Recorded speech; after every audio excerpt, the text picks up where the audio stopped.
Hello everyone. We hope you're doing well. We're doing great, and we truly appreciate your ongoing support. We'd like to briefly address some comments regarding our audiobook series. Rest assured, progress is ongoing. That said, your feedback is vital. If there's a novel you particularly enjoy and want to hear more of, please let us know in the comments. Each chapter requires a financial investment, so we can only continue series that receive strong audience interest. Although we retain core names and plot lines, we make significant editorial changes to enhance clarity, pacing, and immersion. These are not simple recitations. We work hard to deliver a polished, thoughtful listening experience. Without sufficient feedback or engagement, we may need to discontinue a series. So if you're enjoying something, don't stay silent. Your input truly matters. Note, our default audio speed is 3x. If that's too fast, let us know. We're happy to adjust it. Interested in early access to unreleased audiobooks? Visit our Patreon. You'll get to experience new content before it reaches YouTube. Just to clarify, I'm a fan like you. I've purchased these novels and adapted them with care, while respecting all rights and guidelines. For updates, follow us on Facebook and Twitter, X. YouTube update: recently, YouTube flagged some of our content for including mature themes, realistic violence, and darker story elements. As a result, we've decided to stop uploading anything that violates YouTube's guidelines. If you'd like access to the full, uncut versions including the more intense or mature content, you can find them on our Patreon page, where we upload everything first. Available now on Patreon: Shattered Innocence transmigrated into a novel as an extra. Transmigrating over 10,000 years late, I was forced to become a mighty presence. I, the celestial dragon, rule the heavens through the double gate, reigning supreme in countless worlds with peace taming, Tower of God sequence strength, cultivation when you take things to the extreme. Naruto is an Uchiha with cyst. WTF, the centuries-old ancestor in our family take concubine again. Plus 18, Ecchi, reincarnated in Bleach as a wizard. Thanks for listening and happy listening. Chapter 1. Lenyuan had a strange expression on his face as he processed the memory that was now in his mind. It seems like I've crossed over. Even more surprisingly, he had found himself in the world of a power fantasy urban romance web novel he had recently finished reading. The title of the book was The Strongest Soldier King Conquers the Flowers. The story takes place primarily in Jiangbai City, China. It's a power fantasy about the protagonist, Yi Feng, a retired soldier king who returns to Jiangbai City after serving abroad. This marks the beginning of his rise to fame. As Yi Feng gains recognition across China, he encounters countless beautiful women along the way.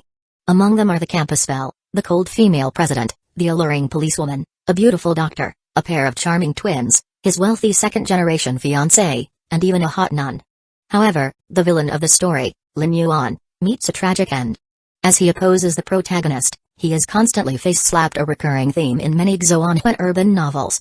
To make matters worse, his woman betrays him for the protagonist, and his family ultimately goes bankrupt, despite Lenyuan being a super rich and handsome guy.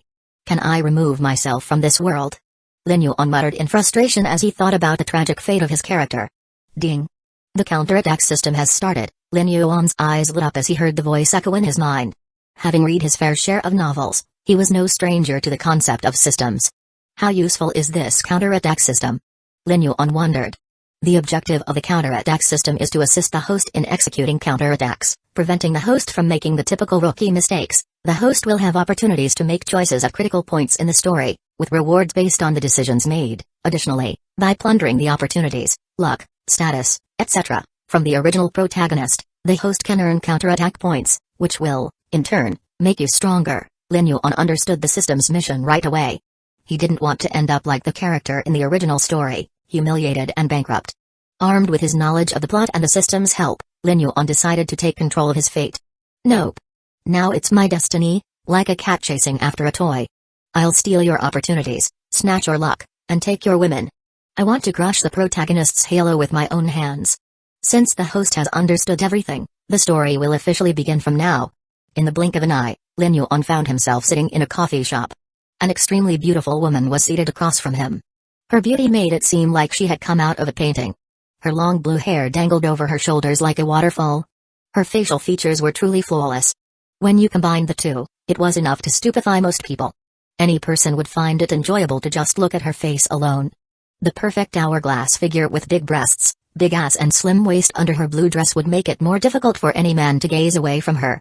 It was hard to find any shortcomings in her appearance. Alas, Her pretty face was icy cold at the moment and impatience could be seen in her eyes. She really lives up to the role of the perfect heroine, with her being even more dazzling than most supermodels. Even if I'm harsh with my judgment, she'll still score highly. Lin Yuan thought to himself, his expression calm. The beautiful woman before him was none other than the #1 heroine in the novel and his fiancée, Yan Ryu. Although she was technically his fiancée, the engagement had been arranged by their families. Yan Ryu didn't harbor any feelings for him. In fact, she actively disliked him. In the novel, Lin Yuan was portrayed as an absolute sycophant, constantly trying to win Yan Ryu's favor with over-the-top, submissive behavior. But this never got him anywhere. In the end, he lost all his wealth and his life. The protagonist even destroyed his family and left them bankrupt. Truly, the Simp King didn't die a good death. But I'll never be a groveler. Lin Yuan shook his head as he thought.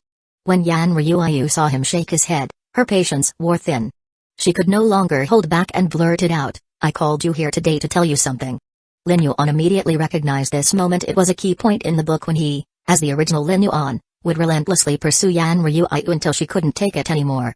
She had invited him to this cafe to confront him. However, instead of retreating, Lin Yuan's courtship would intensify. Yan Ryu had no idea that this version of Lin Yuan wasn't the same as the original. So, she continued, can you stop following me? It's really annoying. If you have time, you could. Okay, Lin Yuan unexpectedly interrupted. Ah. Yan Ryu was taken aback by his sudden response. She had prepared herself for a long speech to convince Lin Yuan to stop following her, but instead, he agreed immediately and even cut her off. This left her flustered and uncomfortable. Yan Ryu didn't know that this Lin Yuan wasn't the obedient, groveling fool she was used to. He wasn't interested in a long conversation with her. Do you promise not to follow me anymore? Yan Ryu asked, her expression full of disbelief. Why would I follow you? Lin Yuan replied with a hint of sarcasm. Yan Ryu was momentarily speechless. Is there anything else? If not, I should be going now, Lin Yuan added, his tone indifferent. Yan Ryu stared at him, her lips slightly parted, unsure of how to respond. Did Lin Yuan take the wrong medicine today? Not only did he agree to stop following her, but he was also preparing to leave already. If it were the original Lin Yuan, he would have continued to pester her, but this was not that Lin Yuan. Well, at least the conversation went smoothly, Yan Ryu thought, feeling a bit relieved as she reached an agreement with him. She picked up her bag and prepared to leave. Suddenly, Lin Yuan called out to her, wait a minute. What? Yan Ryu turned around, annoyance evident on her face. Could it be that Lin Yuan was going back on his word and would continue pestering her after all? Chapter 2 Adamantly retire. Refuse to be a licking dog, Miss Yan, you have not paid the bill yet, Lin Yuan said, his voice neutral but his words different from the thoughts running in his mind. Yan Ryu was stunned at hearing this. She turned to see both the counter cashier and the waiter staring at her. I'm checking out? Yan Ryu blurted out, only to realize something was wrong the moment she spoke. She had invited Lin Yuan, which meant it was her responsibility to pay. But she was used to Lin Yuan rushing to pay for her every time she invited him. This time, however, the reality felt different, and it took her a moment to process. Miss Yan, didn't you invite me? Never mind, I can pay, Lin Yuan said with a shrug. He glanced at Yan Ryu, his thoughts wandering. He couldn't help but think back to how he had once been the faithful servant to her whims, the original Lin Yuan who would do anything to please her. A pang of regret mixed with a hint of sorrow filled him as he thought about it. Okay, I'll pay, Yan Ryu replied angrily, feeling the heat of irritation creeping up her chest. She didn't understand why she was so angry. After all, paying for the bill wasn't a big deal. Why did it feel like such a huge issue? She touched her bag, trying to focus, but her expression suddenly changed to one of embarrassment. Yan Ryu didn't usually carry cash, and her phone was still in the car. She had forgotten it once again, and now, there was no way out. Seeing no other choice, she nibbled her red lips before sighing inwardly. Slowly, she opened her mouth, voice quieter, Lin Yuan. What? Lin Yuan asked, turning back with a puzzled look as he was ready to leave. I didn't bring any cash, can you? Yan Ryu finished her sentence, the awkwardness clear on her face. Okay, Lin Yuan responded indifferently. With that, he paid the bill without further comment and walked out of the coffee shop, feeling a strange detachment from everything around him. Outside, he saw Yan Ryu standing beside her Ferrari, her body as elegant as ever, though her face was aloof. Her expression could have been mistaken for indifference, but her beauty still stood out. Her long legs beneath the skirt drew the attention of every passerby, and her figure, perfect in every way, outshone any car model. Her aura seemed to captivate everyone who happened to glance her way. Yet, Lin Yuan didn't even glance at her. Without a second thought, he walked straight to his Rolls-Royce Phantom, his mind elsewhere. Yan Ryuayu watched him without a word, a twist of unhappiness swirling in her chest. It was as though she had been given roses every day for months, and now, with no warning, they had stopped coming. There was discomfort in her chest at the sudden shift. Why hadn't he even looked at her? Did he really not care anymore? Annoyed, she walked swiftly to his car, ready to confront him. But before she could say anything, Lin Yuan's voice cut through the air. The total is 750. Please remember to transfer the money. Yan Ryuayu's heart skipped a beat, her anger flaring once again. To her, being reminded to pay felt more like an insult than a mere transaction. She was the eldest daughter of the Yan family. Would she really need reminding for a small amount like 750? Got it, I'll pay it back. She snapped, her tone sharp with frustration. Lin Yuan's strange behavior was not lost on her. He was acting differently today, no longer the submissive man who catered to her every whim. This change in him made her feel something she couldn't quite place, but she knew one thing for sure, he was trying to get her attention. She could tell he was shifting his behavior, but to her, it was just childish. So, this is what you think attracts me? Yan Ryuayu said with a slight sneer. How utterly juvenile. Lin Yuan's expression grew cold at her words. It was clear now, if he didn't fawn over her, she assumed he was trying to get her attention. How ridiculous. This Miss Yan had become so self-righteous, so used to being catered to, that she couldn't even fathom what it was like for someone to stop giving in to her. It was all the fault of the original Lin Yuan for spoiling her so much. His face hardened, and his voice cut through the tension between them. Miss Yan, watch your tone. You called me here. You asked for help, and I paid the bill. You seem to be angry because I reminded you to pay me back. If you don't want to, that's fine. It doesn't matter to me. But why do you keep scowling at me as if I owe you money? Yan Ryuayu's anger bubbled over, but she didn't know how to express it. Lin Yuan had done nothing wrong, and she knew that. It was her who was being unreasonable. But deep down, she couldn't help but feel it was all his fault, given how persistent he had been in bothering her. She sighed, her frustration only growing, and muttered under her breath, you have a way with words, but I'll never like someone like you. Ding. Yan Ryuayu has expressed her disgust for you.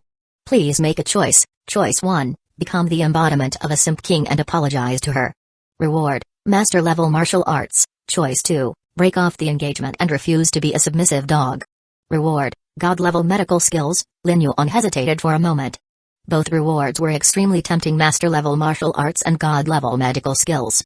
It was a tough decision, but in the end, he knew what he had to choose. Furthermore, he needed medical skills for his actions in the future. He couldn't continue being a lapdog for her. Ding. The selection is complete. You will receive god-level medical skills. After task completed, then, let's break off the engagement, Lin Yuan said, his voice cold and firm. Huh? Yan Ryuayu blinked, completely stunned by his words. What did you say? Her voice wavered, disbelief evident in her tone. I said, let's break off the engagement, Lin Yuan repeated, his eyes icy with resolve. Yan Ryuayu stood frozen in place, stunned beyond words. Her first reaction was that Lin Yuan had lost his mind. Did he really mean it?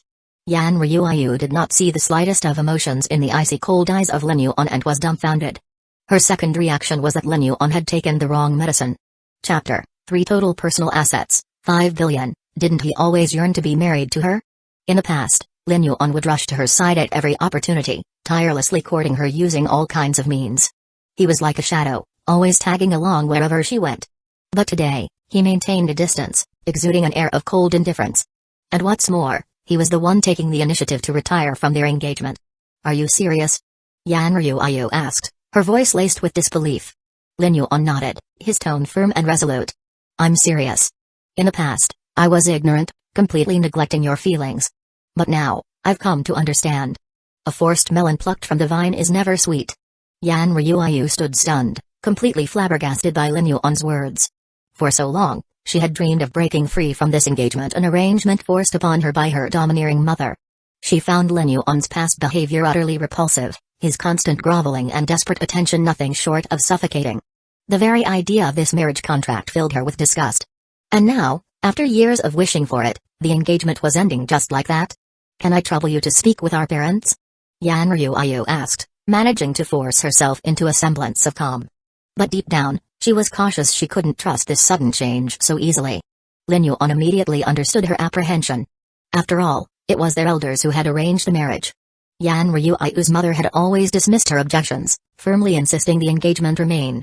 It made sense she would doubt his sincerity now. "Alright, I'll call my parents right now," Lin Yuan replied nonchalantly, his tone steady and unwavering. Yan Ryuayu let out a small breath of relief. Watching him dial the number in her presence convinced her he was serious. It wasn't just empty words. Yan Ryuayu couldn't help but notice how different Lin Yuan was today. His eyes, which once burned with desperation and possessiveness, now seemed calm and clear. For the first time, she felt a sense of ease in his presence. "Thank you," she said softly, her usual icy tone thawing ever so slightly. She didn't hate him as much as before today, he was unexpectedly tolerable. Lin Yuan didn't respond immediately as his call had connected. "Hello? Zhao Yuan? Why are you calling me now? Weren't you supposed to be spending time with Ryuayu, trying to build a relationship?" Lin Yuan's mother, Meng Yulin, answered with mild confusion. "I want to break off my engagement with Yan Ryuayu," Lin Yuan said bluntly. "What? Break off the engagement? But I've already spoken with Ryuayu's mother, and everything is set for your wedding this year." Meng Yulin exclaimed in shock. "Yes, I want to end it," Lin Yuan reiterated, his tone as steady as ever. "What's going on? Tell me the truth, Zhao Yuan. You've been infatuated with Ryuayu for years. Why this sudden decision?" Meng Yulin pressed, struggling to make sense of the situation. But Lin Yuan wasn't in the mood to explain himself over the phone. "I'll come home and explain everything later. For now, just let Dad know." Without waiting for a reply, he hung up the call. "All done," Lin Yuan said, turning to Yan Ryuayu. "Thank you," Yan Ryuayu replied, her tone lighter this time, with a touch of genuine gratitude. "It's no big deal. Marriage should be based on mutual feelings, not forced obligations. Without love, there's no happiness. I'm sure we both deserve better than this arrangement," Lin Yuan remarked casually, waving his hand as if to dismiss the matter. Yan Ryuayu looked at him, her eyes widening slightly in surprise. His words echoed her own feelings that had been ignored and dismissed by her family. For the first time, Lin Yuan seemed to truly understand her. "If that's all, I'll be going now," Lin Yuan said, stepping into his Rolls-Royce and driving off without a moment's hesitation. Yan Ryuayu watched him go, her mind swirling with confusion. This wasn't the Lin Yuan she knew. The clingy, desperate man she had despised for years was nowhere to be seen. It was as if he had transformed into an entirely different person. Could it be that he's truly changed? Letting out a deep breath, Yan Ryuayu felt an enormous weight lift from her shoulders. For so long, the marriage contract had felt like a chain binding her, suffocating her freedom. And now, it was gone. Just like that. A faint smile tugged at her lips as relief washed over her. Perhaps Lin Yuan wasn't as terrible as she once thought. Ding. Counterattack point +10, Lin Yuan, driving down the road, suddenly heard the mechanical voice of the system in his mind. What are these counterattack points? And how do they work? Lin Yuan asked, his curiosity piqued. The 10 counterattack points were awarded because the first heroine, Yan Ryuayu, experienced a slight improvement in her impression of the host, the system explained. Counterattack points can be used to enhance the host's attributes or upgrade the host's skills. Additionally, this is your current attribute panel. As the system spoke, a dark blue panel materialized in Lin Yuan's mind. Host, Lin Yuan, counterattack points, 10, wealth, 5 billion, attributes, strength, 103, speed, 105, reaction, 104, charisma, 120, physique, 110, average human stat, 100, skills, medical skills, divine level, car skills, intermediate level, violin, intermediate level, calligraphy, intermediate level, English, elementary level. Note, every 100 counterattack points can increase one attribute. You can also acquire new skills for 100 counterattack points. Upgrading skills costs double the points required for their acquisition. Got it? Lin Yuan nodded, studying the panel closely. His wealth of 5 billion and above average attributes didn't surprise him after all, he was the epitome of success. By the way, Shenlan, Lin Yuan said, having decided to give the system a more fitting name, what are the stats and skills of the protagonist, Yi Feng? The newly named Shenlan didn't answer immediately, but Lin Yuan felt a sense of satisfaction. Even the system sounded better now. Chapter 4. His strength is close to a tank. The attributes of Yi Feng in the novel are, on average, above 180. As a retired soldier king, he not only possesses terrifying strength and speed but has also mastered numerous high-grade skills. For example, he has master-level martial arts, advanced gunmanship, advanced medical skills, and more, Shenlan explained. Damn it. What kind of urban novel protagonist is this? The author is blatantly inflating him beyond belief. Is this guy even human anymore? These stats make him a complete superhuman. Lin Yuan couldn't help but complain. Your assessment is correct, Shenlan replied, its tone calm and unwavering. He's essentially a tank, the system added, confirming Lin Yuan's frustrations. Lin Yuan felt dumbfounded and helpless.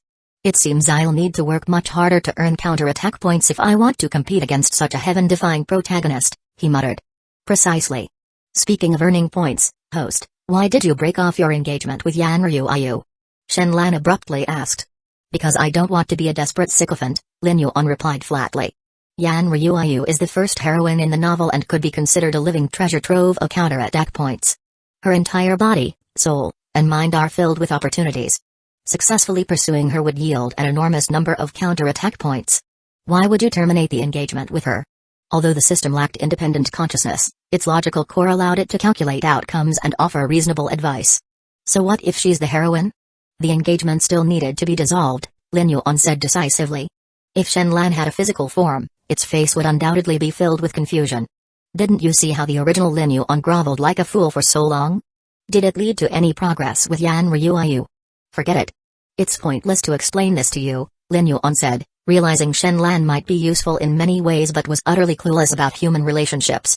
Lin Yuan, having read the original novel, understood Yan Ryu's character better than anyone. Yan Ryu was an iceberg beauty with a cold and indifferent nature, largely shaped by her family environment. Her mother's controlling and domineering attitude only amplified her disdain for men and arranged marriages. Trying to win her over through a marriage contract or excessive eagerness was completely futile. As the first heroine, she truly was a walking treasure trove, and Lin Yuan had no intention of letting her slip away. However, to win her heart, he needed to play his cards differently. She had to be the one to pursue him. I'm not going to be a groveling fool in this life, Lin Yuan declared to himself. As Lin Yuan entered the house, a sharp and familiar voice immediately rang out. Yuan. Why did you suddenly decide to break off the engagement? Looking up, Lin Yuan saw his mother, Meng Yulin, glaring at him with her hands firmly on her hips. His father, Lin Jianjun, sat nearby, calmly sipping lukewarm water and observing the scene.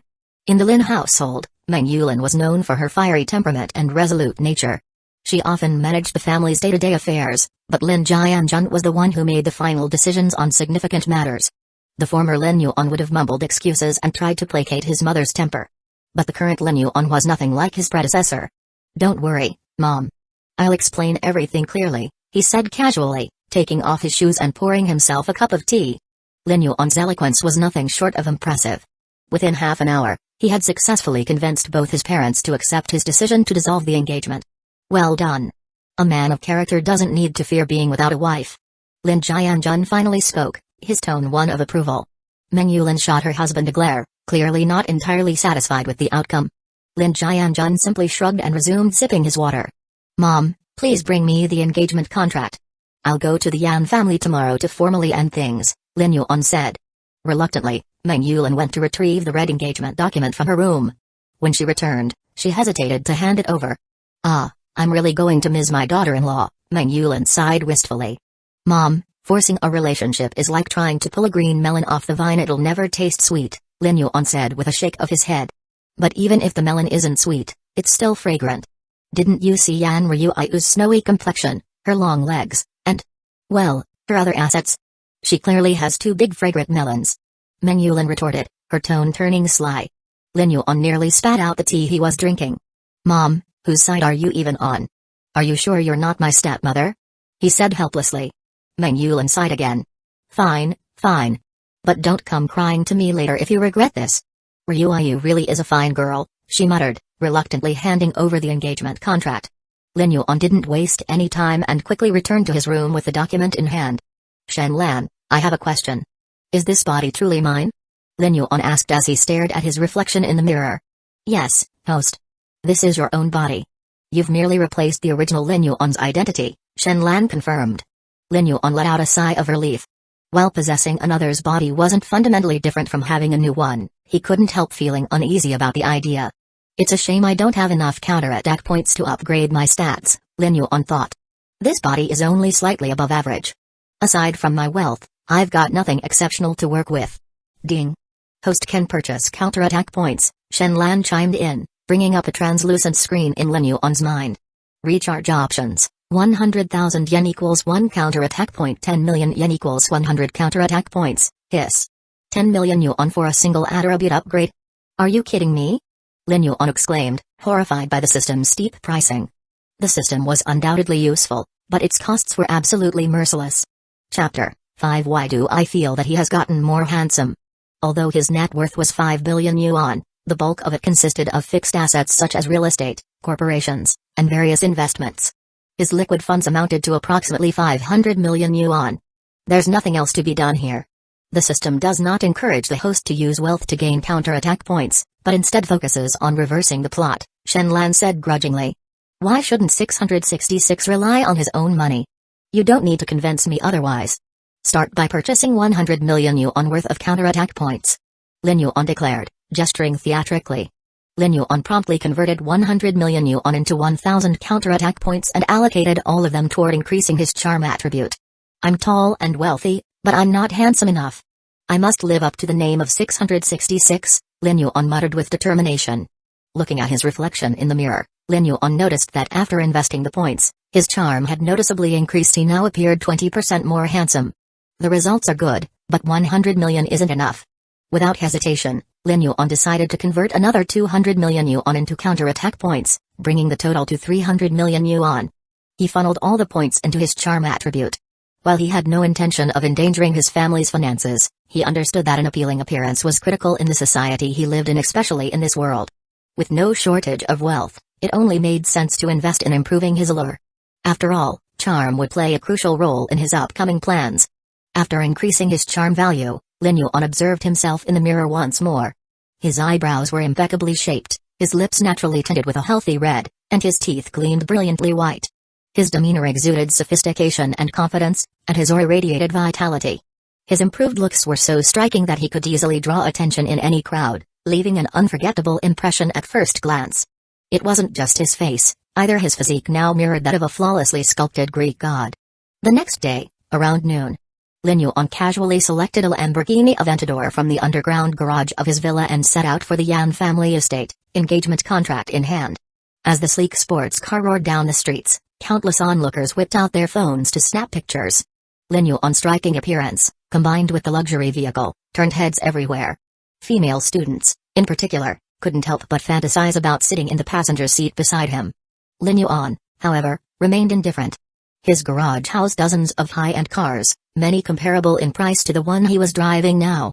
As the heir to a family conglomerate worth hundreds of billions, grand villas, luxury cars, yachts, and helicopters were simply part of his everyday life. If not for his mother's strict oversight, he might have long succumbed to a life of extravagance and debauchery.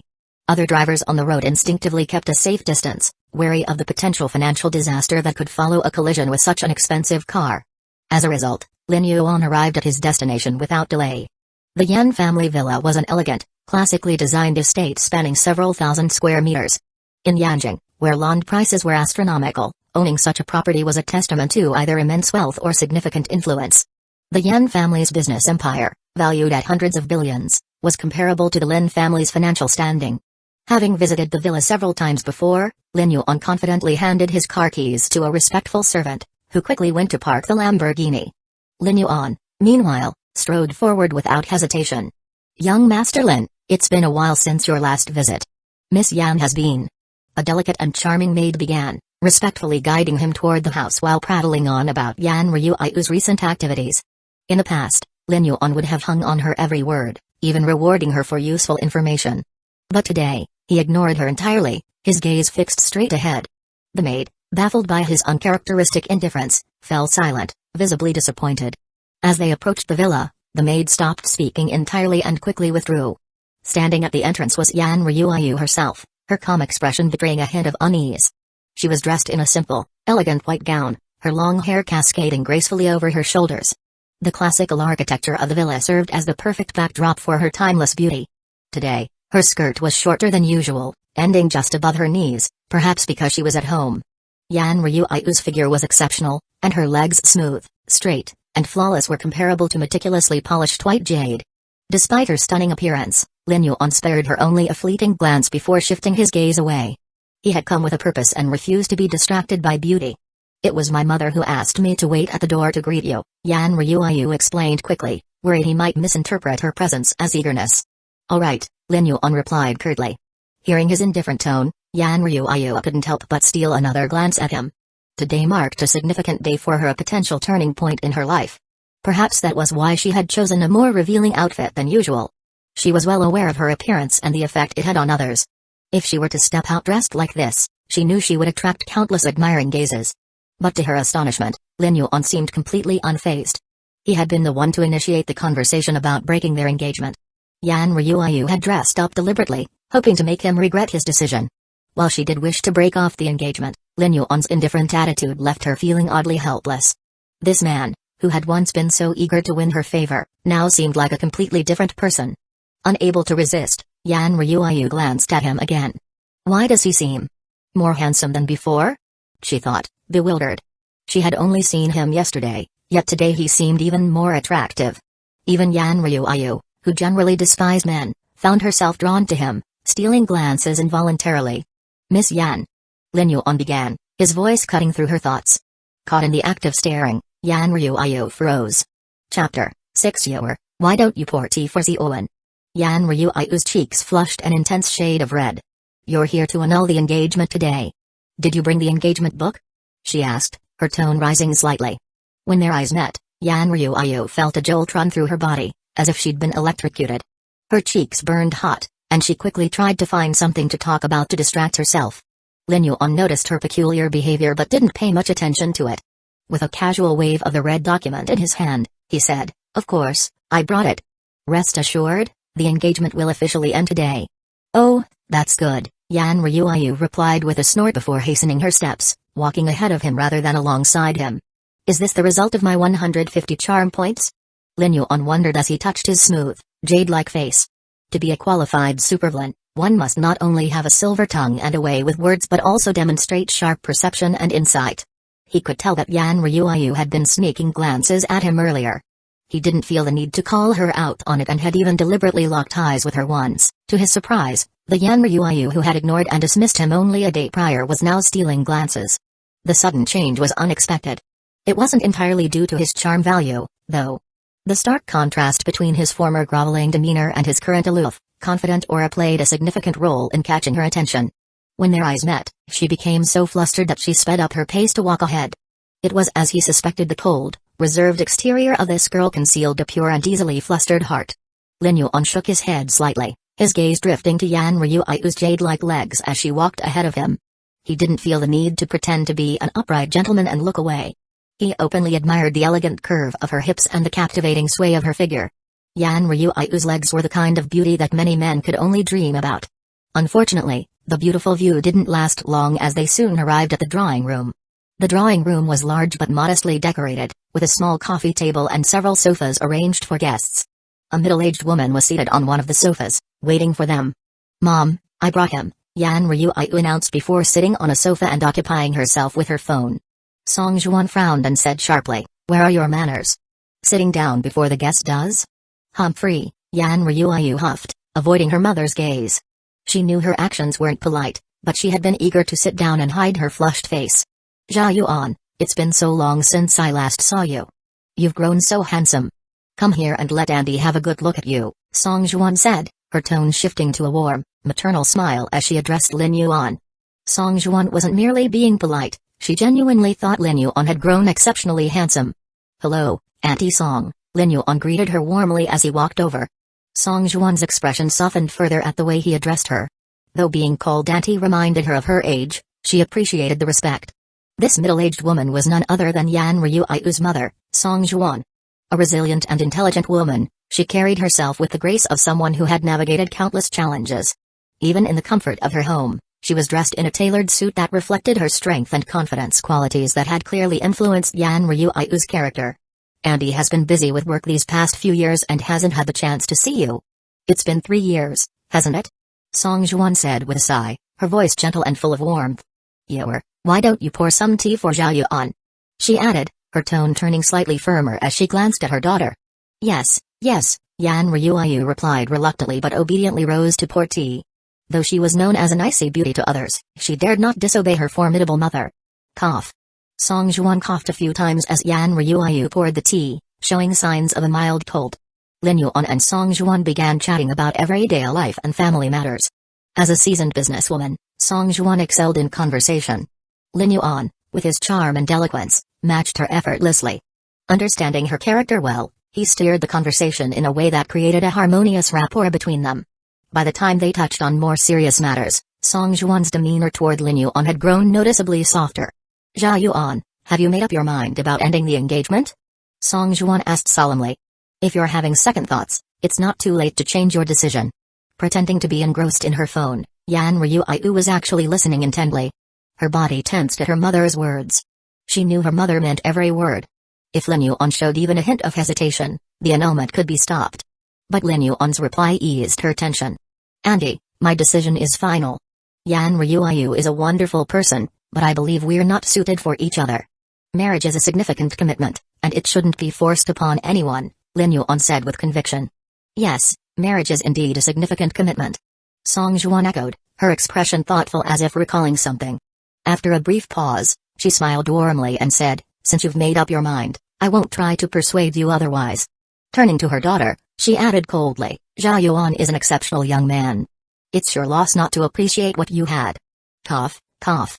Song Juan coughed harshly, her voice breaking mid-sentence. "No matter how good he is, I just don't like him," Yan Ryuayu retorted, her tone stubborn and resolute. "You." Song Juan frowned, attempting to scold her daughter, but another coughing fit cut her off.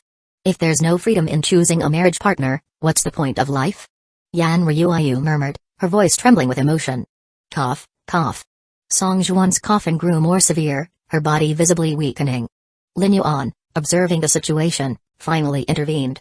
"Yan Ryuayu, stop arguing. Can't you see Auntie is unwell?"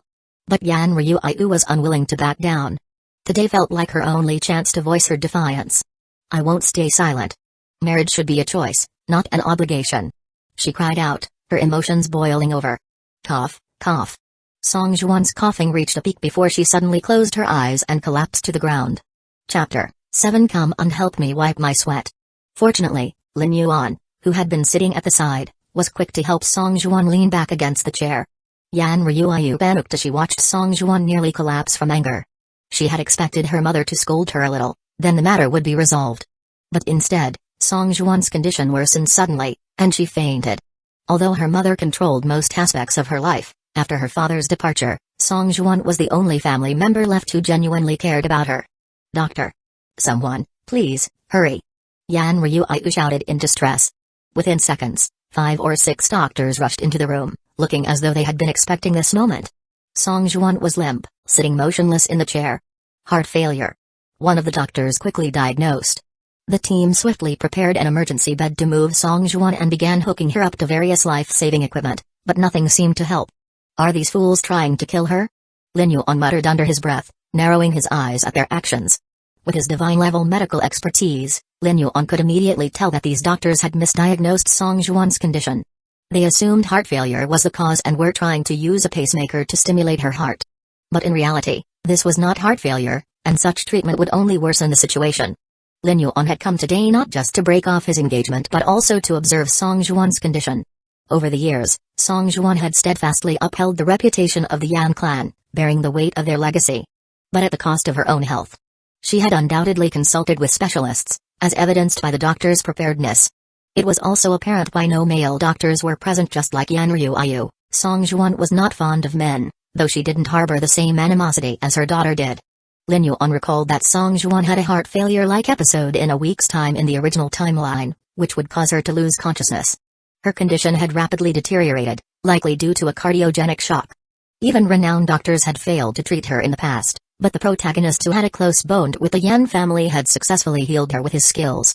Lin Yuan had intended to step in at the right moment and prevent the protagonist from ever reaching her, believing his divine-level abilities far surpassed those of the protagonist. Yet, it seemed that the butterfly effect from the novel had already begun. The confrontation over the marriage contract had provoked Yan Ryuayu into speaking out against her mother, causing Song Juan's condition to worsen prematurely. In that case, I'll treat her now, Lin Yuan thought. He had always admired Song Juan's wisdom and resilience. Although she could be sharp, she was also deeply appreciative of those who helped her. Lin Yuan saw no harm in lending his assistance. Though his mind was filled with thoughts, only a brief moment had passed since the doctors began treating Song Juan. Yan Ryuayu stood at the side, gazing at her unconscious mother with silent tears.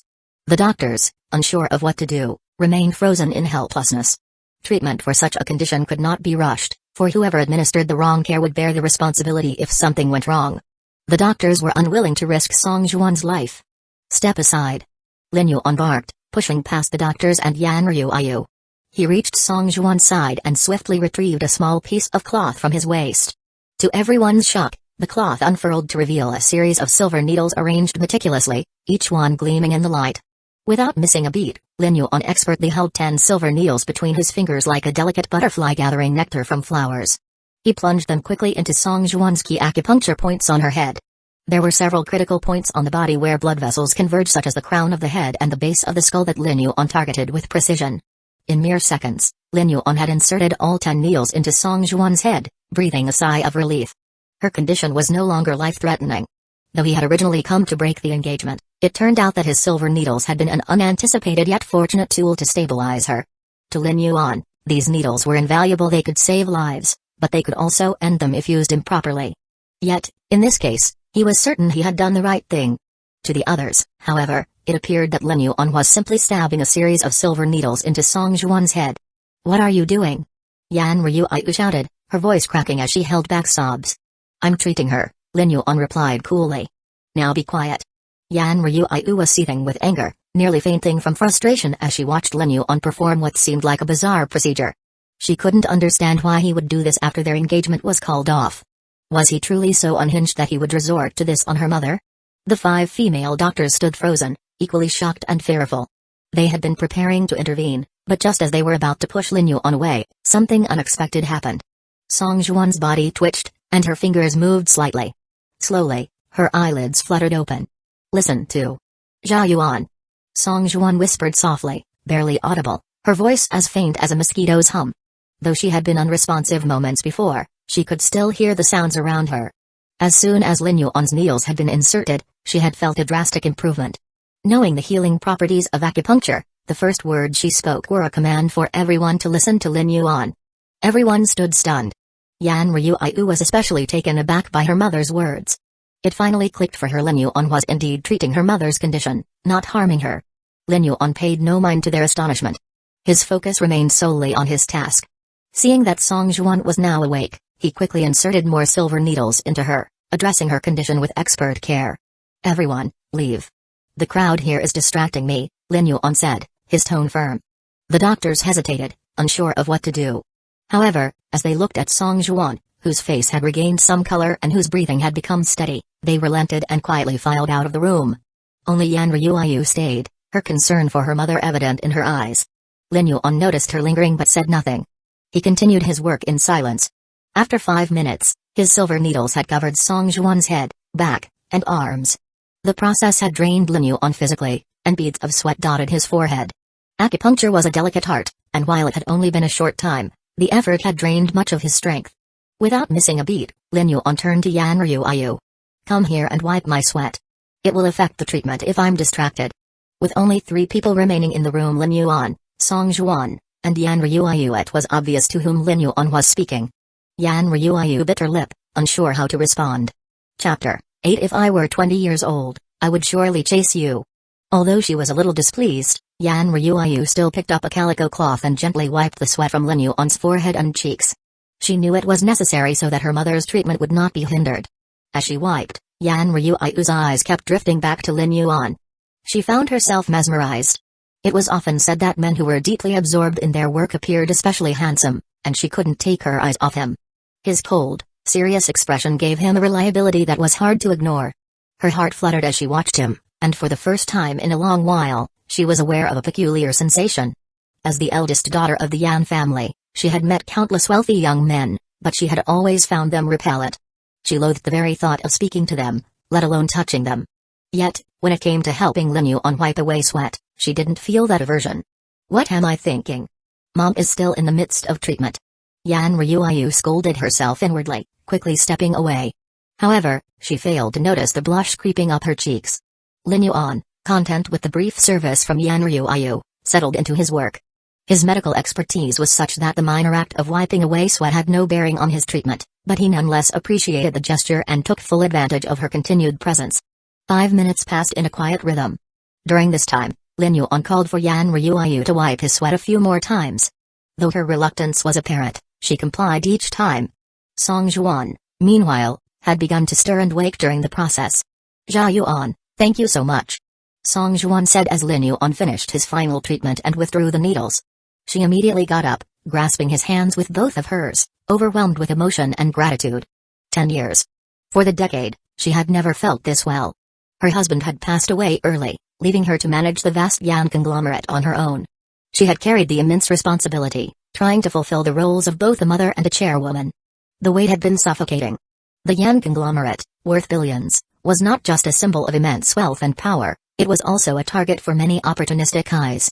Despite her best efforts, her health had deteriorated under the constant stress, and her body had endured unbearable pain. Almost every day, she had suffered sharp pangs in her chest, her internal organs twisted with discomfort. But now, after Lin Yuan's treatment, she felt revitalized. A warm current flowed through her body, especially in her chest, and she felt as if she had been rejuvenated to her youth, as though she were in her 20s again. Lin Yuan, unfazed by her overwhelming gratitude, smiled and replied, "Andy, you're being too kind. My medical skills are the result of a chance encounter. It's only right that I help when I can. Speaking of which, how are you feeling now?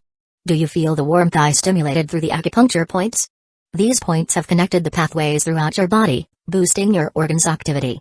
But your body will need energy to maintain this flow." He continued, "I'll come to treat you daily for half an hour and prescribe some medicine. Ensure you eat a balanced diet, plenty of greens and meat. Take good care of yourself, avoid overexertion, and be cautious not to catch a cold during this period." "Okay, Jia Yuan, I will follow your advice. I can't thank you enough. This truly feels like a life-saving grace." Song Juan nodded earnestly, her gratitude clear in her voice. Even as the chairwoman of a multi-billion-dollar corporation, Song Juan knew that when it came to life or death, wealth and status meant nothing. She was profoundly thankful to Lin Yuan for saving her. Someone quickly fetched pen and paper under her direction. As Lin Yuan wrote out a few prescriptions, something caught his eye, a small red book tucked under the paper. "Ah." Song Juan, noticing his confusion, smiled and explained, "This is the title deed to a villa in Ziyang district. Since I didn't get the chance to give you an engagement gift before, consider this your late one." "This. But the engagement has already ended." Lin Yuan began. However, Song Juan interrupted him with a soft laugh. "You must accept it. I know you may not need a villa, but Aunt insists on this gesture." Seeing her firm stance, Lin Yuan said nothing further and accepted the deed. It would have been rude to refuse, after all. The villa was, of course, a gesture of gratitude for Lin Yuan's life-saving treatment. It was a token of appreciation for restoring her health, and both of them understood its true meaning. Song Juan knew that no material gift could truly repay him. Song Juan beamed with satisfaction as Lin Yuan accepted the villa. "By the way, I don't recall ever hearing your parents mention such impressive medical skills. Where did you learn them from?" "It's fine if you'd rather not say." Song Juan couldn't help but marvel at how Lin Yuan had managed to cure her ailment, one that had plagued her for 10 long years, in such a short amount of time. Lin Yuan, shrugging casually, replied, "I happened to meet an old man once, and he taught me a few things." "Ah, you really are an exceptional young man, tall, handsome, rich, and now with such impressive medical skills. If I were 20 years younger, I would certainly be chasing after you." "Your seems to lack foresight," Song Juan said with a smile, shaking her head. "Mom." Chapter 9. Because the host said that Shen Lan is an emotional idiot. "Mom." Yan Ryu called out, her voice tinged with annoyance. "Thank you, and that's so thoughtful of you. Actually, if you and Ryu were seen together, people might mistake you for sisters." Lin Yuan replied with a smile. He wasn't buttering her up. Song Juan, though 40, looked no older than 27. It was clear that her natural beauty and good self-care had kept her youthful. Standing next to her daughter, it was easy to believe that Song Juan was actually the younger of the two. She wore a suit that projected an aura of maturity and intelligence, a contrast to Yan Ryu's more youthful appearance. "And, if it's alright with you, I'll take my leave now," Lin Yuan said, glancing at his wristwatch after their brief conversation. "Alright, I won't keep you any longer. I'll always remember your kindness. If you ever need anything, don't hesitate to ask. I'll be more than happy to help," Song Juan said, her tone sincere. "Thank you," Lin Yuan nodded, acknowledging her offer. He understood that Song Juan meant what she said, her gratitude was genuine. In the future, it might be possible to call upon the entire Yan family conglomerate to assist him, all in exchange for today's kindness. Your Jia Yuan is leaving, go see him off, Song Juan called to her daughter, who had been sitting beside her. Okay. Yan Ryuayu muttered under her breath as she reluctantly stood up and followed Lin Yuan. Lin Yuan, unconcerned, simply said his goodbyes, stood up, and left the room. Yan Ryuayu quickly followed. As she watched him leave, she found herself perplexed by Lin Yuan. His behavior was hard to read. He had once been openly affectionate toward her, almost to the point of obsession, which had made her uncomfortable. But now, he seemed indifferent. When he visited today, she had dressed with the hope that he would notice her, but he barely acknowledged her. He seemed far more engaged with her mother, only mentioning her in passing during their conversation. And then, there were his extraordinary medical skills. When had he developed them? Yan Ryuayu couldn't help but feel like Lin Yuan was a puzzle, one that she couldn't quite solve. A strange sensation stirred within her, one she had never quite felt before. Lin Yuan climbed into the Lamborghini, which the security guard opened for him with respect. As he prepared to start the car, Yan Ryuayu hesitated for a moment before calling out, "Thank you for treating my mother today." "No need," Lin Yuan replied briefly, before stepping on the accelerator and driving off. The only trace left behind was a cloud of exhaust, and the sound of the engine as he sped away. Yan Ryuayu couldn't help but bite her lip, watching his departure. She had made an effort to thank him, yet he left almost immediately after saying only 2 words. For the first time in over a decade, Yan Ryuayu questioned her own allure. But it doesn't seem so bad, she thought to herself. Ding. The first heroine, Yan Ryuayu, has decreased her hostility toward the host by 50 points. Counterattack points, plus 200, Lin Yuan heard the system prompt in his mind, a faint smile tugging at his lips. Host has displayed impressive aloofness, responding with a mere 2 words to the heartfelt gratitude of the icy beauty, Shenlan, the system commented. Why else? Should I have been more like a lapdog? Lin Yuan said with a casual chuckle. Shenlan prefers not to comment further, as it has already been established that the host considers Shenlan a fool in matters of romance, Shenlan retorted. At least you know your place, Lin Yuan replied with a grin. However, I do understand the logic behind strike while the iron is hot. Why not seize the opportunity now? You've gained 200 counterattack points, and you could have easily exchanged 20 million yuan for the same amount, Shenlan suggested. Relax. There will be plenty of chances to interact with the Yan family after today. Saving Song Juan has set a solid foundation. The icy Yan Ryuayu will eventually warm up, Lin Yuan said with confidence, his laughter reflecting his determination. Oh, by the way, I just remembered that in the novel, Song Juan was saved by the protagonist Yi Feng. If I rescued her first, doesn't that mean I've stolen his chance? Why didn't I get a reward for that? Lin Yuan asked, curious. Indeed, you have stolen the opportunity from the original protagonist. The reward is being processed, but it takes time, Shenlan clarified. Ding. The host successfully saved Song Juan, and with her gratitude, the host has earned the favor of the entire Yan family conglomerate. As a result, the host receives 500 counterattack points. Lin Yuan received another prompt, and after checking his attribute panel, he smiled. Host, Lin Yuan, counterattack points, 700, wealth, 5 billion, attributes, strength, 103, speed, 105, reaction, 104, charisma, 150, physique, 110, skills, medical skills, divine level, car skills, intermediate level, violin, intermediate level, calligraphy, intermediate level, English, elementary level. He was surprised by his wealth. 5 billion seemed like a massive jump. It looks like that villa and song gave me is worth at least 300 million yuan, Lin Yuan mused, laughing. Compared to the average person, my attributes and skills are certainly strong, but when you compare them to the protagonist of a romance novel, I'm still far behind. I need to keep earning counterattack points. By the way, according to the plot, the original protagonist will arrive in Jiangbai City in 3 days. That's when the conflict between you two will begin, since your role is that of the villain, Shenlan reminded him. Alright, let's get moving. Where to? International Trade District. Chapter 10. Bright eyes and white teeth. Picturesque facial appearance. Despite the intense heat, the mascot's costume felt like it was made of molten lava, but the mascot continued to work diligently, doing his best despite the oppressive conditions. Inside the air-conditioned store, the middle-aged store owner, sitting in comfort, was still somewhat dissatisfied. Hey! Didn't you eat today? Am I paying you 80 yuan every day just to whimper like that? The middle-aged manager was overweight, his body slick with sweat despite the cool air conditioning. Irritated, he directed his anger toward the part-time worker. Earlier, he'd already planned to take out his frustrations. The worker had arrived late today, and the manager felt justified in holding back wages as a form of punishment. Suddenly, a commotion outside drew the manager's attention. Curious, he looked out through the store's window. The crowd quickly parted, making way for something, or someone. Several people had already taken out their phones to capture the moment. A luxurious silver-colored car appeared in front of the store, its sleek design gleaming in the sunlight. The door swung open, and a man stepped out. He was tall and handsome, with striking features that caught the eye of everyone around. It was Lin Yuan. Fuck. That's a Lamborghini Aventador. Someone gasped. Look at that watch. It's a limited edition Patek Philippe, worth at least 5 million. Another person exclaimed. You're all so superficial, only noticing his money. But look at him. He's a total heartthrob. I wish I could look like that. He's so handsome. Even male celebrities would be overshadowed by him. People flooded the area, snapping photos of Lin Yuan as he stepped out of the car, and the onlookers couldn't help but admire him. Seeing the reaction from the crowd, the overweight store manager quickly wiped the sweat from his forehead and ran outside to greet the distinguished customer. In his haste, he knocked into the mascot standing at the door. Watch where you're going. Move aside, you useless fool. The manager snapped, his words dripping with annoyance.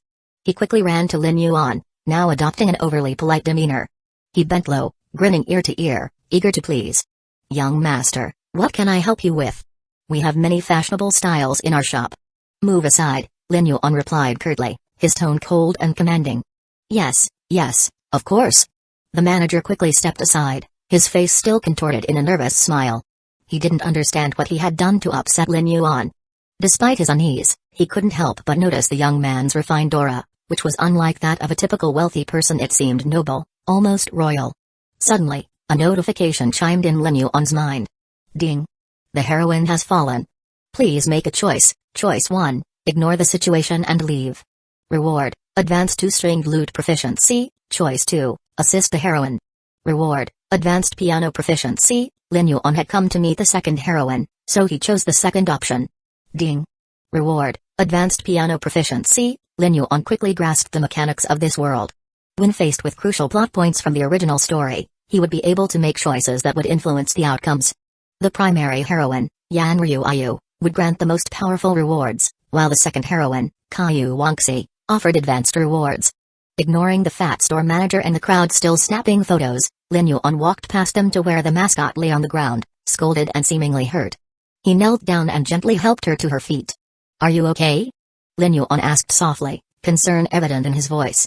Caillou Wangxi, hearing the gentle tone, looked up to see who had helped her. Her breath was shallow as she struggled to regain her composure. I'm fine.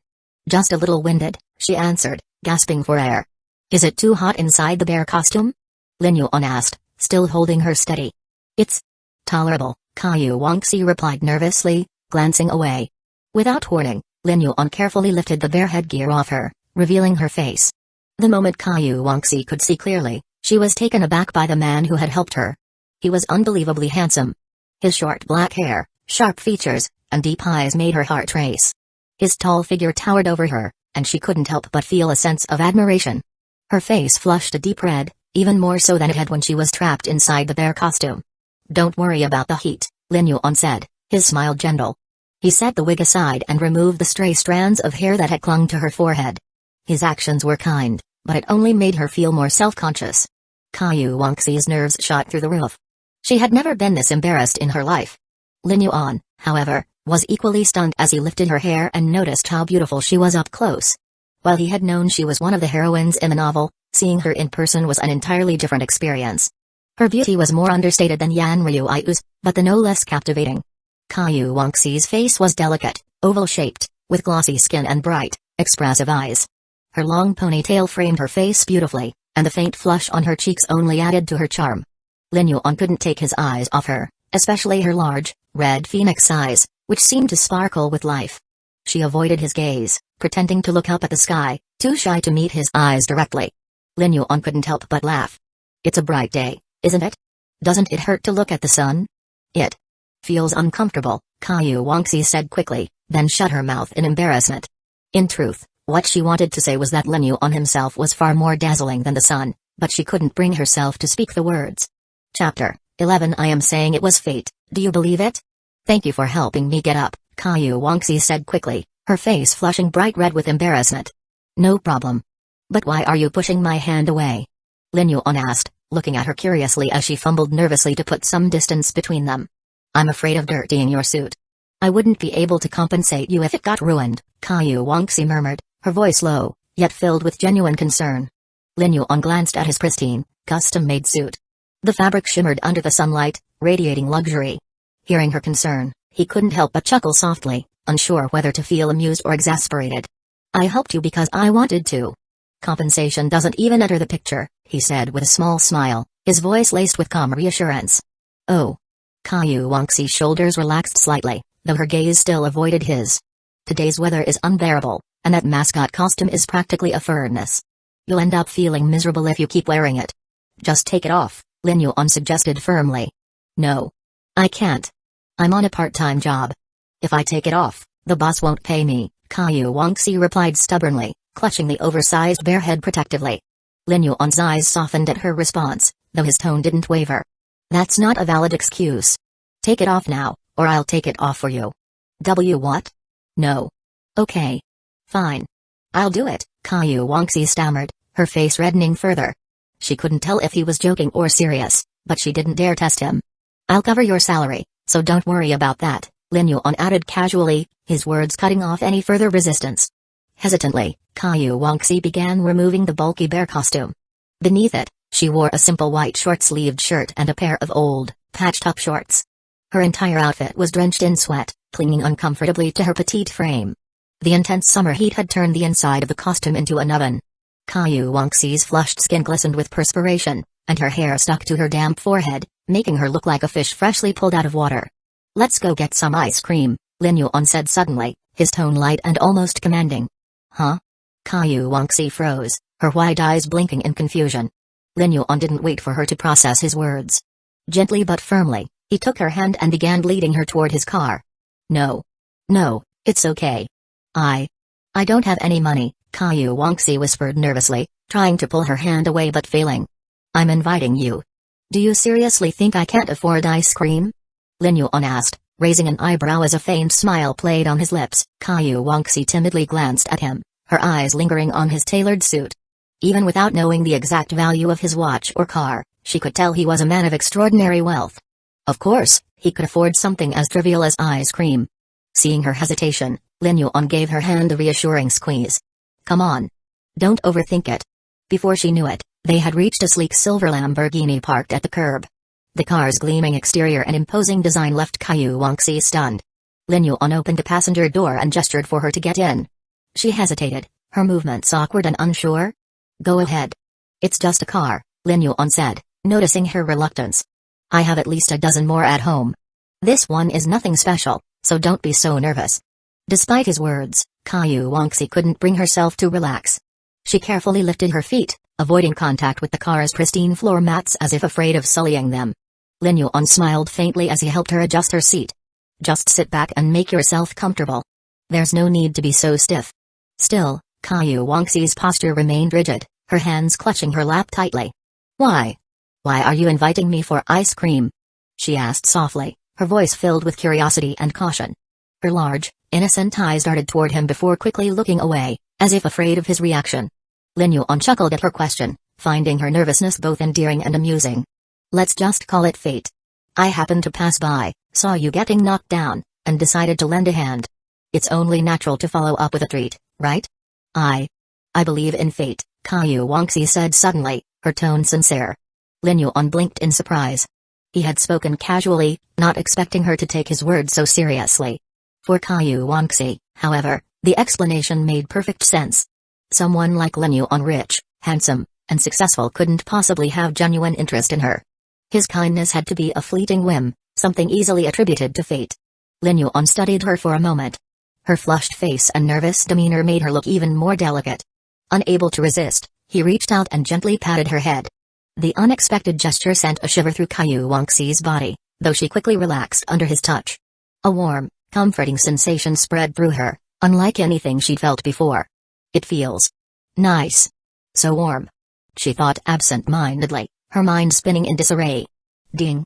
Caillou Wangxi's favorability with the host has increased by 10 points. Reward, 50 counterattack points, hostess detected. Favorability panel unlocked. Lin Yuan blinked in surprise as the system's familiar chime echoed in his mind. Favorability panel? He murmured, his curiosity piqued. Chapter 12 Blueberry-flavored ice cream. Yes, host. The favorability panel can record the favorability values of the hostesses you encounter, Shen Lan explained. Lin Yuan immediately opened his attribute panel. Nothing had changed on the panel, except for the increase in counterattack points. However, there was now a new section at the end labeled Favorability Panel.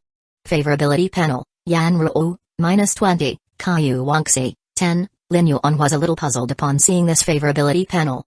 Is Yan Ruo's favorability with me still negative? Lin Yuan asked. Yes, host. Yan Ruo's favorability with the former Lin Yuan was in the negative hundreds, Shen Lan explained. Lin Yuan roughly understood after hearing Shen Lan's explanation. It seems that my efforts haven't been completely useless. But love isn't built in a day. The aftermath of being a simp king for so long is profound and can't be eliminated too quickly. It requires both time and effort. Lin Yuan soon arrived at a Häagen-Dazs ice cream shop with Caillou Wangxi. As they entered, Lin Yuan's luxurious car, his exquisite suit, and his handsome looks immediately attracted attention, particularly from the opposite sex. Behind him, Caillou Wangxi followed quietly, her presence almost unnoticed. Lin Yuan guided Caillou Wangxi to a seat. Watching her sit nervously across from him, he smiled and asked, "What would you like to eat?" I don't know." Caillou Wangxi lowered her head, her face full of embarrassment. Even though she knew the gazes of everyone were directed at Lin Yuan and not her, she was still very anxious. She clutched her patched-up bands tightly, unable to relax. Her low self-esteem made her more afraid of embarrassing Lin Yuan than herself. Seeing the prices on the menu, each ice cream costing hundreds, she dared not entertain the idea of ordering anything, as it equaled several days of her part-time earnings. "I'll order for you then." "Don't worry, and don't be nervous," Lin Yuan said, quickly placing an order for 2 blueberry-flavored ice creams. He reached out and gently stroked Caillou Wangxi's head afterward. To her surprise, she felt a sense of calm wash over her under his touch. Lin Yuan also noticed her visibly relaxing. Her demeanor reminded him of a timid small animal that felt comforted when petted. Once she calmed down, Caillou Wangxi hesitantly let go of her pants.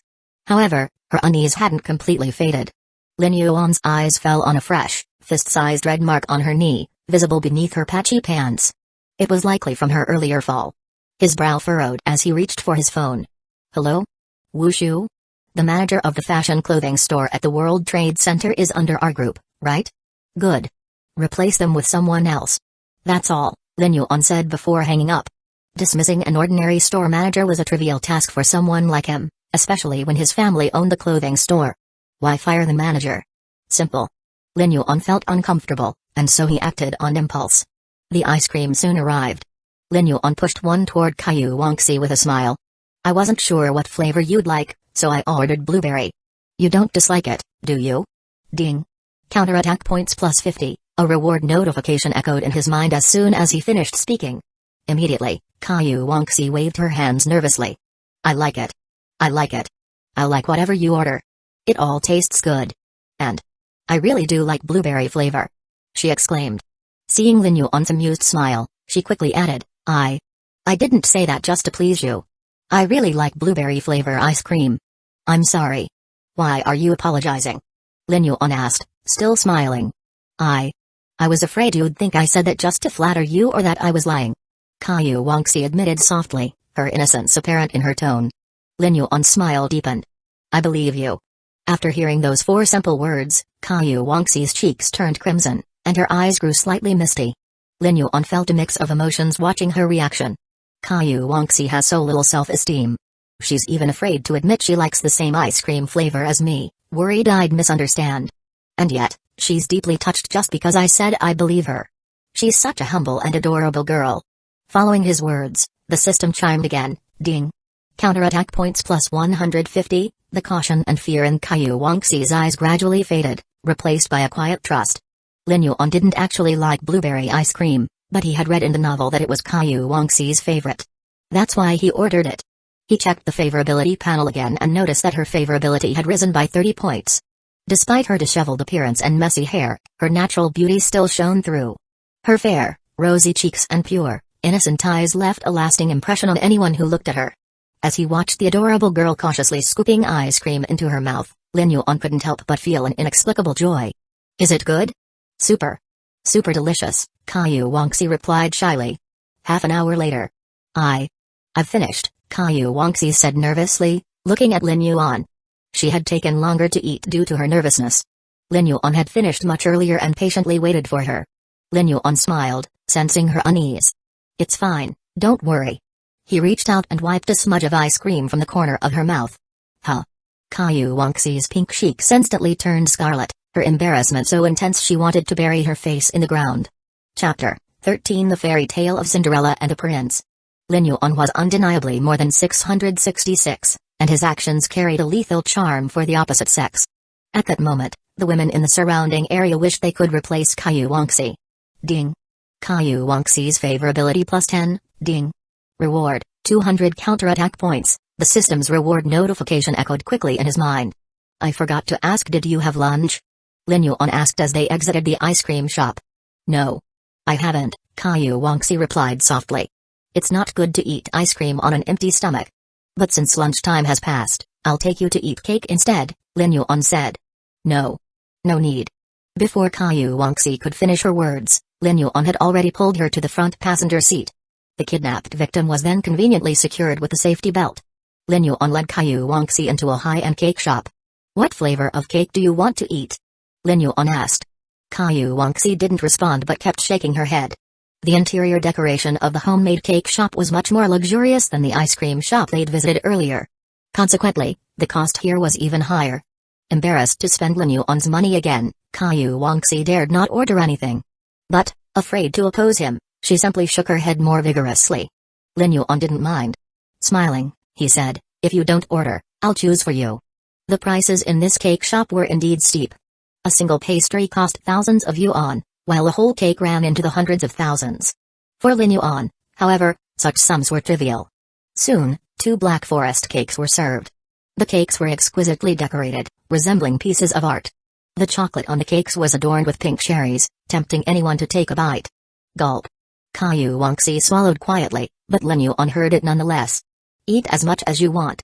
Don't be shy, I've already ordered them, so it'll be a waste if you don't eat, Lin Yuan laughed, picking up his fork to start eating.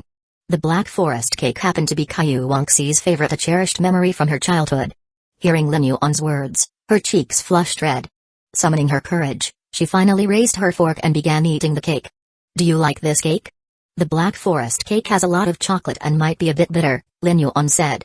I love it. My favorite cake is the black forest. Though it's slightly bitter, the sweetness of the cherries that follows makes up for it. I really like this combination. My mother once bought me one when I was a kid, and I've never forgotten it. Caillou Wangxi answered Lin Yuan's question quickly, fluently, and in detail. Sorry. I got carried away. I'm so sorry. Caillou Wangxi panicked, standing up to apologize. To her, it already felt excessive to eat with Lin Yuan footing the bill. Now, she'd gotten carried away while sharing her thoughts. She was so nervous her hand holding the fork trembled. It's okay. You spoke very well. The reason I like black forest cake is also because the bitterness is followed by a sweet aftertaste, Lin Yuan said, gently patting Caillou Wangxi's head. Under his touch, Caillou Wangxi calmed down. Ding. Caillou Wangxi's favorability plus 10, ding. Reward, 200 counterattack points. The system's reward prompts echoed in Lin Yuan's mind. Lin Yuan smiled faintly, hearing the notifications, and continued eating while chatting with Caillou Wangxi. Lin Yuan's conversation skills were exceptional, and he understood Caillou Wangxi well, making her feel comfortable. Although there were no further favorability notifications, Lin Yuan could see that Caillou Wangxi was no longer wary of him. Her defenses had completely dissipated. Lin Yuan knew it was difficult to raise someone's favorability quickly, so he wasn't surprised it hadn't increased further. Let's go since we've finished eating, Lin Yuan said with a smile. Okay. Great. Caillou Wangxi replied, quickly standing up. It wasn't until they stepped outside that Caillou Wangxi realized it was already evening. The sun had set. She hadn't noticed the passage of time while chatting with Lin Yuan. Sneaking a glance at him, her cheeks blushed crimson. May I know your name? Caillou Wangxi finally mustered the courage to ask. Her face turned completely red as soon as she spoke, and she felt so shy that she resembled an ostrich wanting to bury its head in the sand. Of course. My name is Lin Yuan. What's yours? Lin Yuan replied, smiling as he gently lifted Caillou Wangxi's chin. Don't lower your head. You look so adorable when you're brave. Caillou Wangxi's cheeks turned even redder, but she obediently raised her head. My name is Caillou Wangxi, she introduced herself shyly. Caillou Wangxi.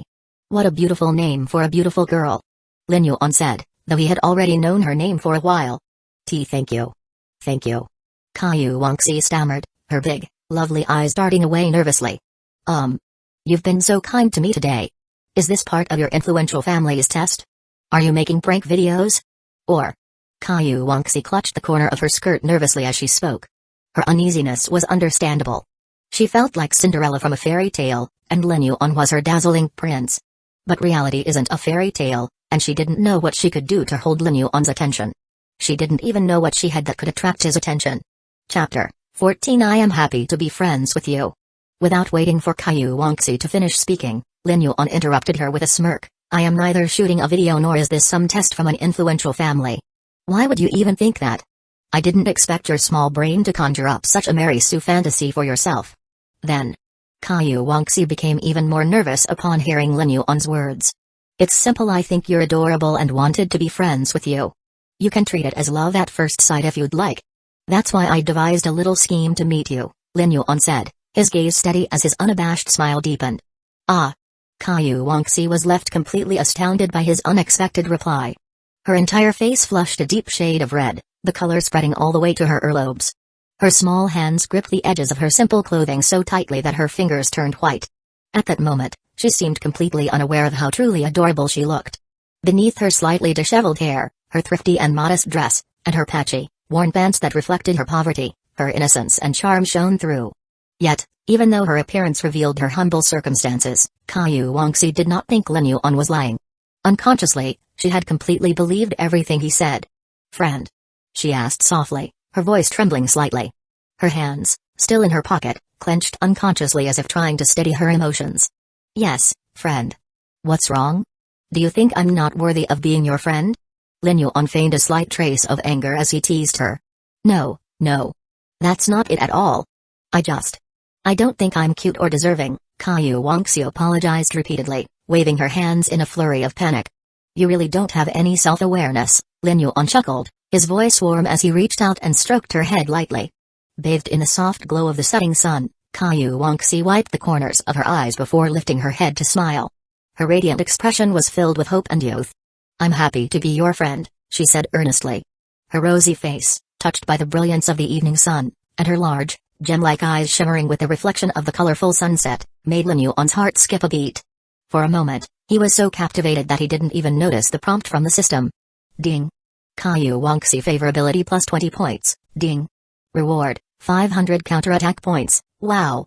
Caillou Wangxi is so cute. The host is incredible. He managed to gain 500 counterattack points in one go. Shen Lan's cheerful, lily-like voice rang in Lin Yuan's mind, her tone filled with genuine admiration. Lin Yuan was surprised. He knew that increasing someone's favorability, especially at higher levels, became increasingly difficult. Yet, with just a few simple words, he had managed to gain 20 points and received a handsome reward of 500 counterattack points. As Lin Yuan admired the incomparably lovely Caillou Wangxi, he was thinking about where to take her for dinner. Just as he was about to speak, Caillou Wangxi suddenly broke the silence. Then, I want to take you to a place. Is that okay? Caillou Wangxi asked cautiously, her voice soft but filled with hope. Of course, Lin Yuan replied with a gentle smile. Seeing Lin Yuan smile, Caillou Wangxi's nervous heart relaxed slightly, and she led him to a small noodle shop. Lin Yuan followed her inside, quickly taking in the surroundings. The shop was neat and clean, though it was evident that it was just a step above the street stalls in terms of hygiene and appearance. Boss, I'd like 2 bowls of dragon noodles, 1 bowl with 2 eggs and the other without, Caillou Wangxi said hurriedly to the shop owner as she approached the counter. She pulled a crumpled 50-yuan bill from her pocket and handed it over, her movements careful and deliberate. Lin Yuan watched the entire scene unfold without saying a word, his expression unreadable. After placing the order, Caillou Wangxi quickly returned to her seat, blinking her big, nervous eyes as she noticed Lin Yuan smiling at her but saying nothing. Unable to withstand his gaze, she explained shyly, my mother always taught me that when someone is kind to you, you should reciprocate. You treated me to a delicious meal earlier, So I wanted to invite you to one too. I know it might not be much, but it's all I can afford, Caillou Wangxi said, her cheeks flushed with embarrassment as her voice trailed off. Anywhere you invite me is perfect, Lin Yuan said warmly, reaching out to lightly pat her head again. Hearing his words, Caillou Wangxi felt as though her heart had been dipped in honey. Her sweet, bashful smile lit up her face, her crescent moon-shaped eyes sparkling with joy. Lin Yuan, observing her adorable reaction, knew she wasn't exaggerating. She had spent half of her monthly food budget on this meal. In the original novel, Caillou Wangxi's tragic backstory had been glossed over, but Lin Yuan now understood just how difficult her life had been. Diagnosed with liver disease at 6 years old, her medical bills had reached an astronomical sum. Her parents, who worked tirelessly to save money for her treatment, had tragically passed away in a car accident, leaving her orphaned and burdened with the weight of survival. Despite her hardships, Caillou Wangxi had grown into a strong, resilient girl filled with hope for the future. When the dragon noodles arrived, Caillou Wangxi pushed the bowl with 2 eggs toward Lin Yuan. "This is for you," she said softly, keeping the simpler bowl for herself. Lin Yuan smiled and began eating without hesitation. His easygoing demeanor melted Caillou Wangxi's worries, and she smiled sweetly as she started to eat as well, even though the meal cost her dearly. As they strolled along the street after their meal, Caillou Wangxi glanced at Lin Yuan shyly. "I thought you wouldn't eat it," she said softly. "Why wouldn't I? I like everything you invite me to," Lin Yuan replied with a laugh. "But if you hadn't eaten it, what would I have done?" she asked hesitantly. Lin Yuan raised an eyebrow. "What do you think you'd do?" After a moment of thought, Caillou Wangxi said softly, "Maybe I would have cried alone while finishing the meal." "Stupid," Lin Yuan said, shaking his head with a smile. Reaching out, he gently stroked her head again, a tender warmth spreading through his heart. References: Mary Sue, in our current timeline. I hope most people know what a Mary Sue is. If not, then you are like me, having not watched a Marvel movie after Endgame, but I do know the plot of the movies after it. Most movies and shows, in fact, are filled with perfect Mary Sues. Anyway, here it goes. Mary Sue is a type of character. It is often an ordinary and low-level character that suddenly becomes omnipotent and over-idealized. A category of female protagonist novels uses this theme as the basis of their plot, where the protagonist meets a handsome, rich, powerful guy and stages the comeback of her life. Chapter 15. What's your dream? At that moment, Caillou Wangxi didn't show any resistance to Lin Yuan's actions. Her face wore an expression of enjoyment. She held Lin Yuan in high regard and trusted him deeply. Not only was Lin Yuan wealthy and had treated her to a delicious meal, but she discovered that they shared many common interests and passions. He was someone with whom she could converse for hours. She liked Lin Yuan as a friend, but there was an undeniable allure to him. His brilliance made her feel inferior, as if she was a small speck next to a shining star. Despite the inexplicable fluttering in her heart, she forced herself to suppress these feelings, unwilling to entertain them. "Meeting Master Lin, even if just for half a day, has made my life feel worthwhile," Caillou Wangxi thought as she admired Lin Yuan's handsome features from the corner of her eye. Ding. Counterattack points plus 100. Lin Yuan observed the contentment on her face and, taking advantage of the moment, asked, "Do you work in multiple places?" "Yes," Caillou Wangxi answered, nodding. "Then you must be saving a fair amount. Why wear such worn-out pants?" Lin Yuan asked unexpectedly. "Ah." The look of enjoyment on her face instantly faded, and a hint of embarrassment appeared. "I'm sorry. I'm really sorry. I only have 50 yuan, it's not that I didn't want to treat you to better food. I apologize." Caillou Wangxi had always struggled with her self-esteem. Standing beside Lin Yuan, who seemed flawless and radiant, she felt insignificant, almost as though she was invisible. Yet, Lin Yuan's warmth gave her a flicker of courage. When Lin Yuan asked about her pants, she immediately assumed that he might think she wasn't willing to spend money to treat him, rather than considering any deeper reasons. "No, I believe you only have 50 yuan. The noodles were delicious too, but why didn't you save money?" Lin Yuan asked. As he spoke, Caillou Wangxi's eyes filled with confusion and worry. Lin Yuan, understanding her hesitation, sensed that it would be better for her to open up rather than having him press her further. Little did Caillou Wangxi know, Lin Yuan had already figured her out. She hadn't planned to tell him about her liver disease, but she feared he might think she was being stingy and deceptive. With a deep breath, she began to recount her past, her voice wavering with each word. This was the first time she had ever shared her life story with anyone. "When I was 6 years old." Although Lin Yuan had known about it for some time, he listened patiently and attentively, his gaze softening. "The doctor said I would need a major surgery to cure my illness, one that would cost at least 1 million. Every month, I had to get 4 treatments, and all the money I earned went toward paying for those. Caillou Wangxi's voice cracked, and tears began to fall. Over the years, she had grown accustomed to the suffering, but no one had ever truly listened to her struggles before. As she spoke her heart out, her feelings of inferiority only deepened. It was as though all her pain and isolation poured out in a flood of tears. But beneath the surface, she was just a young girl trying to survive, like many others caught in life's cruel challenges. To Lin Yuan's surprise, after finishing her story, Caillou Wangxi suddenly ran off. She sprinted quickly and without warning, making her escape seem all the more sudden and difficult to follow. However, despite her speed, Caillou Wangxi, weakened by years of malnutrition, couldn't outrun Lin Yuan. He swiftly closed the gap and grabbed her hand. "Why are you running away?" Lin Yuan asked, his voice gentle but firm. Seeing Caillou Wangxi's tear-streaked face, a surge of compassion filled him. Passers-by observed the scene, mistakenly assuming that the young couple was having a falling out. After catching her breath, Caillou Wangxi lowered her head, her voice small and meek. I didn't want to tell you that I'm sick." "Why?" Lin Yuan asked, his concern growing. Caillou Wangxi clutched the hem of her clothes tightly, anxiety evident in her trembling hands. "Because you're rich. I was afraid that once I told you, you'd think I only wanted to use you for your money. That I was pretending to be sick just to trick you. So, I ran away. I didn't want you to think I was a fraud." Lin Yuan let out a small laugh. "You think you can run away from me with your short legs? As you said, I could easily claim you were just pretending to run away. I didn't. I really didn't." Caillou Wangxi cried out, her voice desperate and full of anxiety, as she hurriedly explained. Lin Yuan reached out, placing a hand on her head in a comforting gesture. "Relax, I believe you. If you really wanted to deceive someone, there are far more effective ways to do it. But I trust you." Lin Yuan knew Caillou Wangxi's nature, and he could tell that she was being completely honest with him. She had revealed her illness to him not out of a desire for pity, but because he had created a space for her to speak her truth. In the original novel, Caillou Wangxi had always been full of hope, but never once asked for anyone's help. "Thank you. Thank you, Master Lin." Caillou Wangxi took hold of Lin Yuan's hand, her heart overwhelmed with gratitude. Lin Yuan's trust meant more to her than anything, a validation that someone saw her beyond her flaws. Ding. Counterattack points plus 200, the system rewarded him with another prompt.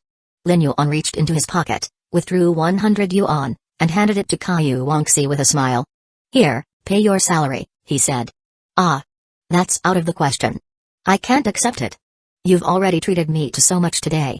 Caillou Wangxi froze in place, shaking her head repeatedly.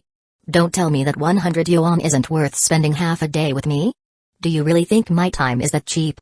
Lin Yuan chuckled, pulling her hand gently and placing the money in her palm. Caillou Wangxi, blushing deeply, didn't dare to refuse. She held the note in her hand, her face flushed with embarrassment. "Oh, by the way, what's your dream?" Lin Yuan asked suddenly, his voice full of curiosity. Caillou Wangxi's eyes lit up, the question like a beacon of light in the darkness. Chapter 16. You have a great idea, so come work for me. My dream is to open a cake shop. This cake shop doesn't need to be big but should sell various varieties of cakes. Cheesecakes, honey cakes, mousse cakes. Of course, the shop will not sell Black Forest cakes. I will operate the shop like this." At that time, Caillou Wangxi was chattering and jabbering on and on. She was speaking eloquently, and it looked like she would go on for the entire day. Her face was brimming with confidence and hope, and she seemed to have become a completely different person. Lin Yuan did not interrupt but instead looked on quietly with a smile. "Ah. I'm sorry. I got carried away again." Caillou Wangxi reacted after some time, seeing Lin Yuan smiling at her, and immediately her face blushed red. "It's okay. When did you think of these?" Lin Yuan asked. During the break of my part-time job. I like to indulge in flights of fancy when I have free time." Caillou Wangxi smilingly said, and her eyes were full of hope. Looking at those eyes brimming with hope, Lin Yuan felt that Caillou Wangxi resembled a goddess of hope. He understood Caillou Wangxi's dream. Caillou Wangxi's life was like a small sailboat. The dark clouds above the sky and the stormy waves under the boat put the sailboat in a precarious situation, while the store resembled a lighthouse, steering it toward its destination. "Thank you for listening to my blubbering," Caillou Wangxi said to Lin Yuan happily. However, she found that Lin Yuan was touching his chin at that time, as if pondering something. Soon after, he took out his mobile phone to send a message. She instantly closed her mouth and did not dare to breathe loudly. "Well, I feel you have a great idea, so come work for me," Lin Yuan suddenly said.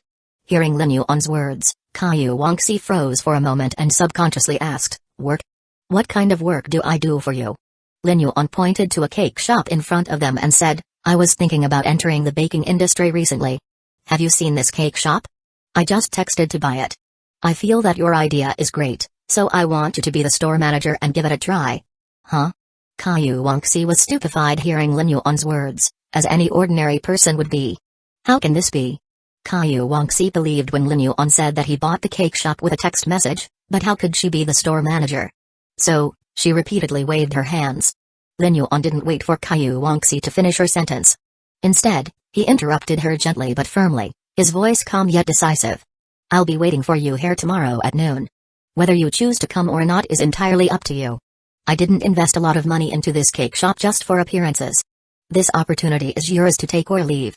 He paused, noticing the hesitation in her expression and understanding the pride that shone in her eyes. His tone softened as he continued, his words carrying a mix of empathy and conviction.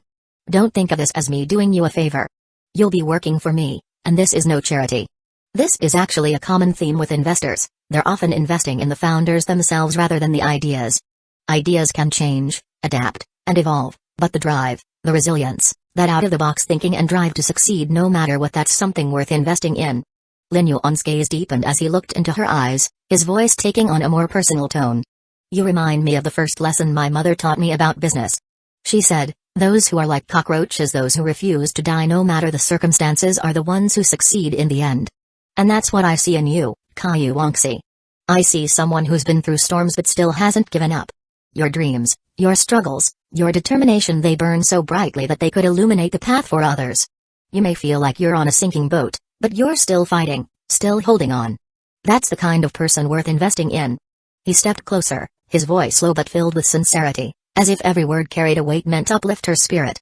This is your choice, and I won't force you. But know this, I see potential in you that's rare, a fire that could light up the world if you let it. After finishing, Lin Yuan gently reached out and stroked Caillou Wangxi's head, a gesture both reassuring and encouraging. Then, without another word or glance back, he turned, got into his car, and drove off, leaving her standing there with his words echoing in her heart. She stood there with a dazed expression on her face and watched the figure gradually drift away. After hesitating for a while, she decided.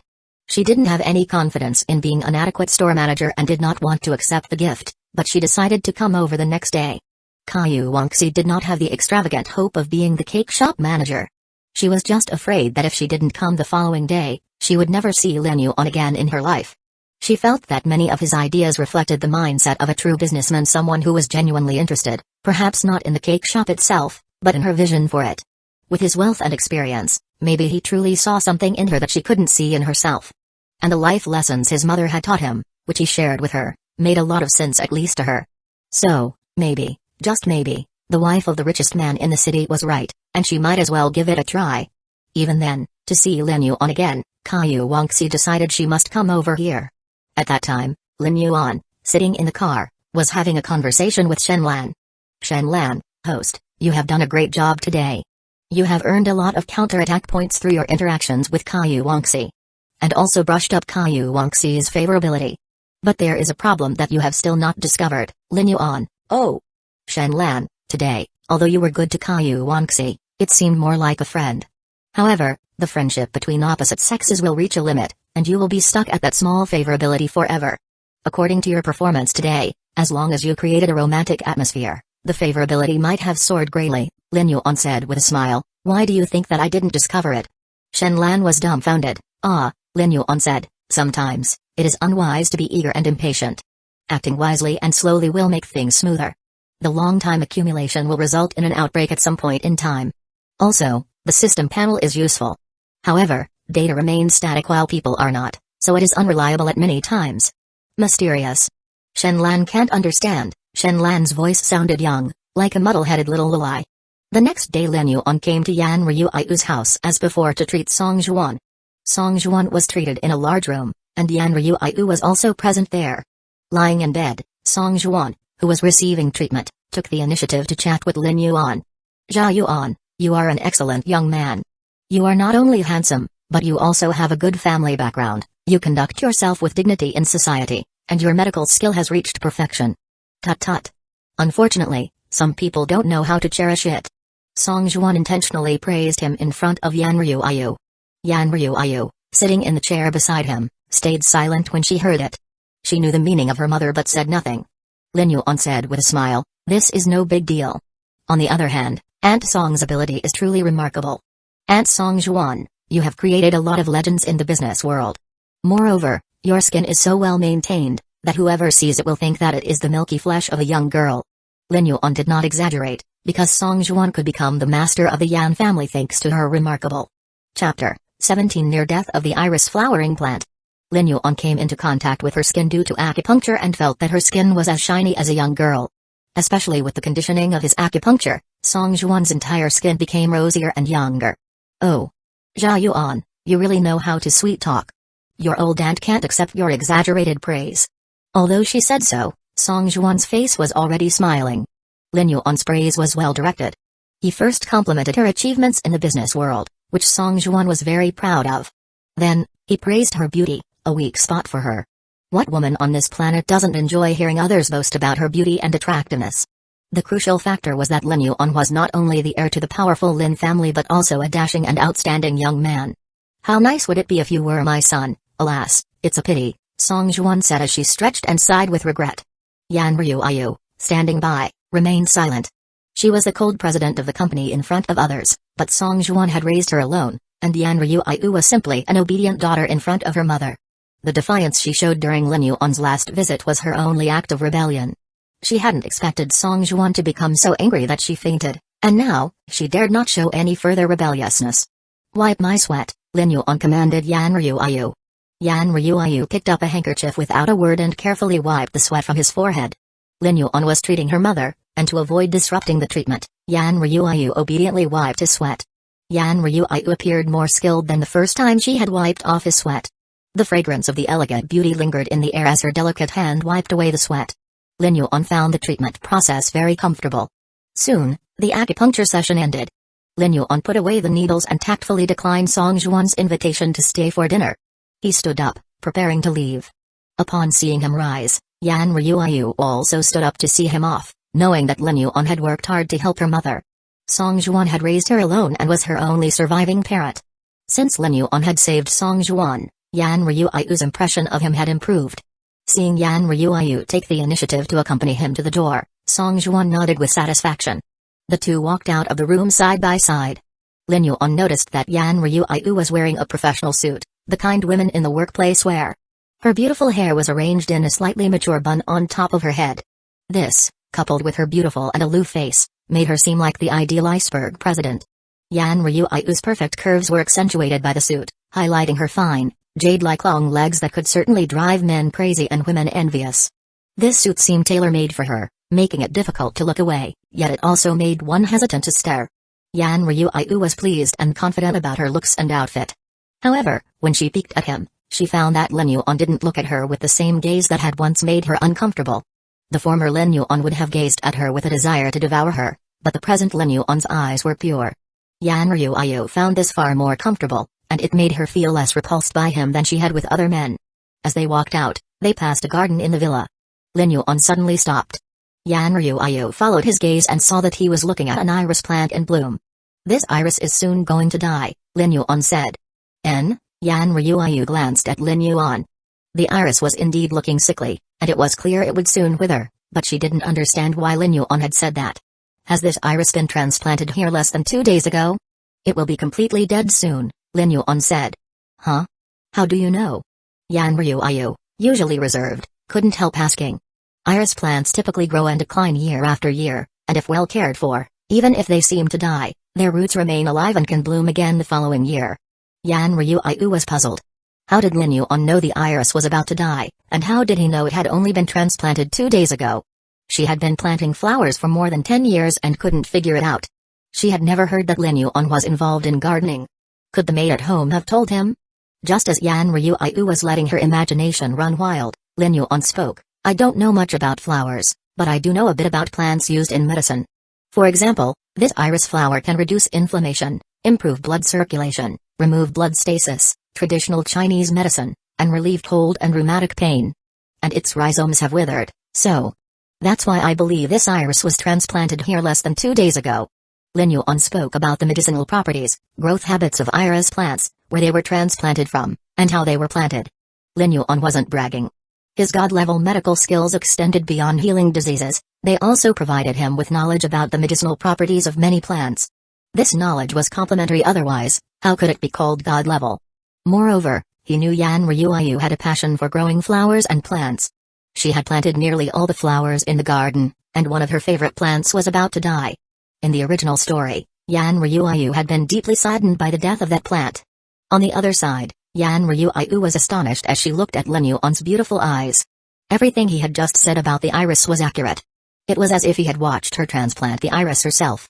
Yan Ryuayu felt increasingly unable to see through Lin Yuan. Chapter 18 Yan Ryuayu asks for help. Help me, please, save it. Before, she had introduced flowers to Lin Yuan, thinking it could help foster a deeper connection between them. Sadly, Lin Yuan had never shown much interest in her passion for flowers. This was one of the reasons she had been resolute in wanting to end their engagement. She hadn't expected Lin Yuan to suddenly speak about iris plants with such confidence. Could it be that his medical skills are truly that extraordinary? Medical skills? Yes, medical skills. A thought suddenly crossed Yan Ryuayu's mind. If Lin Yuan's medical expertise could heal people, could it also save plants? After all, he had used his skills to cure her mother, so surely, he could apply them to ailing flowers as well. With this realization, Yan Ryuayu's gaze shifted, now filled with hope and a newfound enthusiasm. The difference in her expression was striking, almost as if it had flipped from winter to spring. May I ask you something? Yan Ryuayu's voice was tinged with nervousness as she spoke. Of course, Lin Yuan responded calmly. You seem to know so much about medicinal plants, such as the iris. Do you think you could cure them? Yan Ryuayu asked, her tone betraying a hint of anticipation.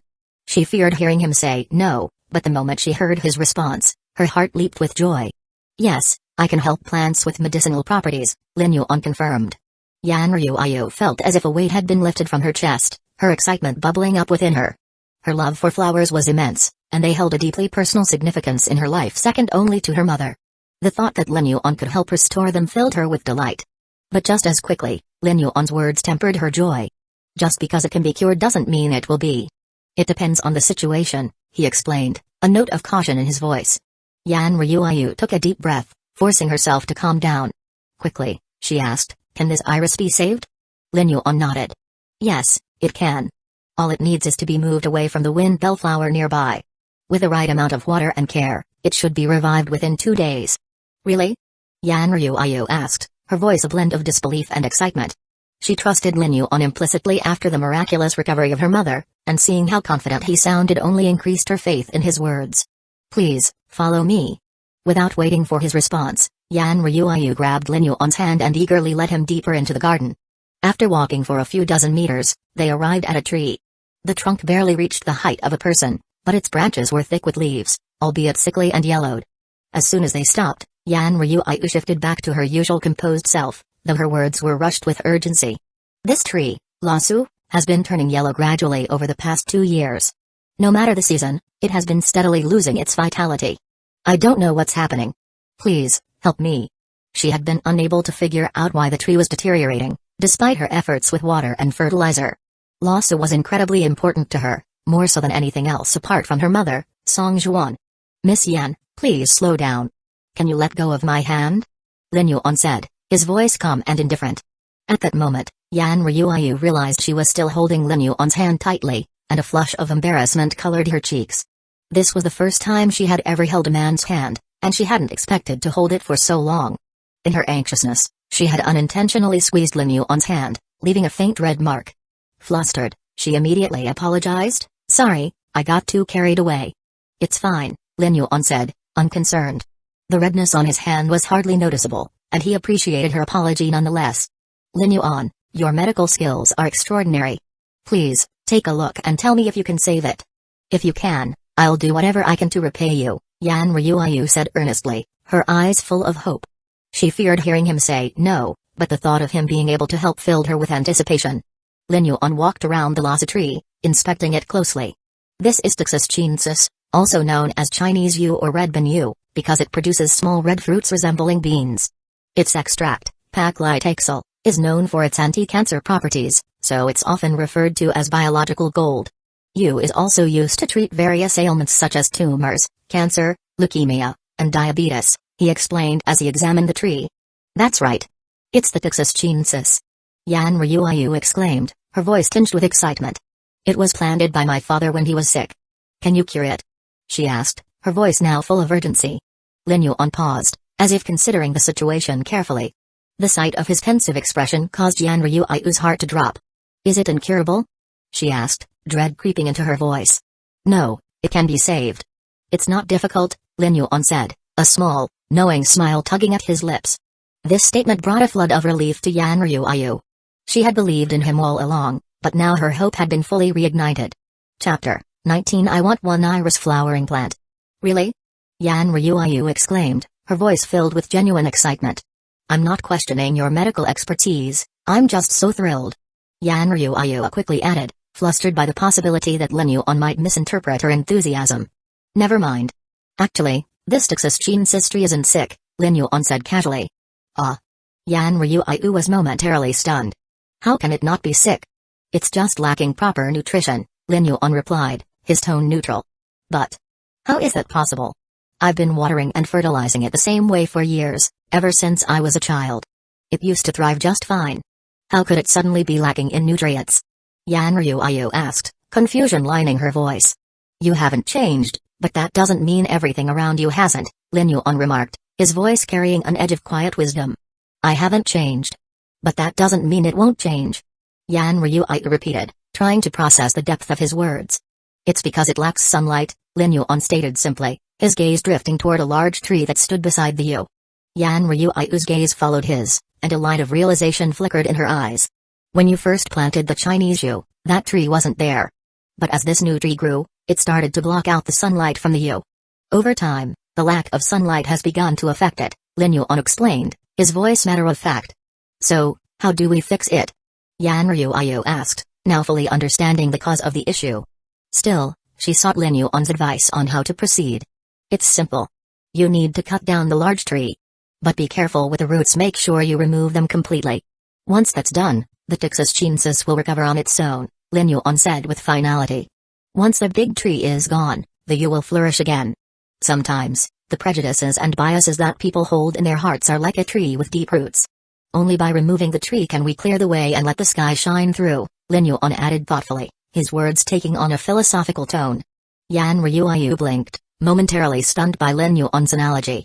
Under the bright sunlight, his features seemed even sharper, and his calm demeanor radiated a quiet confidence.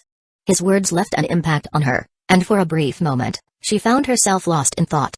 "You haven't changed, but that doesn't mean it won't change. The prejudices in people's hearts are like a tree with deep roots." The weight of his words resonated with her on a deeply personal level. Over the course of just 2 days, Yan Ryuayu had watched Lin Yuan undergo a noticeable transformation. She realized, much like the tree, she too had carried deep-seated biases against him. Now, she felt a growing clarity stirring within herself. Ding. Yan Ryuayu's favorability +5. Counterattack points +100, a notification from the system echoed in Lin Yuan's mind, but he paid it no mind. "Did you hear me clearly? Cut down the tree and remove its roots, and the Chinese yew will heal itself without any further treatment," Lin Yuan repeated, his voice firm and calm. Yan Ryuayu snapped back to reality. "Yes, I understand. I'll have the tree cut down and the roots removed today." Her voice softened with genuine gratitude. "Thank you so much. I planted this tree with my father when I was little. He would often bring me here to play in its shade. This tree means so much to me. Truly, thank you." Ding. Counterattack points +100, the system chimed again, but Lin Yuan remained unaffected. "It's no problem," Lin Yuan replied, shrugging casually, though a faint smile tugged at the corner of his lips. Normally so cold and reserved, Yan Ryuayu found herself more open and vulnerable today, sharing fond memories from her childhood with Lin Yuan. She couldn't help but feel a sense of unfamiliarity as she reflected on how, in the past, it was Lin Yuan who had been curious about her life, persistently asking about her personal affairs.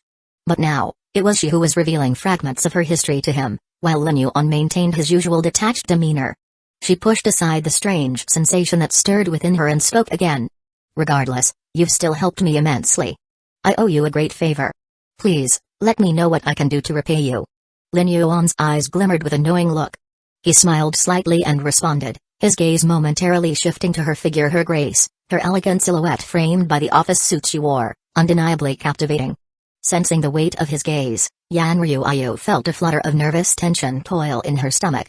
Could it be that Lin Yuan was expecting something inappropriate? A wave of unease swept over her. The reward I want is... Lin Yuan began, his voice dropping to a softer tone, as though savoring the anticipation. A Naira's flowering plant, Lin Yuan said casually, turning his gaze away, as though it were the simplest of requests. Once the iris is revived, just give it to me in an elegant pot. Yan Ryu's eyebrows shot up in disbelief. A Naira's flowering plant? You want just that? She blinked in astonishment. Of all things, he asked for a simple flower in return for his help. A Naira's. She was momentarily taken aback, her thoughts swirling. Chapter 20 I use my scum ability, what are you scolding me for?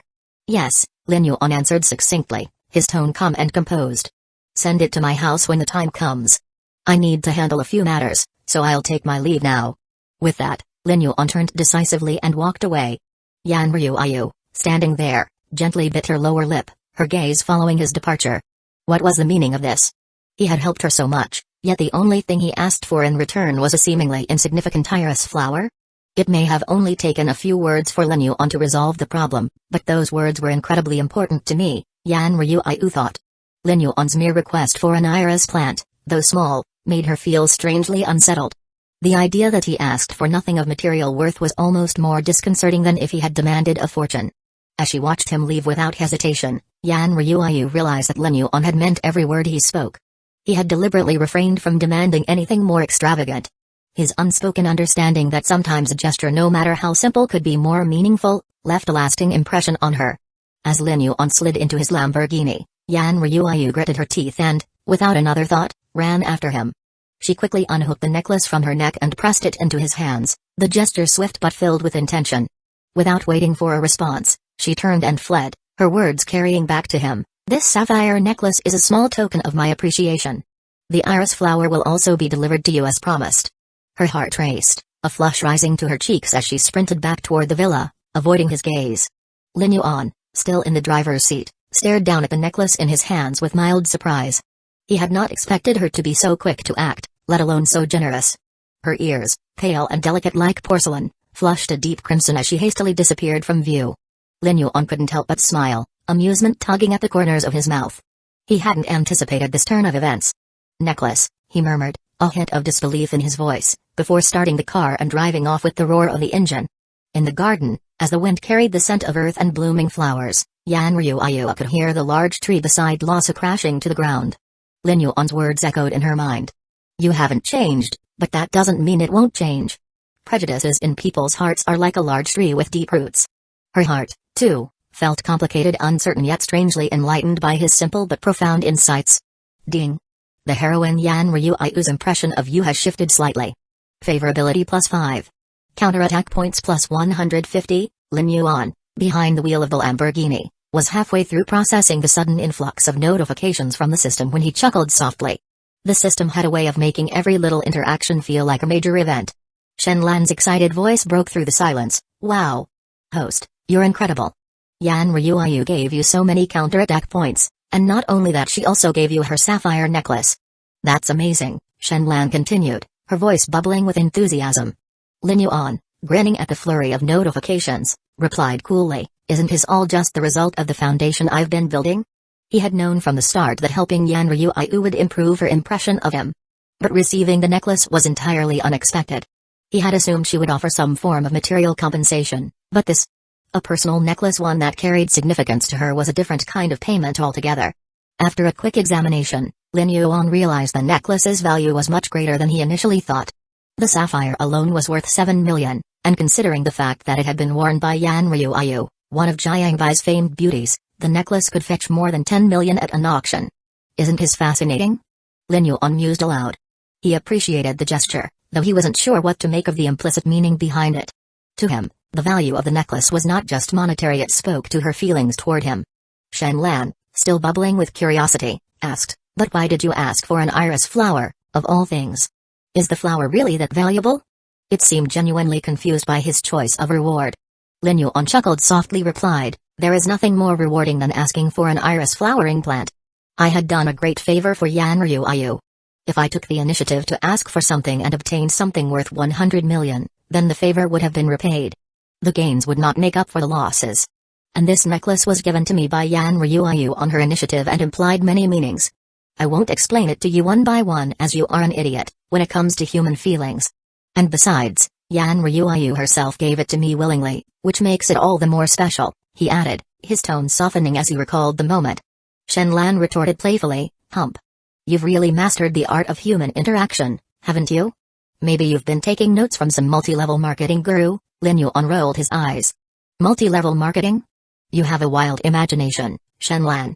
I just know that this is about more than just receiving gifts. It's about the connections we make along the way. Shenlan grumbled in mock indignation, I'm not stupid. You were just being clever, weren't you? But come on, why is the favorability only +5 when the counterattack points skyrocketed? Lin Yuan stroked his chin thoughtfully. It makes sense, I guess. Prejudices don't just disappear overnight, and Yan Ryuayu is the first heroine. So, it'll take time to earn her full trust.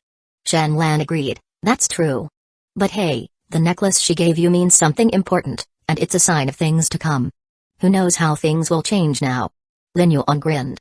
I'm counting on it. Maybe I'll give the necklace to Caillou Wangxi, though. She's just as deserving. Shenlan gasped, wait, you're giving that to Caillou Wangxi? But Yan Ryuayu gave it to you.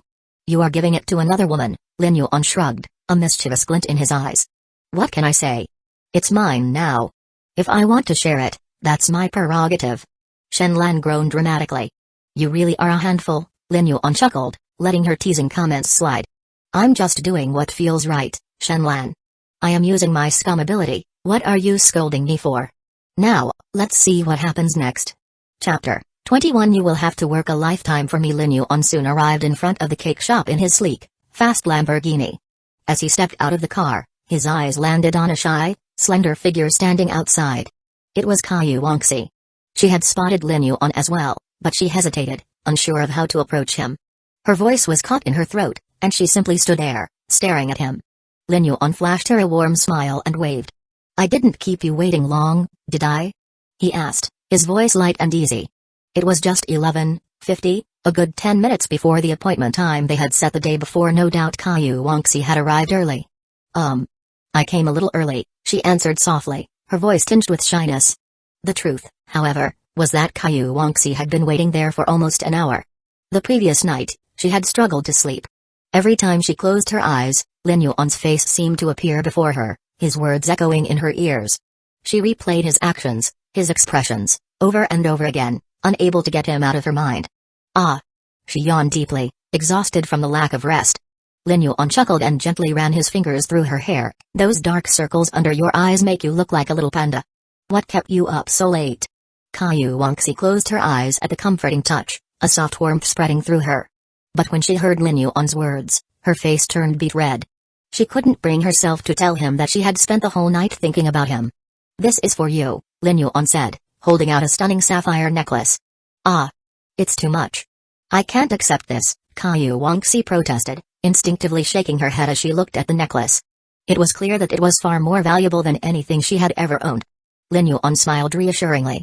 Your rejection is invalid. This is my way of apologizing for being late. It's of little importance to me. Just wear it. His tone was firm, yet kind. Without waiting for her to respond, he reached out and effortlessly placed the necklace around her neck. Caillou Wangxi blinked, a little stunned by how easily he did it. She had grown used to Lin Yuan's overbearing style, the way he would insist on doing things his way, regardless of her protests. Even though she had verbally refused, she felt a strange sweetness in her heart as she let him do it. Let's head inside and take a look at the shop. You'll be the owner of this place from now on, Lin Yuan said, his voice filled with encouragement. He gently guided Caillou Wangxi into the cake shop, and she followed him without hesitation. As they entered, two young women standing by the door greeted them with a respectful bow. Good day, young master. Lin Yuan nodded and led Caillou Wangxi further into the shop. Yesterday, Lin Yuan had purchased the cake shop outright. The two girls were his staff, and now they stood ready to serve. The shop itself was not overly large, but its decoration was elegant, and the cakes were arranged neatly in display cases, each one looking more perfect than the last. Caillou Wangxi couldn't believe her eyes. The shop was everything she had ever dreamed of. No, it surpassed her wildest imaginations. After showing Caillou Wangxi around, Lin Yuan led her to a table and ordered 2 cups of milk tea for them. Once seated, Caillou Wangxi broke the silence. Master Lin, I can't manage this store. I only want to be your friend, not take over a business like this. Though she feared Lin Yuan might be upset, she couldn't accept such a generous gift. Her heart ached at the thought of taking it, and she couldn't help but feel uneasy. Lin Yuan gave her a knowing smile. Who said I was just giving it to you? Didn't I explain everything clearly yesterday? Eh? Caillou Wangxi blinked, taken aback by his words. With that, Lin Yuan handed her a business contract. She hesitantly took it and began reading through the terms. The more she read, the more she felt at ease.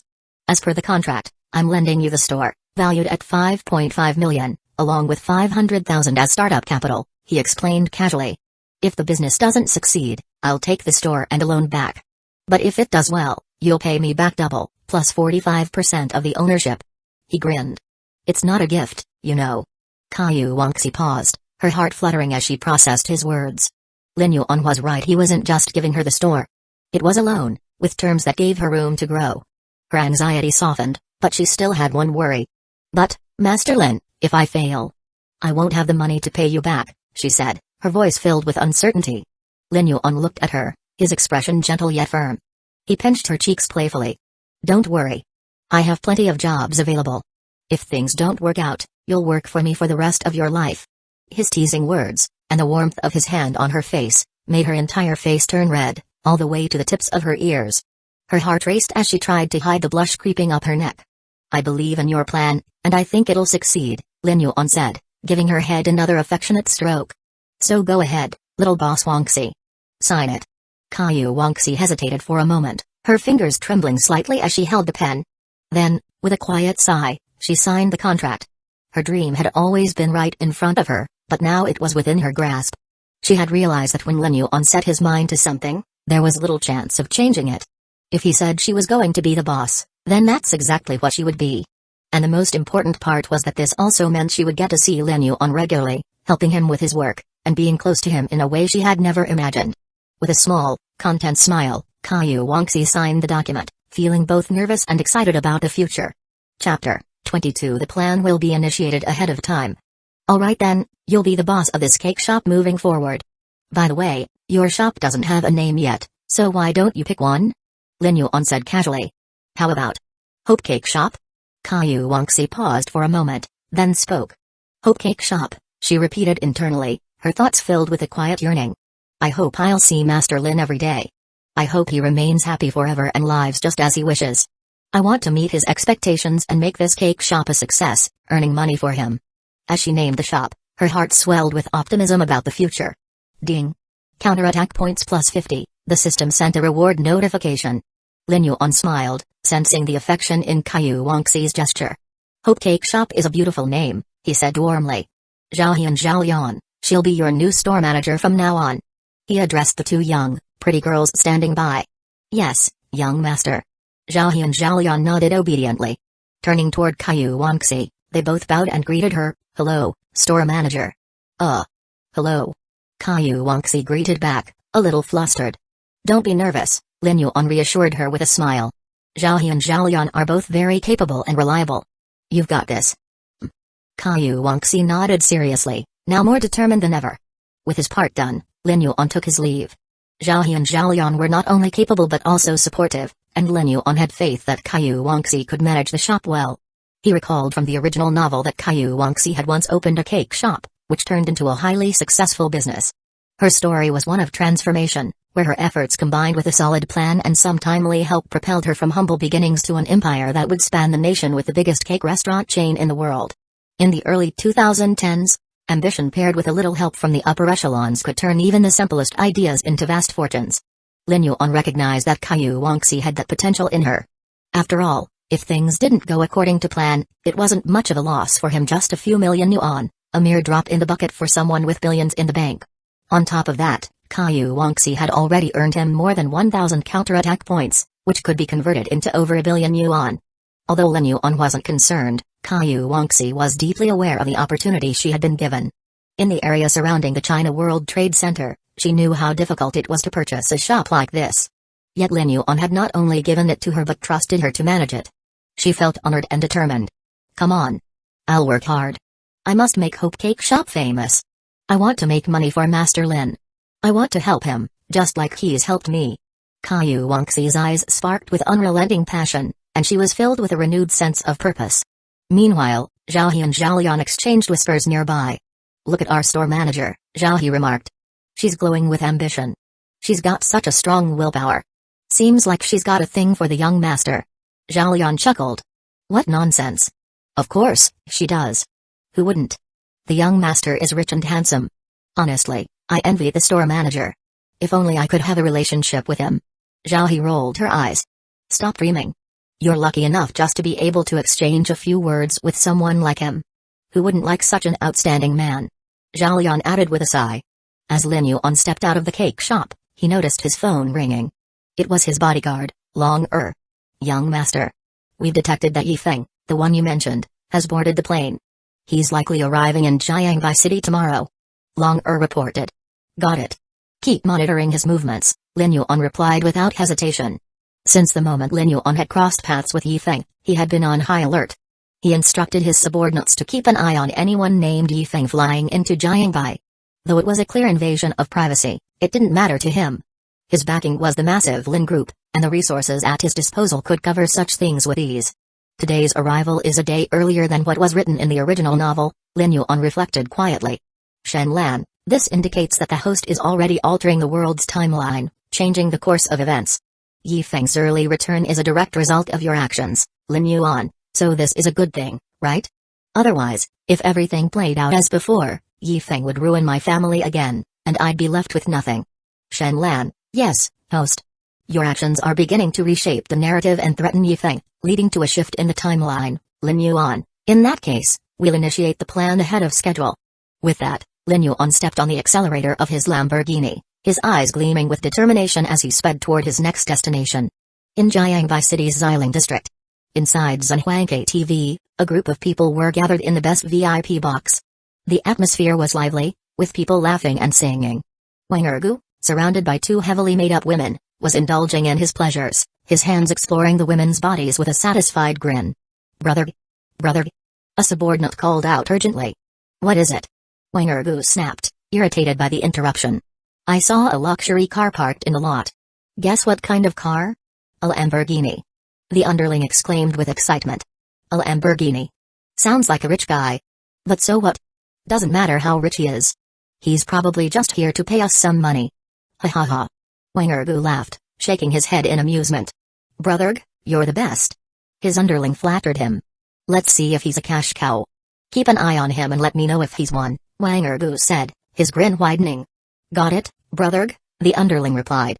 After finishing his conversation with the women, Wang Ergu stumbled toward the public bathroom, clearly intoxicated. Who the hell is occupying my toilet?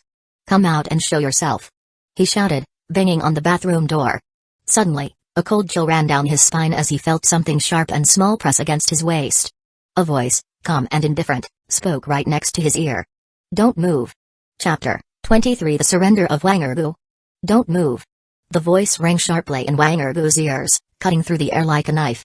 In the next moment, an unbearable sensation spread from his neck to his head, sharp and piercing, as though countless needles had lodged themselves under his skin. He felt like a living pincushion. As a seasoned gangster, Wang Ergu's instincts kicked in despite the sneak attack. He immediately tried to grab the dagger tucked at his waist, intending to slash backward at his attacker. Yet, before his arm could even move, he realized with horror that his entire body had gone numb. He couldn't move a muscle. I expected you to resist, came a calm, detached voice. Wang Ergu felt the dagger being plucked from his waist. A large hand gripped his neck, lifting him effortlessly off the ground. The sudden lack of air made his face flush red as he struggled against the crushing grip. His vision blurred, but he managed to make out the features of his attacker, a young man with strikingly handsome looks, messy black hair, and piercing, emotionless eyes that seemed to strip him bare. Those eyes were colder than ice, and a chill seeped into Wang Ergu's very core. It was Lin Yuan. As Wang Ergu flailed weakly, Lin Yuan flung him into one of the grimy toilet cubicles like he was no heavier than a rag doll. Without so much as a glance, Lin Yuan stepped inside after him, closing the door behind them with deliberate finality. If I had known this Wang Ergu would be such an embarrassment, I wouldn't have bothered spending 20 strength points, Lin Yuan mused, his expression unreadable. After leaving the cake shop earlier, Lin Yuan had come straight to Zhenhuangke TV with one goal in mind, to deal with Wang Ergu. On the way, he had used 2,000 counterattack points to upgrade his strength attribute, ensuring he would have no trouble subduing the infamous underground prince of Xiling district. However, Wang Ergu's pathetic display had left Lin Yuan unimpressed. The man hadn't even noticed Lin Yuan's approach, and a few well-placed acupuncture strikes had rendered him completely defenseless. Lifting him with one hand had been effortless. Lin Yuan almost felt like he'd wasted his strength upgrade. Master, Lin Yuan began, his voice steady and devoid of emotion. Real name Wang Ergu, owner of Zhenhuike TV, and the self-proclaimed underground prince of Xiling district. Am I correct? Who are you? What do you want? Wang Ergu spat, trying to sound defiant despite the tremor in his voice. Who I am is irrelevant, Lin Yuan replied, his tone chillingly calm. What matters is that I'm here to make you do something for me. Ridiculous. Do you think I'll just bow down to you? Don't think you can threaten me into submission. I've survived worse than this. I'll never be anyone's dog. Wang Ergu snarled, his bravado masking the fear gnawing at him. Oh? Is that so? Lin Yuan's tone didn't change, but the faint trace of a smirk played on his lips. Without warning, a glint of silver appeared in Lin Yuan's hand. Before Wang Ergu could comprehend what was happening, a needle pierced his neck. Arg! Wang Ergu cried out, his scream muffled as Lin Yuan pressed his face against the toilet bowl. Another needle followed. Then another. Each insertion sent searing pain coursing through his body, pain so intense it felt as though his very soul was being torn apart. Wang Ergu was no stranger to torture. He had inflicted horrors on others, shoving toothpicks under fingernails, smashing hands against walls, and even dislocating jaws for fun. But this was unlike anything he had ever experienced. Lin Yuan worked with cold precision, his movements deliberate and calculated. His mastery of acupuncture allowed him to manipulate the human body with surgical accuracy. It was a skill that could heal or destroy, depending on his intent. And today, his intent was clear. Wang Ergu's body convulsed with pain, his muffled cries reverberating through the small cubicle. By the time Lin Yuan had placed dozens of needles, Wang Ergu felt as though his very existence had been torn apart. When Lin Yuan finally released the hold on his mouth, Wang Ergu didn't scream or curse. His voice, hoarse and trembling, was a pitiful plea for mercy. I was wrong. I'll do whatever you want. Just tell me what to do. Wang Ergu gasped, his face streaked with tears and blood. But Lin Yuan remained silent. He didn't respond to Wang Ergu's pleas. Instead, he calmly continued inserting needles, each one amplifying the agony. I'll do it. I'll do whatever you ask. Wang Ergu howled. Please, just stop. Kill me if you want, but end this. Lin Yuan finally inserted the last needle and stepped back, watching as Wang Ergu crumbled. The once proud gangster was unrecognizable now, his defiant spirit shattered. His eyes, once filled with arrogance, were now hollow and filled with fear. Lin Yuan began removing the needles, one by one. With each needle withdrawn, Wang Ergu felt his body come back to life, though his spirit remained broken. When he was finally able to move, Wang Ergu didn't fight back. He didn't call for help. Instead, he dropped to his knees, pressing his forehead to the filthy floor. Sir, Wang Ergu whimpered, his voice trembling with desperation, I swear on my life, I'll do whatever you ask. Just give the order, and I'll obey without question. I'll even die if that's what you want. Lin Yuan gazed down at the man groveling at his feet, his expression unreadable. He had achieved his goal. Breaking someone's will wasn't about forcing immediate submission, it was about pushing them so far that surrender became their only option. Wang Ergu was no longer the underground prince. He was now nothing more than a dog awaiting its master's command. Chapter 24 Coercing the supporting role. Loyalty panel appears. Wang Ergu was overwhelmed with terror, his body trembling as he faced the man before him. He felt as though he was in the presence of a devil, and any hope of resisting evaporated in the face of such overwhelming power. His memories of the excruciating pain he'd endured resurfaced, and he shuddered at the thought of experiencing it again. Your patron is the underground emperor of Xiling district, Gu Qingshan, right? Lin Yuan inquired, his tone dispassionate. Yes, that's right. How did you know, my lord? Wang Ergu stammered, taken aback. Few were privy to this secret, and the fact that Lin Yuan knew such intimate details left him questioning the man's true identity. Has Boss Qingshan offended you? Do you want me to deal with him? Kill him? Wang Ergu asked, clenching his fists, the desperation in his voice unmistakable. Though he knew it would be difficult to eliminate Gu Qingshan, he was willing to do anything to avoid enduring the torturous pain again. Is Gu Qingshan's younger brother returning soon? Lin Yuan pressed. Wang Ergu froze, struggling to process the question. After a long moment, he responded, yes, Gu Qingshan's younger brother, Yi Feng, is coming back to China tomorrow. You're in charge of this matter. When Yi Feng returns, Gu Qingshan will likely entrust you to handle him. Your job is to keep me updated on Yifeng's movements at all times, Lin Yuan instructed, his words calm and precise. Wang Ergu blinked, stunned. Is it really that simple? He asked in disbelief. It's that simple.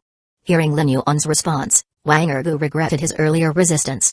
If only he had known it was so easy, he wouldn't have put himself through the agony. His mind raced, realizing how foolish he had been. I'll watch Yifeng closely for you, and I will report everything as soon as it happens, Wang Ergu promised, bowing his head and knocking it forcefully on the ground several times. Take this, Lin Yuan said casually, tossing a pill into the air. Wang Ergu hesitated for a moment but, with a grimace, swallowed the pill. Okay. I'll take it. He muttered. Lin Yuan smiled inwardly, satisfied with the man's compliance. This pill is highly poisonous. Every 7 days, the poison will flare up, and if you don't have the antidote by then, your 7 apertures will bleed, and you'll die in agony. There are 3 antidotes in this bottle. I'll observe your performance and decide if I should provide you with another dose in 3 weeks. He dropped the bottle of pills onto the floor. Wang Ergu grabbed it quickly and secured it carefully. His heart pounded in his chest as he realized the full extent of Lin Yuan's control over him. A system notification popped into Lin Yuan's mind. Ding. Coercing supporting role. The loyalty panel has opened. Lin Yuan opened a system panel, where a new sub-panel titled Loyalty had appeared. Wang Ergu, Loyalty 80, that's already pretty high for someone I've coerced into loyalty, Lin Yuan mused. In the end, Wang Ergu's life was firmly within his grasp. I've already sent you a message outlining the details of what you need to report to me, Lin Yuan said, slipping his phone into his pocket. Wang Ergu quickly checked the message and nodded. Don't worry, Godfather. I will accomplish the mission you've assigned to me without fail. Godfather? That makes me feel ancient. Just call me young master, Lin Yuan replied, a hint of irritation in his voice. Yes, young master, Wang Ergu replied immediately. You should know that Gu Qingshan has already transferred the inheritance rights to Yifeng. As long as you do well, Gu Qingshan's position maybe even more could be yours one day. Do you understand? Lin Yuan added, stressing the importance of his words.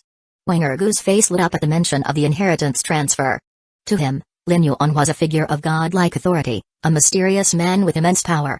He knew that very few people, including Gu Qingshan, were aware of the details of the inheritance and Yifeng's return. Yet Lin Yuan seemed to know everything. Wang Ergu couldn't help but notice Lin Yuan's luxurious appearance. His limited edition Patek Philippe watch alone was worth millions. This was no ordinary man, he was clearly someone of immense wealth and influence. I understand, young master. You can trust me. Wang Ergu beamed with gratitude. Ding. Wang Ergu loyalty +10, the system prompt echoed in Lin Yuan's mind. Lin Yuan smiled inwardly. The carrot and stick method was always effective. If you could deliver the right amount of pain and reward, results were practically guaranteed. Without a word, Lin Yuan turned and exited the restroom, leaving Wang Ergu to scramble after him. Master, why are you here? We've been waiting for you for a long time. As they emerged, several of Wang Ergu's underlings and a few women from the brothel noticed him. Wang Ergu had been in the bathroom for quite some time, which had raised some concerns among the group. As they looked around, they were surprised to see Wang Ergu, who usually carried an air of aloofness, now following a man with eagerness. One of the drunken underlings, bleary-eyed, slurred, Master, who's this kid? He's so handsome. Is he your new girlfriend? Before anyone could react, Wang Ergu had already lunged at the underling, kicking him across the room with a force that sent him crashing into a wall. Shut your mouth. Rip out his tongue and cut it off. Wang Ergu snarled, his voice filled with venom. The sudden aggression stunned the rest of the group. But what shocked them even more was the way Wang Ergu's demeanor shifted when he turned to the man he had been following. His face transformed into one of obsequiousness, and he bowed repeatedly. I'm sorry, my lord. My men are foolish. I will take care of it in the coming days, he said, slapping himself across the face as a sign of contrition. He hit himself repeatedly until his face began to bleed. The others watched in complete astonishment, their eyes wide with disbelief. To their shock, Lin Yuan said coolly, handle it, and handle it well. Without another word, he turned and left, his steps deliberate and confident. Yes, yes. Wang Ergu stammered, bowing lower as Lin Yuan walked away. His underlings stepped aside quickly, nervous and trembling. They leaned against the walls, still reeling from the unexpected show of force. Lin Yuan made his way to the parking lot, entering his Lamborghini and driving off without a second glance. As Lin Yuan drove, one of his underlings, Zhao Kai, noticed the sleek Lamborghini disappearing around the corner. Master, the rich man is speeding off in his Lamborghini. Aren't we going to make money off him? Zhao Kai asked, pointing toward the luxury car. Wang Ergu didn't even acknowledge the remark. He shook his head in resignation, inwardly reflecting on his unfortunate choices. I don't know if my judgment is clouded, or if I'm just surrounded by idiots. Forget it. Just deal with Zhao Kai and the one I kicked earlier, he muttered, dismissing the matter. He pulled out his phone and began going through the chat history with Gu Qingshan, searching for any information related to Yi Feng. He needed to gather everything and report back to Lin Yuan. Meanwhile, Lin Yuan was still driving, his Lamborghini cruising smoothly through the streets. His phone buzzed, and he picked it up, dialing his father, Lin Jianjun. Hello, what's going on, Yuaner? Lin Jianjun's voice crackled over the line. I'm heading to the company. Are you there? Lin Yuan asked. Your mother and I are here, what's the matter? Lin Jianjun replied, his tone casual. It's nothing serious. I'll be there soon, Lin Yuan replied, ending the call quickly without elaborating. There were matters he needed to attend to at the Lin family company. But just as he hung up, Lin Yuan's attention was drawn to a noise. Something was wrong. He glanced to the side, just in time to see his Lamborghini scrape against a BMW at the corner of the street. He muttered, cursing under his breath. Chapter 25. Kiao Siang asked you for compensation. Please make a choice. The BMW halted immediately. Lin Yuan followed suit, his foot pressing on the brake pedal. Scraping a car wasn't exactly a major traffic incident, but it was still necessary to discuss compensation between the involved parties. Just moments earlier, Lin Yuan had been making a turn while the BMW continued straight ahead. One car was veering off course while the other maintained a direct path, making it clear that Lin Yuan was likely at fault for the accident. However, as Lin Yuan assessed the situation, he couldn't shake the feeling that the BMW had come far too close to his vehicle. It almost seemed as though the BMW had intentionally brushed against his Lamborghini. But why would the driver of a BMW go out of their way to scratch a luxury sports car? Could the driver simply have been in a bad mood? Pushing such thoughts aside, Lin Yuan exited his car without further hesitation, determined to deal with the situation. As soon as Lin Yuan stepped out of his car, he noticed the BMW driver had also gotten out of hers. A white, delicate chin peeked out from the vehicle, followed by a cascade of long golden hair that shimmered like sunlight itself. The owner of the BMW was a young, strikingly beautiful woman. Her slender, phoenix-shaped eyebrows framed eyes as bright as stars, radiating a mystical glow. Her nose was sharp and elegant, complementing her rosy cheeks and full, pink lips. Her delicate features, combined with her soft oval face, made her look almost otherworldly. She wore an emerald green cheongsam that hugged her form, highlighting her slender figure. The slit in her skirt revealed her long, graceful legs. Her appearance exuded a sense of refinement and strength, hinting at her mixed heritage. However, what truly stole the spotlight was her golden hair, cascading over her shoulders like a shimmering waterfall of light. Naturally, such an event, a car accident involving a Lamborghini and a stunningly beautiful woman, quickly attracted attention from onlookers. Though the Lamborghini certainly drew its share of gazes, it was the multiracial beauty who seemed to capture everyone's attention. Her striking appearance was impossible to ignore. She stood like a celestial star, captivating the eyes of every person who dared to look. Despite the attention, Lin Yuan maintained his composure. After all, he had encountered beautiful women before, such as Yan Ryu and Kaiyu Wangxi, who were just as stunning, if not more. While the multiracial woman was undeniably beautiful, her lure didn't hold Lin Yuan's full attention. His thoughts drifted to the reason behind the collision, as the system had just given him an important notification. Ding. You've met one of the heroines, Kiao Siang. Upon hearing her name, Lin Yuan's understanding of the situation became clear. Kiao Siang wasn't just any beautiful woman, she was one of the heroines of this strange turn of events. Indeed, her golden hair was natural, a gift from her foreign mother, a woman of considerable status. Her father, who had married a beautiful foreign woman, had ensured that his daughter grew up with the finest of privileges. The Kiao family's wealth was vast, comparable to that of the Lin family. Yet, despite her family's fortune, Kiao Siang had a unique outlook on life. Having returned from studying abroad, she had developed a certain disdain for the rich.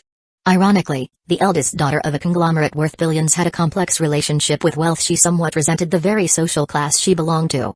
It wasn't entirely clear whether her mindset had been shaped by her time overseas or if it stemmed from some internal ideological conflict, but her thoughts were filled with notions of freedom, equality, and a rejection of elitism. Feminism, anti-patriarchy, and even disdain for wealth inequality all seemed to occupy her mind.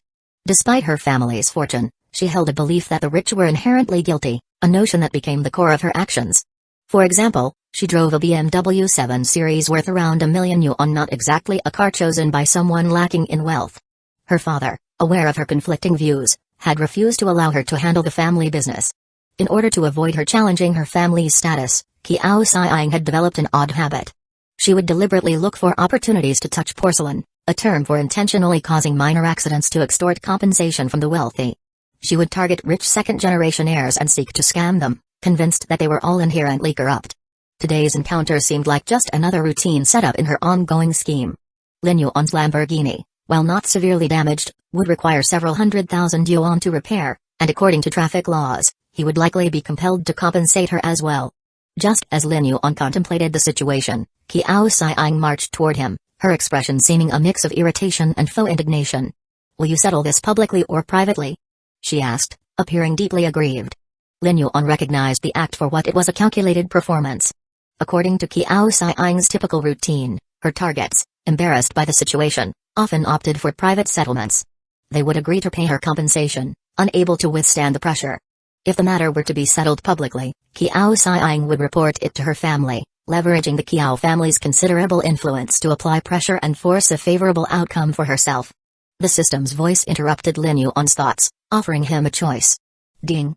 Qiao Xiang has asked you for compensation. Please make your choice, settle privately, promise compensation, and transfer money to her. Reward, advanced cooking skills, choice, refuse to settle privately, refuse to compensate. Reward, advanced stock trading skills." The system had made the offer clear, and Lin Yuan now stood at a crossroads, weighing his options. Chapter 26. Toying with Qiao Xiang. The main character, Yi Feng, in the original novel, through various means, appeased Qiao Xiang, and while supporting her ideas of freedom and equality, stirred emotions within him. However, Lin Yuan was not accustomed to appeasement, nor did he think about offering any. "I choose the second option, refuse to settle privately, refuse to compensate." Ding.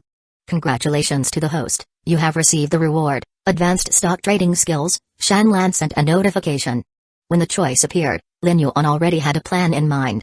Although he chose to refuse compensation, Lin Yuan didn't intend to disregard the scratch on his Lamborghini. He found it quite amusing that someone who despises the wealthy would provide him with a skill to increase his wealth. "What do you choose? Do you want to settle it with money? Or do you want to accompany me to the traffic police?" Qiao Xiang pretended to be angry, seeing Lin Yuan staring blankly at her. Didn't Qiao Xiang feign anger to extort money? Then she could accompany him and act out her demand for money. Lin Yuan pretended to have a generous spirit and said while waving his hand, "I want to settle it privately." "How much money do you want?" Lin Yuan looked like someone rolling in money. At the same time, he checked out Qiao Xiang's elegant and proud figure. It made him appear like a rich local tycoon scheming as he watched his prey. "Tut. Tut. Tut. His tone and gaze make me very uncomfortable. I feel that the goddess should not associate with this kind of man. I think you are wrong, acting like a submissive fool. He has a Lamborghini. Why shouldn't she associate with him? Although he looks like a nouveau riche. I like him. This guy is handsome and rich, and I'd rather cry in his Lamborghini. I would too." The bystanders were discussing the two of them. Although Lin Yuan pretended to be a nouveau riche, his handsome face and Lamborghini still captured the hearts of many gold diggers. Seeing the expression in Lin Yuan's eyes, Qiao Xiang felt that Lin Yuan had taken the bait. She raised her eyebrows and said, 100,000. Aren't you crazy? For just a small scratch, you're demanding a compensation of 100,000? Yeah. This BMW 7 Series is worth only $1 million, and she's demanding 100,000 just by opening her mouth. I think she just wants to bully this foolish man with a lot of money. The onlookers, intrigued by the spectacle, all felt that Qiao Xiang's demand was excessive. However, Lin Yuan unexpectedly said, "Okay, I'll pay you 100,000. Qiao Xiang was slightly surprised to hear this answer. Was this man an idiot, or was he fascinated by her? She thought that the price of 100,000 would be bargained, not expecting him to agree immediately. If she had known this earlier, she would have raised the price. "Ally pay or WeChat?" Lin Yuan asked. "WeChat, add me as a WeChat friend," Qiao Xiang replied. "Great." Lin Yuan pretended to be overjoyed. Qiao Xiang smiled slightly. This was one of her little tricks. When transferring the money, she made sure the man would add her on WeChat. After all, how could a man be unhappy when a beautiful woman appeared to have some interest in him, especially when she was allowing him to add her? After the transfer of money was completed, she would block the man on WeChat. As expected, she saw Lin Yuan urgently open WeChat and ask her to scan the QR code. Qiao Xiang pretended to be graceful and slowly opened WeChat. The two of them then added each other as friends. She was waiting for the notification sound, signaling the transfer of money into her account. However, to her surprise, Lin Yuan, who had initially promised with confidence, suddenly appeared distressed. Lin Yuan frowned and said, "I don't have enough money in one card, and the other card with 10 million hasn't been activated yet. This card was issued by a private bank, and the money in it hasn't been spent yet. It can only be activated by transferring some funds first. Could you please transfer 500,000 to me first? I'll activate the card, and then I'll immediately pay you back the full amount, rounded up to 1 million. The extra will be to make friends with you." The onlookers didn't doubt his words for two reasons. Firstly, Lin Yuan was behaving like a nouveau riche, and secondly, he possessed a Lamborghini worth tens of millions of yuan parked behind him. Damn. This local tyrant is a superfluous wastrel. Using money to flirt with girls. Spending 1 million without hesitation. The bystanders sighed ruefully. Okay, Qiao Xiang muttered after pondering for some time. She knew that Lin Yuan's Lamborghini cost tens of millions of yuan, and she also recognized the limited edition Patek Philippe watch on his wrist, which cost around 5 to 6 million. It was unlikely that he would cheat her, considering his wealth. More importantly, Qiao Xiang was confident in her charm. She believed she had already fascinated this idiotic rich second generation. Ding. Lin Yuan soon received a transfer of 500,000 yuan from Qiao Xiang. Did you receive it? Qiao Xiang asked. Lin Yuan only answered with a nasal sound, turned around, and walked directly toward his Lamborghini. Huh? What are you doing? Qiao Xiang was slightly confused. Looking at the scratches. The scratches are on the other side, Qiao Xiang shouted. She immediately reacted upon seeing Lin Yuan, pulled the car door, and got inside the car. Where do you want to go? Repay the money, Qiao Xiang shouted. What money? Miss Qiao? Lin Yuan turned his head and smiled, revealing his clean white teeth. Qiao Xiang immediately understood upon hearing the appellation Miss Qiao. She never spoke her name, but this rich second generation knew her surname. He knew her routine. All those expressions were just him acting. It was all fake, and the intention was to cheat her out of 500,000. Just a while ago, she had been euphoric and self-righteously thinking that she was toying with Lin Yuan. It turns out that in Lin Yuan's eyes, she was a clown. Just a joke. He had toyed with her. You didn't pay for damages, and you will also not return the money you took from me, right? Then I'll call the police. The police will come to deal with this matter. Our matter will have a community resolution. Qiao Xiang grabbed Lin Yuan's hand. Lin Yuan easily broke away and said with a chuckle, "Don't tease me, Miss Qiao. I have 3 dash cams in my car. You can also watch the footage. Although my car turned around, your car deliberately leaned forward and scratched mine." Qiao Xiang didn't expect such a quick rebuttal and immediately said, "I'll tell my dad. My dad will find you to pay for damages." Qiao Xiang was aware that Lin Yuan knew the Qiao family, so she tried to use the power of the Qiao family to make Lin Yuan yield. She felt very uncomfortable being played like a fiddle. However, Lin Yuan smiled and said, "Okay. I welcome you to visit the Lin family house. I will be waiting for you there." Lin Yuan stepped on the gas pedal and quickly left after he finished speaking. In fact, the hundreds of thousands of yuan were a trivial amount for both Lin Yuan and Qiao Xiang. They simply enjoyed manipulating others, that was all. In this case, Qiao Xiang lost thoroughly. The Lin family? Isn't the Lin family among the top 10 families in Jiangbai City?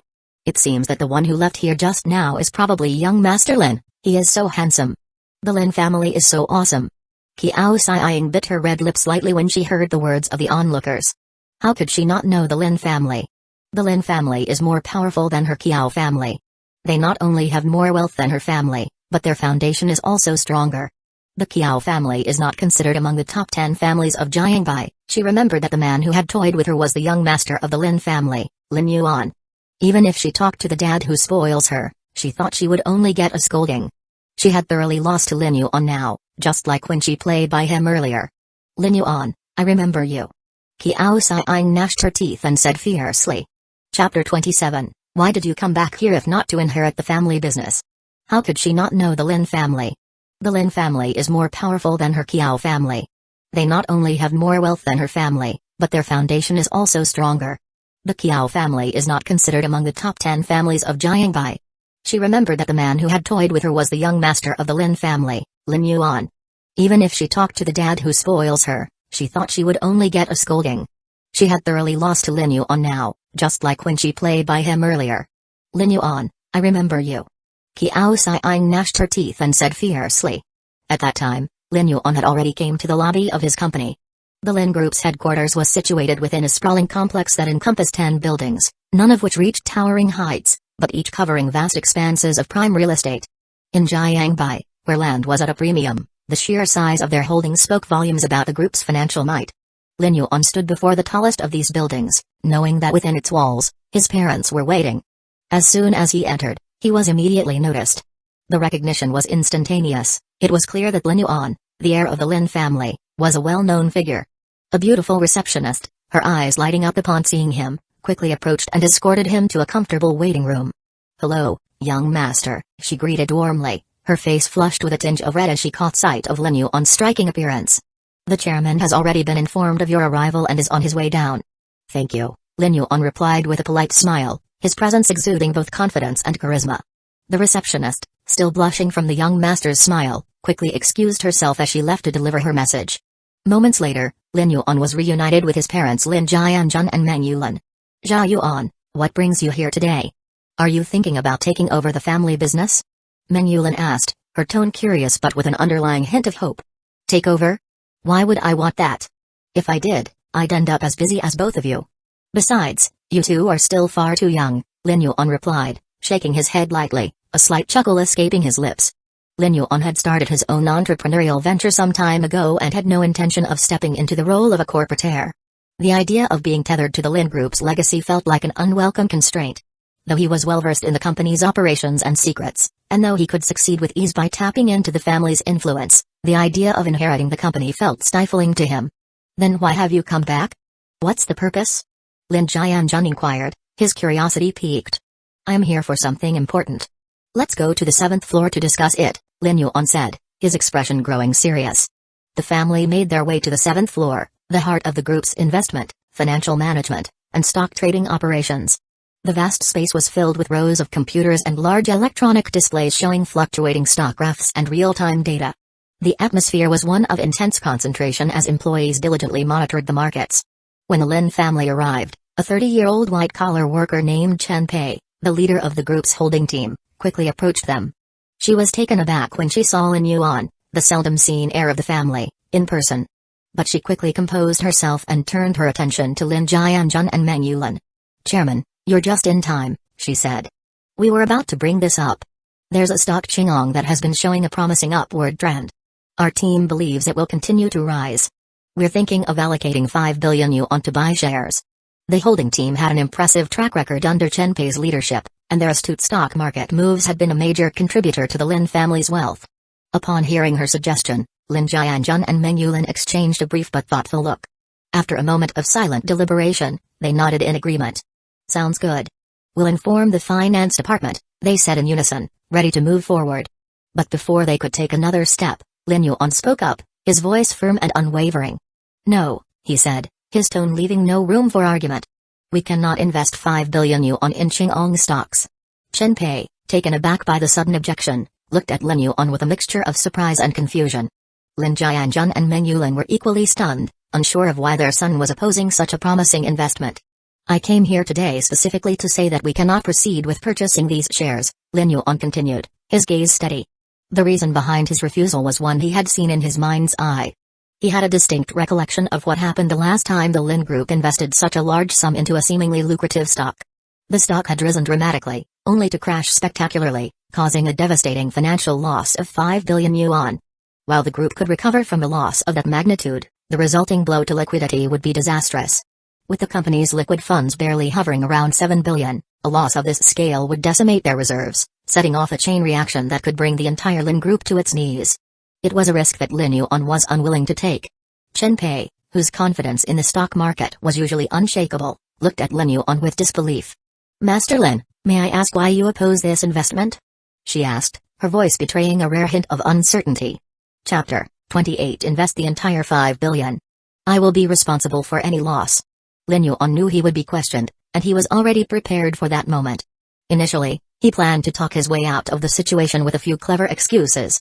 But everything had changed after receiving the advanced stock trading skills reward during his confrontation with Qiao Sai. The irony wasn't lost on him. With this new skill, Lin Yuan now possessed a wealth of stock market knowledge, enabling him to analyze stocks with impressive precision. He could now justify his decisions with logical reasoning, detailing why Qingong shares were not the best investment at that moment. Still, he understood that his arguments could come across as somewhat speculative, as many stocks come with inherent risks. After all, no one can predict with certainty how the stock market will behave. Despite his newfound knowledge, Lin Yuan couldn't claim to be absolutely sure that the stocks would plummet. Chen Pei, a skilled stock trader, could certainly see the gaps in Lin Yuan's arguments. She understood that stock trading was unpredictable, yet she didn't press him on it. First and foremost, Lin Yuan was the young master of the Lin family. Secondly, she knew the ultimate decision-maker was not Lin Yuan, but his parents. Chen Pei turned her attention to Lin Jianjun and Meng Yulan, explaining, "The points the young master raised are valid. There is indeed a risk involved. However, such risks are common in stock trading. I'm confident that Qingong shares will continue to rise. I'd wager more than 90% certainty on it." Chen Pei's voice was steady as she reassured them, speaking at length to solidify her position. Lin Jianjun and Meng Yulan exchanged a look, eventually nodding their agreement with Chen Pei, unlike Lin Yuan. "I agree with Chen Pei," Meng Yulan began to speak.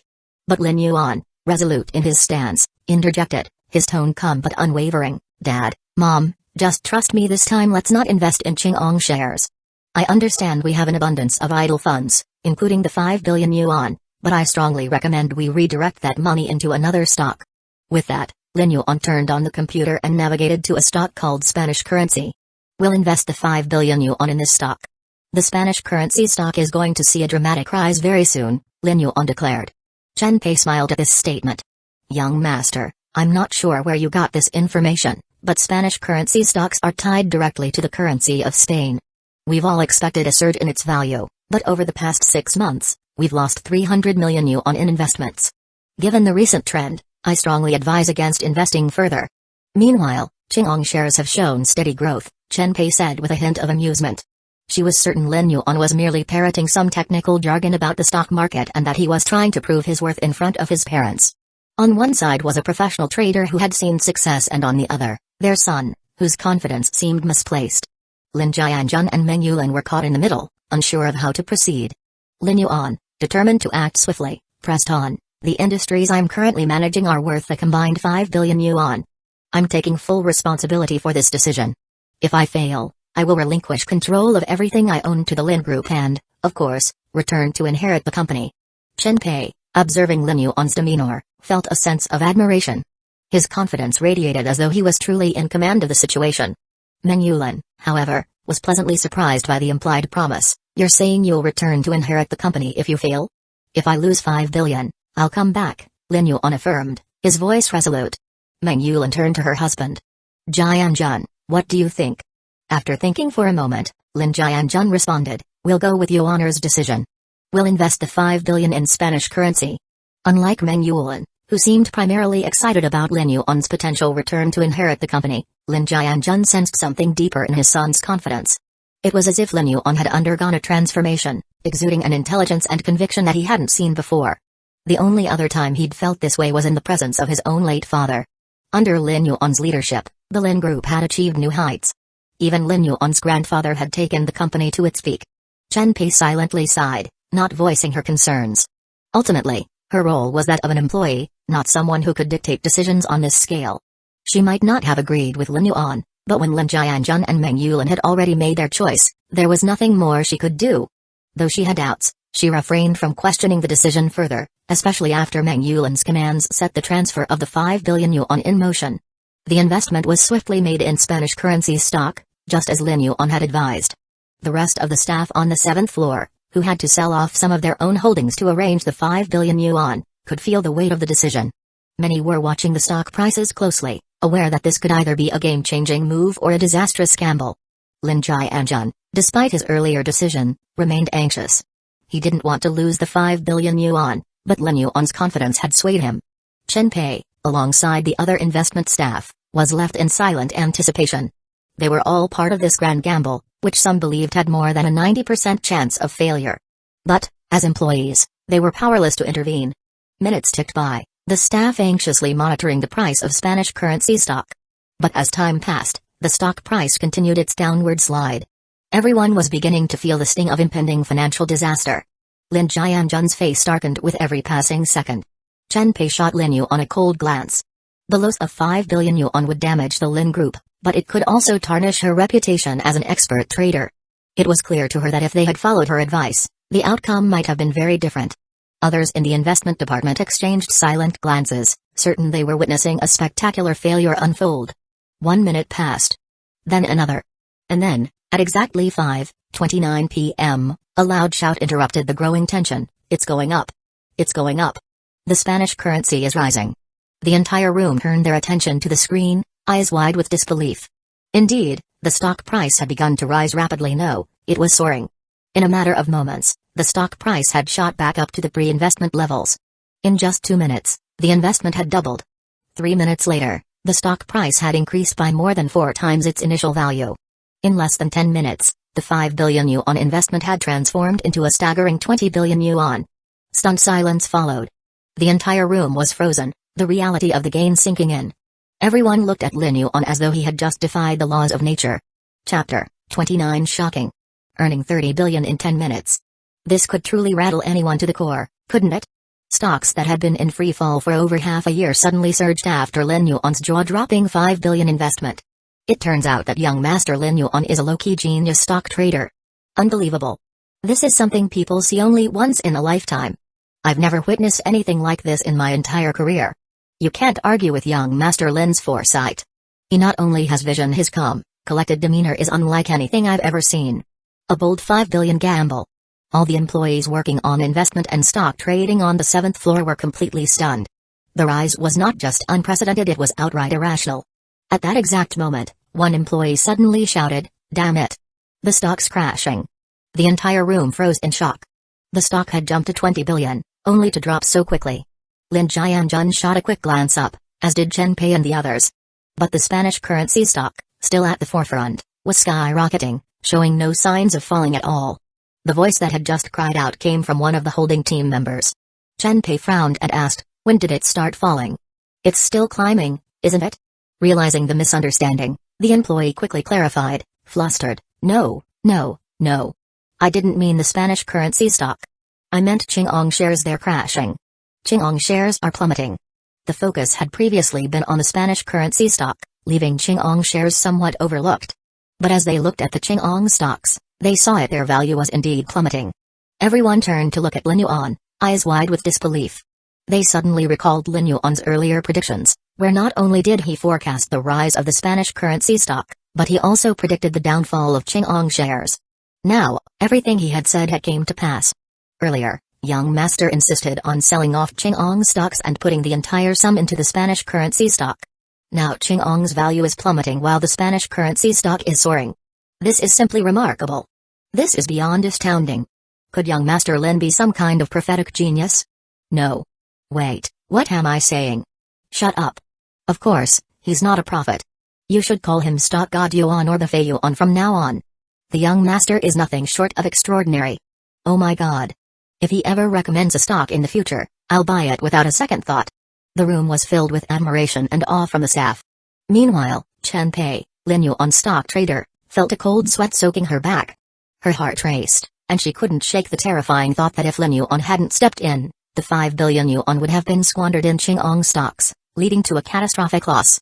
If Lin Yuan hadn't intervened, it would have meant total financial ruin for the Lin Group, losing 5 billion in a single blow. She could have lost her job, and worse, she might have been held accountable. Lin Yuan's earlier actions had not only saved the Lin family's fortune, but they had also saved her career and, by extension, her future. Chen Pei looked at Lin Yuan with immense gratitude and admiration, realizing just how much she owed him.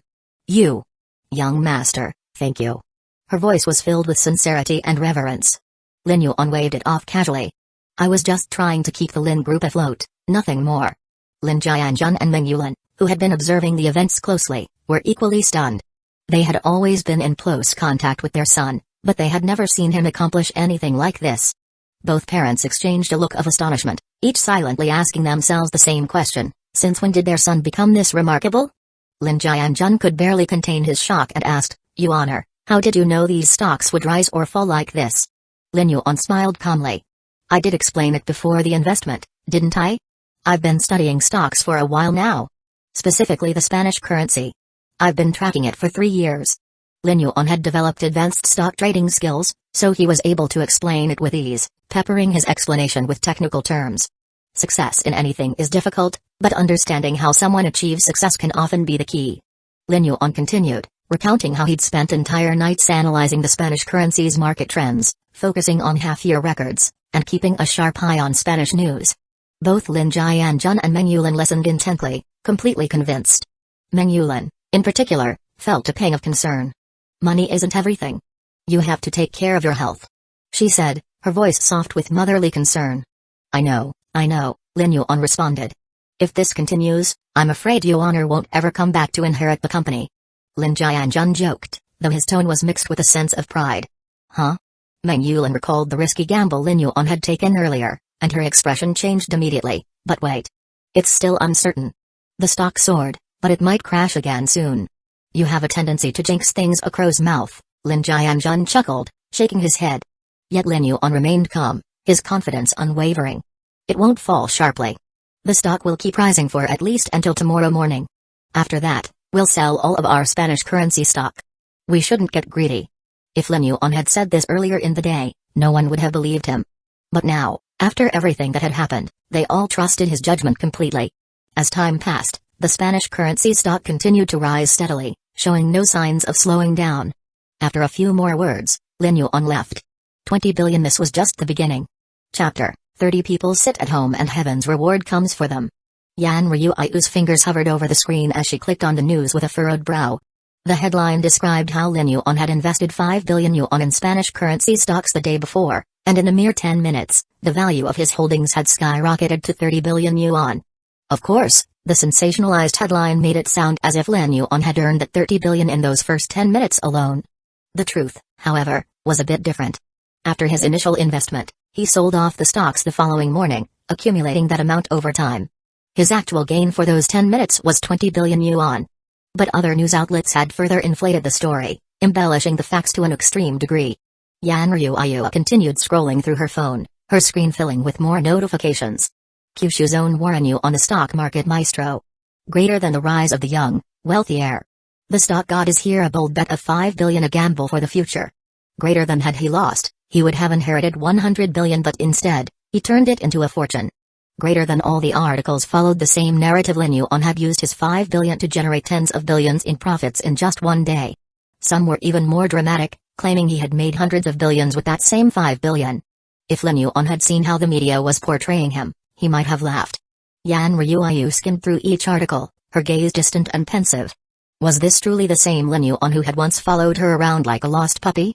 His remarkable medical skills. His extraordinary stock trading prowess. When had he become so exceptional? Why hadn't she noticed this before? Do you see how incredible Lin Yuan is? Your mother doesn't want you to make the same mistakes I did. You need to find someone good, Song Zhuan said with a sigh, looking at her daughter with concern. Yan Ryu didn't respond immediately. Instead, she excused herself and retreated to her room. Lying on her bed, staring at the ceiling, her thoughts swirled around in turmoil.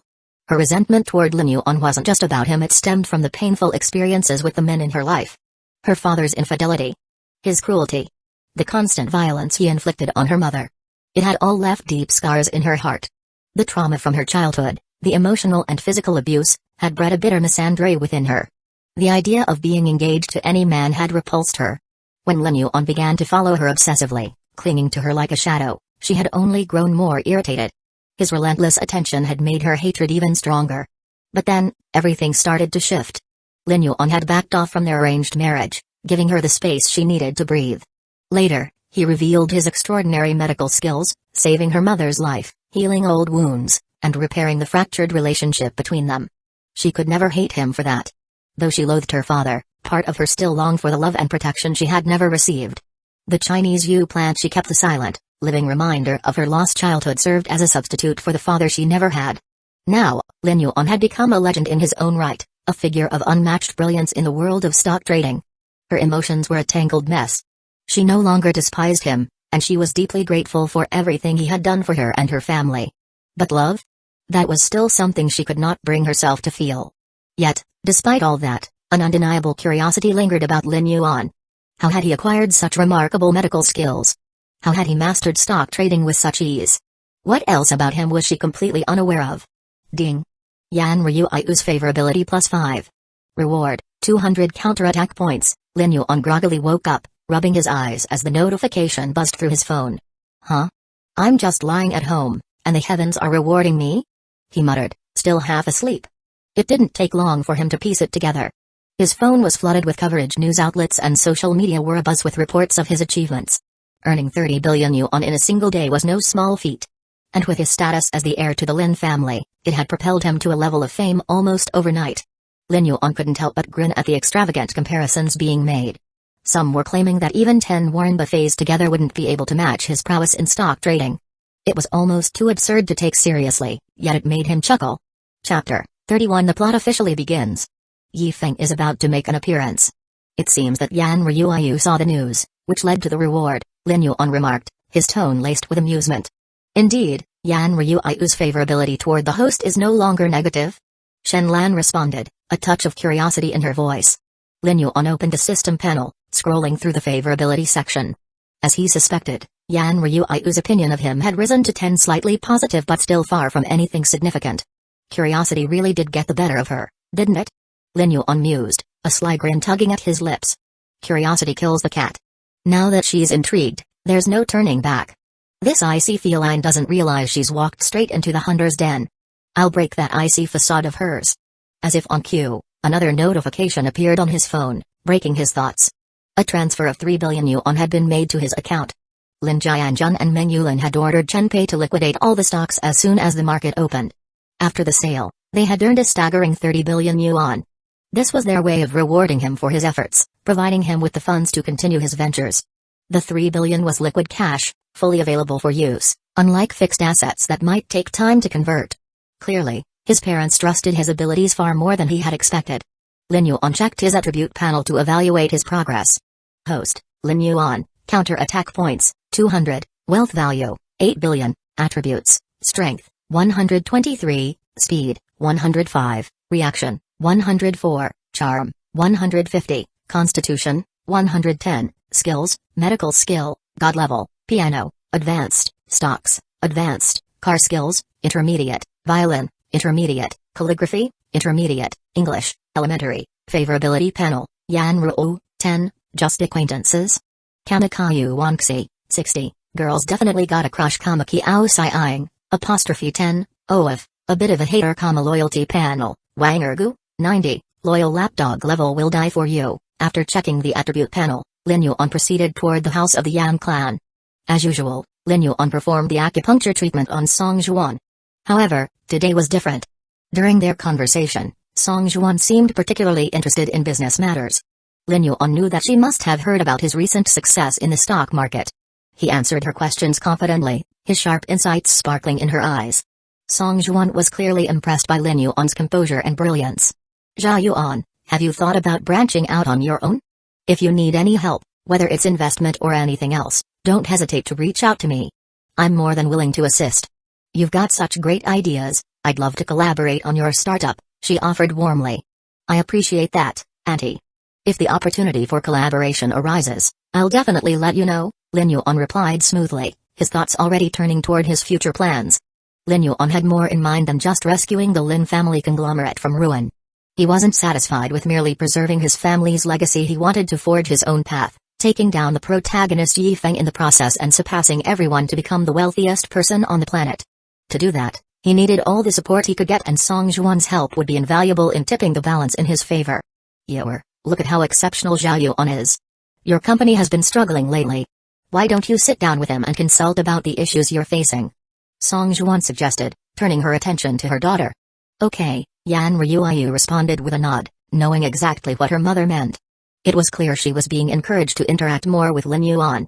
Oh, I nearly forgot to mention, Song Zhuan continued. An old friend of mine called for a favor. After you see Jia Yuan off, you'll need to pick someone up from the airport. Yi Feng, I believe. Yan Ryu simply nodded. Understood. Lin Yuan, who had been quietly listening, couldn't hide the glint of calculation in his eyes when he heard Yi Feng's name. This was the moment the story would take a significant turn. In the original plot, Yi Feng had arrived in the city and was to be taken under Song Zhuan's wing after learning about her illness and offering treatment. This connection would inevitably lead him to Yan Ryu. Though Lin Yuan had already secured his place by saving Song Juan's life, he wasn't about to let Yifeng worm his way into the Yan family or into Yan Ryu's life. But Lin Yuan wasn't foolish enough to voice his concerns to Song Juan. Directly stopping her from picking up Yifeng would be a guaranteed way to raise suspicion. So, without a word, Lin Yuan simply stood and walked out, Yan Ryu following quietly behind him.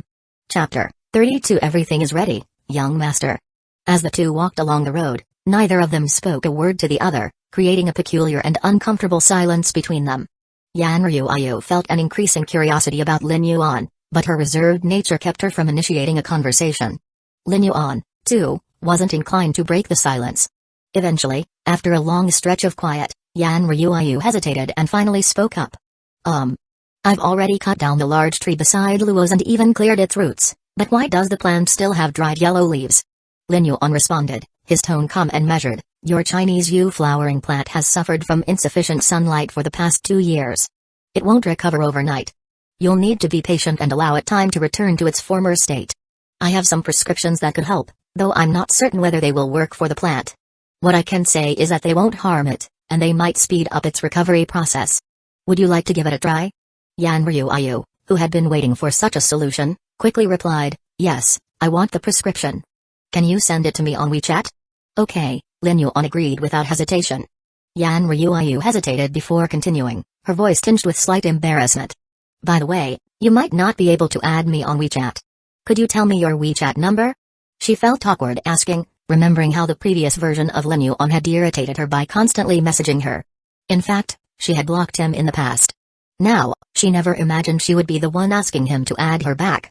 Lin Yuan smiled gently and shared his WeChat ID with her. Just as he was about to leave the Yan family villa, Yan Ryu walked over, carrying a potted flower. You wanted this reward, didn't you? She extended the plant towards him, but Lin Yuan didn't immediately take it from her. Instead, he seemed to focus on something else. Miss Yan, are you going to pick someone up from the airport? Yan Ryu blinked in surprise, then nodded, her tone confirming, yes, I am. Lin Yuan observed the flower pot in her hands with some concern. If you leave the flower pot in the car like that, it might get jolted when I turn a corner. I'd like to ask you a favor, could you hold the pot while I drive? I'll take you to the airport to pick up the person. Yan Ryu saw the Rolls-Royce Phantom he was driving and nodded without hesitation. Lin Yuan had done a huge favor for her by saving Luo's, so asking her to hold a flower pot seemed like a small thing in comparison. Besides, he was offering to drive her to the airport to pick up the person, which seemed like a reasonable favor to return. With a faint smile, Lin Yuan climbed into the car and opened his phone. Everything is ready, young master. Lin Yuan saw a message from Wang Ergu on his phone, and the contents made him smile with satisfaction. Yan Ryu hesitated briefly but then decided to open the backseat door. Although the car contained only the two of them, and a polite thing would have been for her to sit in the front seat, she wasn't entirely comfortable sitting next to Lin Yuan in such a confined space. She resolved to sit in the back for now, intending to switch to the front seat once they arrived at the airport. Lin Yuan started the Rolls-Royce Phantom, and the car smoothly headed towards the airport. As they neared the airport, Lin Yuan unexpectedly stopped the car. Yan Ryu, caught off guard, watched as he exited the vehicle without any explanation. I have to take care of something here. I'll be back shortly. You can wait in the car or come with me if you feel like it, Lin Yuan said casually as he stepped out. Though confused, Yan Ryu decided to follow him. She couldn't help but wonder what he needed to do here. As she followed Lin Yuan, she noticed that they were headed towards a building labeled Midnight Heaven Entertainment Club. Her frown deepened. Could it be that Lin Yuan came to the club so early in the morning just to have fun? She wondered. Did he forget that I'm with him? I still need to pick someone up from the airport. A wave of frustration washed over her as she tried to understand what Lin Yuan could possibly want to do in such a place at this hour. Chapter 33 I just drank alcohol with them, I never groped them. Lin Yuan turned his head around and explained to Yan Ryu, I am extremely sorry, this is a Lin family property. An employee just texted, informing me that someone is causing trouble inside. We were passing by, so I thought I'd quickly take a look. It will take a maximum of 5 minutes, and I promise not to delay your task of picking up the person from the airport. It is all right, Yan Ryu nodded to express her approval. She realized that she had misunderstood him earlier. This club was part of the Lin family's business, otherwise, it would not make any sense. Lin Yuan, the young master of the family, didn't need to go to a clubhouse in broad daylight with her as his companion. As soon as they entered the clubhouse and had barely taken any steps forward, they heard a loud sound emanating from a room that could be heard even in the corridor. "Fuck you. Bitch, I did not touch you." This sound originated from a private room in the clubhouse, but it was so loud that people outside could also hear it. Both Lin Yuan and Yan Ryuayu heard the voice distinctly. Lin Yuan frowned and strode toward the room, with Yan Ryuayu following closely behind. As he entered the room, he saw a large group of people surrounding two men. There were a pair of crying girls beside the two encircled men. Lin Yuan was familiar with one of the encircled men, Wang Ergu. Thus, Lin Yuan could instantly guess that the handsome-looking man next to him was Yi Feng. The man leading the large crowd, which had encircled the two people, was also Lin Yuan's acquaintance. It was none other than Long Wu, his bodyguard, who had earlier reported Yi Feng's whereabouts and was extremely loyal to him. Long Wu, facing Yi Feng, at that moment, said, "Distinguished guests, our female staff members are just for accompanying your drinking sessions. They do not prostitute themselves, and so you cannot molest our staff members. I need an immediate apology from you." "Utter rubbish. I just drank alcohol, I never touched them." "Did he touch you?" Long Wu asked the two girls who were wiping their tears beside Yi Feng. "He not only touched, but also pinched us." The two girls replied while sobbing spasmodically. "Impossible. Brother Feng is the younger brother of my boss. How could he possibly touch the trash girls in your clubhouse?" Wang Ergu yelled in a loud voice. "You just touched us and now don't want to admit it," the girls said while continuing to sob.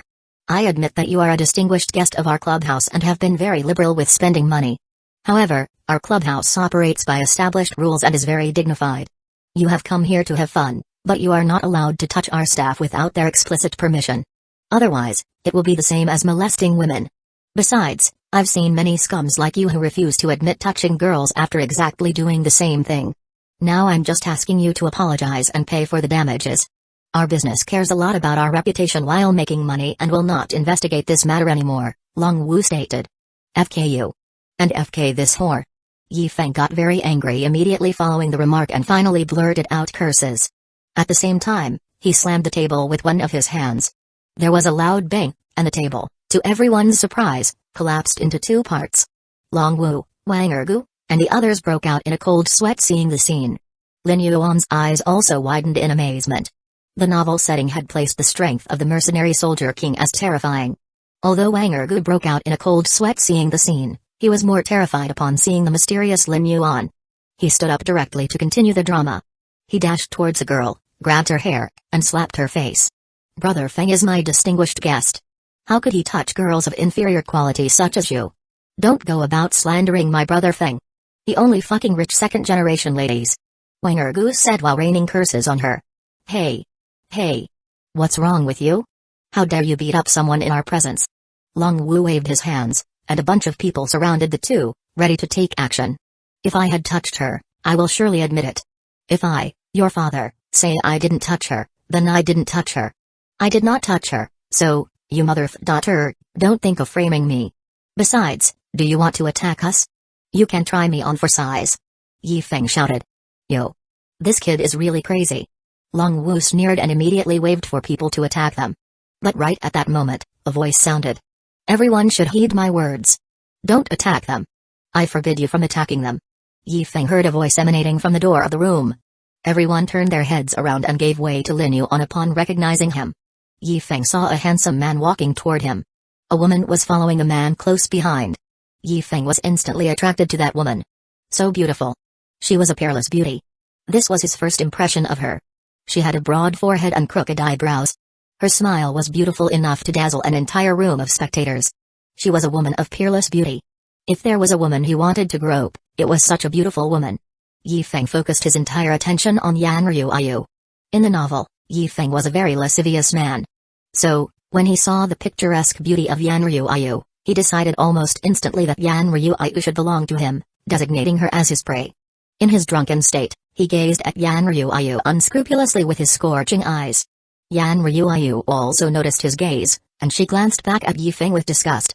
She did not conceal the loathing and displeasure in her eyes. She loathed the way Yi Feng looked at her. She also hated heavily drunk people. She never expected that she would loathe such a handsome man so much.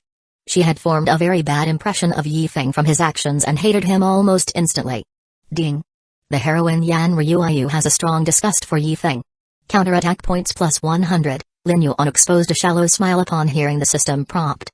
Chapter 34, My name is Yifeng. I want to be friends with you, young master. His plan worked. Lin Yuan had set up all of these things today for Yifeng. He had meticulously planned the entire event for a long time. Although he possessed a bank balance of 3 billion yuan and could exchange it for counterattack points, he did not plan to put his life on the line in the initial face-off against Yifeng. Shen Lan had informed him that he could not think of using a single fatal blow to deal with the protagonist, Yifeng, as the novel world would initiate measures to prevent it from happening. A fierce blow to Yifeng would bring about unforeseen consequences. It was possible that even if Yifeng died, multiple versions of Yifeng would spring out immediately and lay claim to being the original protagonist. Besides, Lin Yuan remembered that Yifeng had a very complicated background, owing to his being the protagonist of the story. For example, his righteous brother, Gu Qingshan, the underground emperor of Xiling district, was merely a small fry compared to his powerful backer later in the story. So, the best way of dealing with Yifeng was to attack him progressively and patiently, siphoning off counterattack points and dealing a severe blow to remove him from the equation. Lin Yuan had added 20 points to his charm on the way here, bringing his charm attribute to 170 points. Yifeng's charm attribute was roughly around 160 points. If you compared just the attractiveness of their facial appearances, Lin Yuan would have emerged as the winner of the competition. Moreover, Yifeng was drunk at the moment, and his charm had significantly decreased. Apart from raising his charm attribute, Lin Yuan also increased his strength and physique attributes, bringing them to 150 points each. Although there was still a considerably large gap between Yifeng's strength and physique attributes and his, Lin Yuan was not anxious because his plan for today did not require confronting Yifeng with force. Of course, if a need arose, he would exchange the entire 3 billion yuan bank balance for points from the system and add them to the strength attribute. However, there was no need to confront Yifeng using his shortcomings. His advantage lay in his wealth and influence in society, and along with his knowledge of the plot, he could crush Yifeng easily. Yes, that's correct. Lin Yuan wanted to use his strength to deal with the enemy's weakness. Hearing Lin Yuan's voice, Long Wu and the other staff members hurried over and bowed to him to pay their respects. Hello, young master.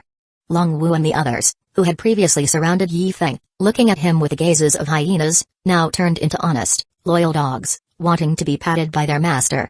What's going on? Lin Yuan asked. These two individuals came to our clubhouse to have fun. The man over there touched our two female staff members. He did not admit that he had touched them. We asked him to apologize and compensate for having touched them without consent. They refused to do it and even want to hit our staff member, Long Wu said. Is that so? Peace makes you wealthy. Customers might have difficulties, so you need to be more understanding.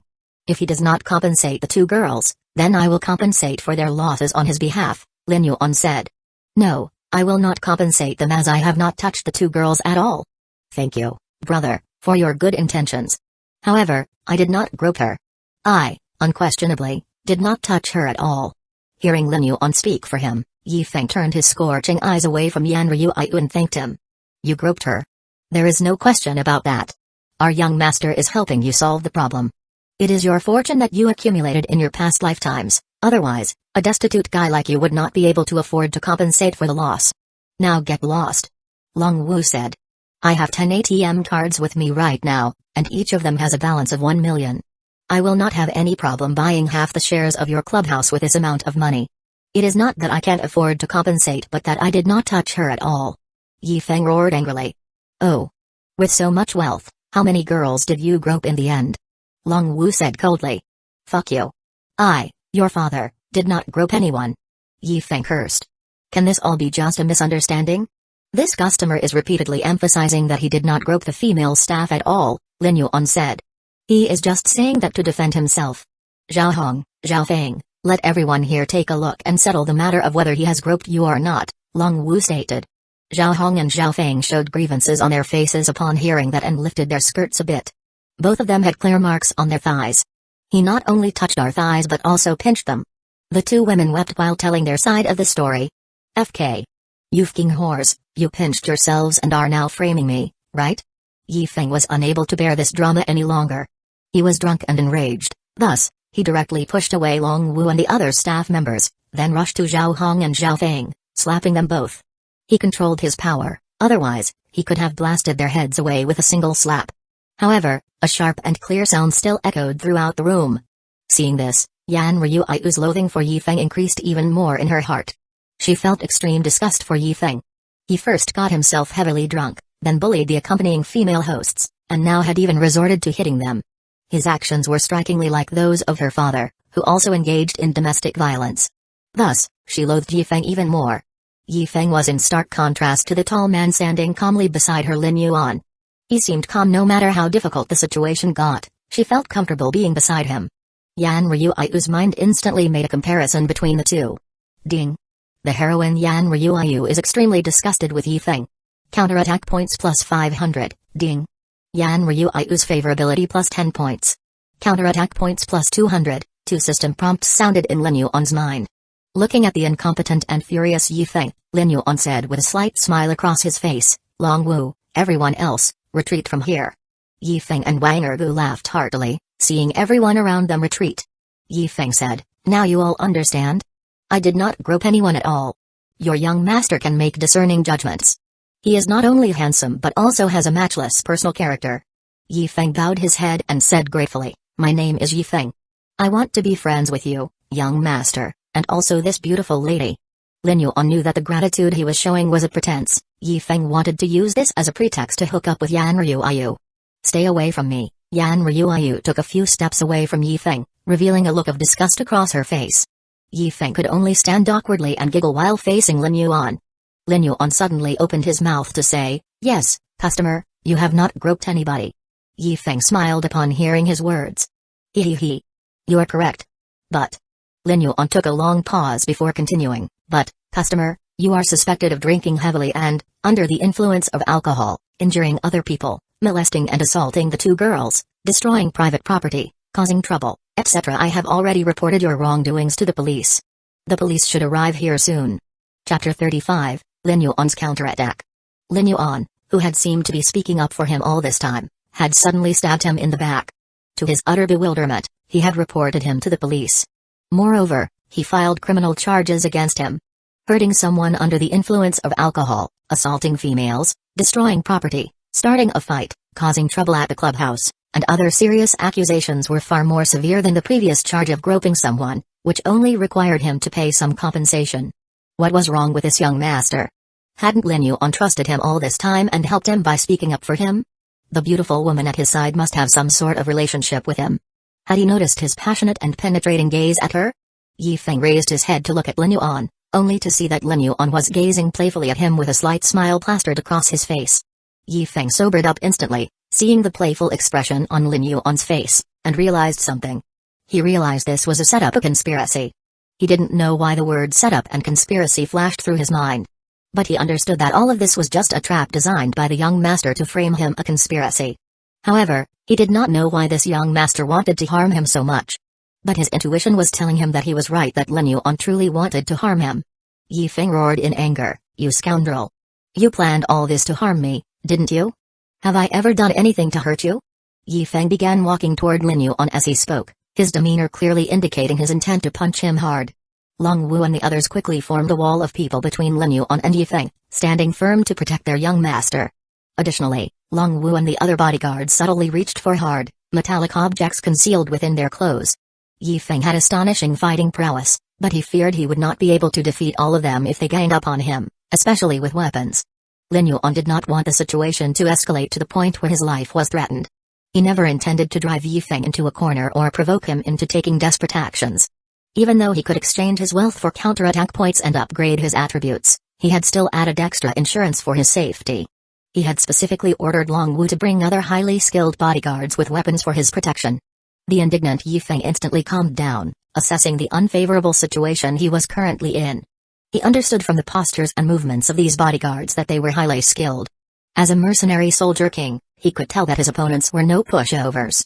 He had fearsome combat strength and was confident in defeating every single one of them in either hand-to-hand or armed combat.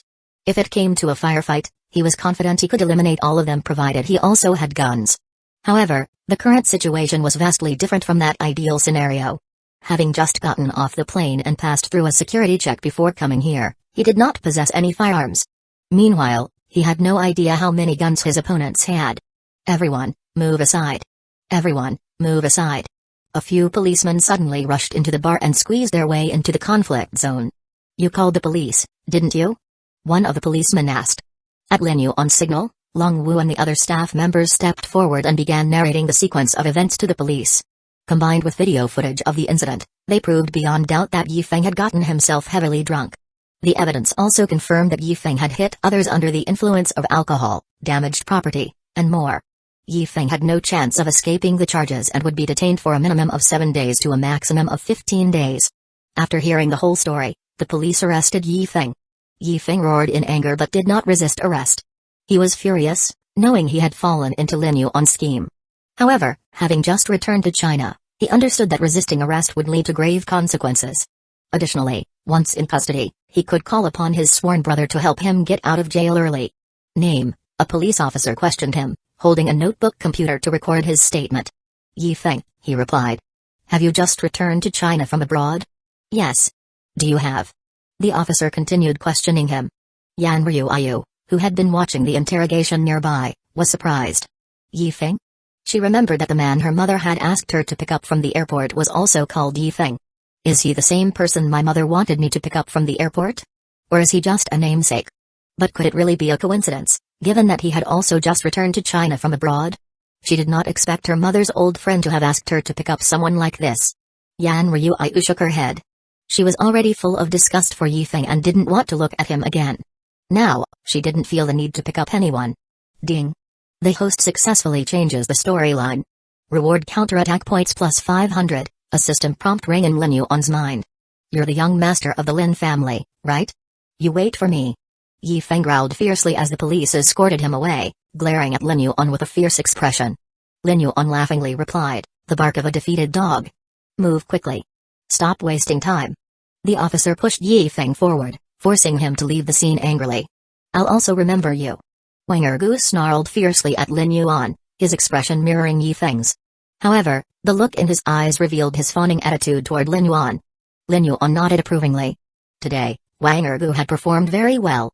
He and Long Wu had played the good cop and bad cop roles perfectly, throwing Yifeng off balance emotionally and mentally. Yifeng had completely lost control of his emotions, thanks to their excellent performance. Yifeng detested Lin Yuan with all his heart. But there was nothing he could do for now. He could only climb into the police car obediently. Lin Yuan, on the other hand, returned to the car with Yan Ryuayu unexpectedly choosing to sit in the passenger seat. She chose to sit beside Lin Yuan. Sorry, it took a while, said Lin Yuan. Yan Ryuayu shook her head and replied, it's alright.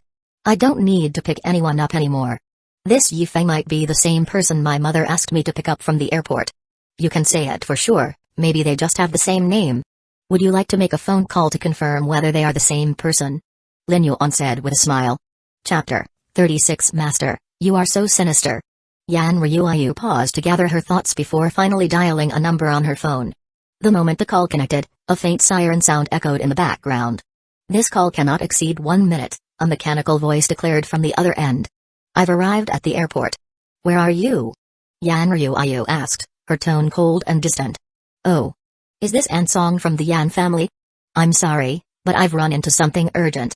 You don't need to pick me up, Yifeng replied awkwardly, trying his best to sound composed while sitting in the back of a police car. What's so urgent? Yan Ryuayu pressed, her tone laced with suspicion. Just business-related matters, Yifeng muttered, fumbling for an excuse. However, before he could say anything more, the call abruptly ended as Yan Ryuayu hung up on him. The obvious falsehood made Yan Ryuayu's disdain for Yifeng deepen. She immediately called Song Juan to relay the incident.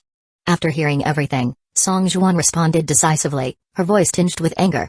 From this moment forward, the Yan family will not tolerate people with such disgraceful conduct as Yifeng. We're cutting all ties with him, permanently. Lin Yuan, who had overheard the conversation, allowed himself a subtle, satisfied smile. Song Juan's decision wasn't solely because of Yifeng's misdeeds, it was also a deliberate declaration of where her allegiance lay. By siding with Lin Yuan over Yifeng, she made it clear that her loyalty was to the former, regardless of her past connections with Yifeng's family. This turn of events furthered Lin Yuan's plans, not only suppressing Yifeng but also netting him over 1,000 counterattack points. Feeling content, Lin Yuan drove Yan Ryuayu home, then left to handle other pressing matters. Once Yan Ryuayu was safely dropped off, Lin Yuan made another phone call. Hello? Uncle Zheng, I need a favor. He began, his voice calm and confident. As the heir to a $100 billion conglomerate, The Lin group had cultivated ties with numerous high-ranking officials over the years. Lin Yuan anticipated that once Yi Feng was detained, he would inevitably rely on his connections to secure an early release. This pattern had played out repeatedly in the novel, with Yi Feng's brother, Gu Qingshan, often leveraging his influence to get Yi Feng out of trouble. However, Lin Yuan had already taken preemptive measures. By contacting Uncle Zhang at the police station, he ensured that everything would proceed strictly by the book, leaving no room for intervention on Yi Feng's behalf. Uncle Zhang, understanding the situation, readily agreed to Lin Yuan's request. With the arrangements in place, Lin Yuan's smirk grew wider. His plan was unfolding perfectly. Detaining Yi Feng was just the first step, and everything was progressing exactly as he had envisioned. Meanwhile, inside the detention center, Yi Feng was anxiously making a call to his brother, Gu Qingshan. "Hello? Brother, it's me. I just got back today, but I had a misunderstanding with someone, and now I've been framed. I'm stuck in a detention center," Yi Feng explained hurriedly. "Where are you being held?" Gu Qingshan asked, his tone steady and composed. "The Jiangbai Airport branch," Yi Feng replied, his voice tinged with urgency. "Got it. Don't worry, I'll make a few calls and get you out immediately," Gu Qingshan reassured him. Relieved, Yi Feng thanked his brother and ended the call, confident that his predicament would soon be resolved. But just a few minutes later, his phone rang again. Gu Qingshan was calling back, though his tone was far less optimistic this time. "Yi Feng, I've looked into it, and someone's already intervened ahead of me. Your case is locked. All procedures must be followed, and you'll need to serve the full 7 days of detention." "Did you offend anyone recently?" Gu Qingshan asked, his tone serious. Hearing this, Yi Feng's face darkened. "It's Lin Yuan. It has to be him," he hissed through gritted teeth. "Lin Yuan? The young master of the Lin family? You actually went up against him?" Gu Qingshan asked, his voice carrying a note of frustration. "He set me up." "It's a long story," Yi Feng muttered, his tone dripping with venom. "Understood. Once you're out, we'll sit down and discuss this. We'll figure out a way to deal with him. But for now, there's nothing I can do," Gu Qingshan admitted. "It's fine, brother. I understand," Yi Feng replied, forcing a bitter smile despite his simmering anger. After ending the call, Yi Feng's frustration only grew. Unwilling to give up, he decided to try calling others for help. He remembered that the Yan family had originally planned to pick him up from the airport. Given their influence, they might still be willing to assist. "Hello? Aunt Song, this is Yi Feng. I was wondering if I could ask for your help," Yi Feng began, trying his best to sound respectful. But Song Zhuan's reply was curt and emotionless. "I'm busy. Contact me another time." With that, she hung up. Yi Feng's face paled. He wasn't naive, he could clearly sense the rejection and distance in her tone. Realizing he had exhausted all options, Yi Feng slumped back in his seat, his frustration giving way to resignation. It seemed he would have no choice but to endure the full 7 days of detention. Chapter 37 An Untouchable Flower Kai Ki-on. Unlike Yi Feng, who was enduring the discomfort of a detention center, Lin Yuan enjoyed a luxurious evening, rising leisurely after a long, uninterrupted sleep. Taking his time, Lin Yuan prepared for the day at a relaxed pace. "Master, Yi Feng is now in the detention center, thanks to your planning. Isn't this the perfect opportunity to develop your relationship with Yan Ryuayu?" Shen Lan suggested, her tone carrying a hint of enthusiasm. Lin Yuan chuckled in response. "Why would I need to develop my relationship with Yan Ryuayu?" Shen Lan paused, clearly caught off guard. "Master, wasn't everything you've done so far aimed at deepening your bond with Yan Ryuayu?" she asked, her voice laced with confusion. Lin Yuan's smile widened. "Not quite. While I did send Yi Feng to the detention center to stop him from interfering in my plans, enhancing my relationship with Yan Ryuayu is entirely optional." He continued, "Over the past couple of days, my interactions with Yan Ryuayu have achieved 2 critical goals. First, I've earned a decent amount of counterattack points. Second, and more importantly, I've severed any possible ties between Yi Feng and the Yan family. Now that connection is beyond repair, and Yan Ryuayu will have no reason to interact with Yi Feng again. With that accomplished, I can set her aside and move on to my next plan." Shen Lan sounded genuinely baffled. "Master, what's your plan? I thought you'd focus on Yan Ryuayu, especially now that her favorability has returned to a positive level. With some effort, you could win her over completely within 2 weeks. Think of the counterattack points you'd gain, it would be substantial." Lin Yuan laughed softly. "You're not wrong, if I really put my energy into pursuing Yan Ryuayu, I could probably win her over quickly. But that approach feels too much like a licking dog. Yan Ryuayu is undeniably stunning, but personally, I find Wang Xi more appealing." He leaned back, his tone casual but firm. And for someone as cold and aloof as Yanryu, wouldn't it be far more satisfying to watch her eventually try to win me over? Life isn't just about collecting counterattack points. The sense of control and comfort is far more important. Shenlan murmured cautiously, Master, didn't you once spend billions to increase your counterattack points? Why the sudden change in perspective now? What did you say, Shenlan? Lin Yuan asked, narrowing his eyes slightly. And nothing. You must have misheard, Master. Shenlan just wanted to ask, since you're not focusing on Yanryu anymore, what's your next plan? Shenlan quickly redirected the conversation. Lin Yuan smirked. Oh, I've already decided. I'm shifting my focus to Kai Kion. Shenlan was stunned. Kai Kion? Master, are you talking about that Kai Kion? The flawless supporting character who's even more beautiful than Yanryu? Lin Yuan nodded confidently. Exactly. Her. Master, are you insane? Kai Kion isn't just difficult, she's practically impossible. She's a hell-level challenge. Even though she's a supporting character, her design is nothing short of perfection. Shenlan's tone was incredulous. True, Kai Kion is as close to perfection as it gets. But isn't that what makes her so intriguing? An untouchable flower is always the most tempting to pick, Lin Yuan replied, his smile full of determination. Kai Kion was a pivotal figure in the book The Strongest Soldier King in the Flower City. Despite being labeled as a supporting character, her exceptional qualities set her apart. She wasn't relegated to a secondary role due to any flaws or shortcomings, quite the opposite. Her beauty and brilliance were so unparalleled that even the author of the novel deemed her too perfect to be a heroine, as no one could truly match her. In every way, Kai Kion outshone Yanryu. If Yanryu's beauty was rated at 95, then Kai Kion was a flawless 100. Her personality was equally remarkable, gentle, warm, and effortlessly charming. While her perfection often made others feel unworthy, Lin Yuan saw this as an advantage. Her background was just as formidable. Kai Kion's grandfather held a position of immense power, and the Kai family's status dwarfed that of the Lin and Yan families, which were primarily rooted in business. But Kai Kion herself was even more impressive than her family's influence. She excelled in every conceivable field: piano, chess, calligraphy, painting, singing, combat, and even marksmanship. Her talents were unparalleled, making her the epitome of a goddess. For the average man, she was completely unattainable. Even Yi Feng, with the protagonist's halo, had failed to win her heart. At best, he managed to become her friend, and even that was a hard-won achievement. Yi Feng owed much of his success to the Kai family's support, which played a crucial role in his rapid rise. Master, I should point out that counterattack points are only awarded for winning over the heroines of the novel. Since Kai Kion is just a supporting character, there's no guarantee you learn any counterattack points by pursuing her, Shenlan warned. Lin Yuan shrugged. There are two possibilities. The first is, as you said, Kai Kion might not yield any counterattack points. But the second, more exciting possibility is that winning Kai Kion's heart could yield an unprecedented amount of counterattack points. Think about it, even the protagonist couldn't conquer her. If I succeed, wouldn't that be the ultimate counterattack? He paused, his smile growing more confident. Besides, Kai Kion has always been the character I found most intriguing. It's worth trying, regardless of the outcome. With his decision made, Lin Yuan leaned back, his mind already formulating strategies to approach Kai Kion. The challenge ahead was daunting, but that only made it all the more exhilarating. Chapter 38 School Flower Girlfriend for You, Shenlan spoke again, her tone laced with curiosity. Master, how do you plan to approach Kai Kion? Lin Yuan adjusted the collar of his impeccably tailored tuxedo, a small smirk curling on his lips. I don't need to make the first move. Someone will soon come begging me to meet her. What?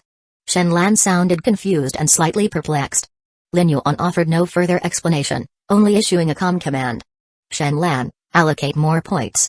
Add another 200 million counterattack points. With the previous points, that will total 3,000 counterattack points. Assign them all to charm.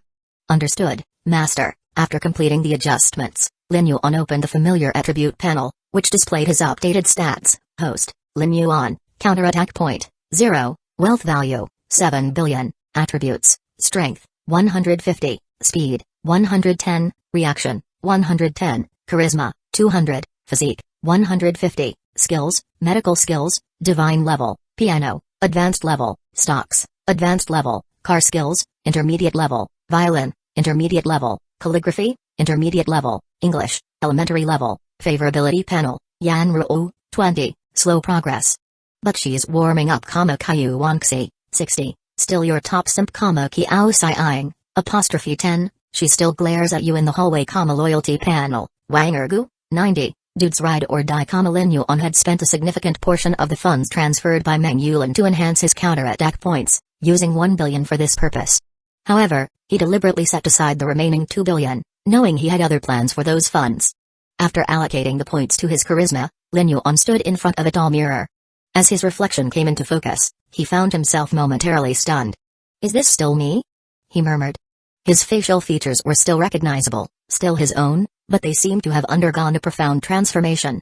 They were sharper, more defined, perfection itself. The face staring back at him in the mirror was not just handsome, it was mesmerizing.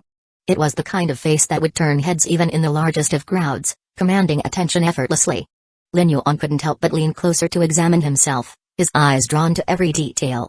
The longer he looked, the more he found himself captivated by his own reflection. "Master. You've been staring at yourself for 5 minutes. Oh, and your phone has been ringing," Shen Lan reminded him gently. Her voice broke the spell, and Lin Yuan chuckled softly, brushing a hand across his impossibly handsome face. This charm stat might just be too powerful. Finally turning away from the mirror, he answered the ringing phone. On the other end was a familiar, energetic voice. "Hey, cousin. There's a music exhibition at our school tonight. Are you interested? Lots of beautiful women will be there," said Yu Shanshan. Yu Shanshan, Lin Yuan's cousin, was a quirky and lively character.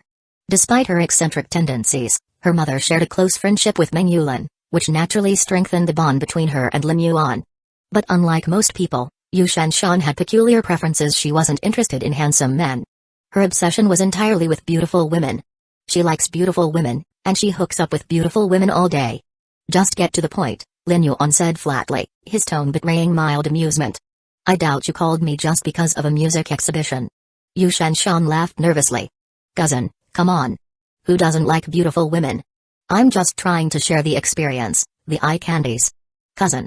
What do you mean, cousin, who doesn't like beautiful women?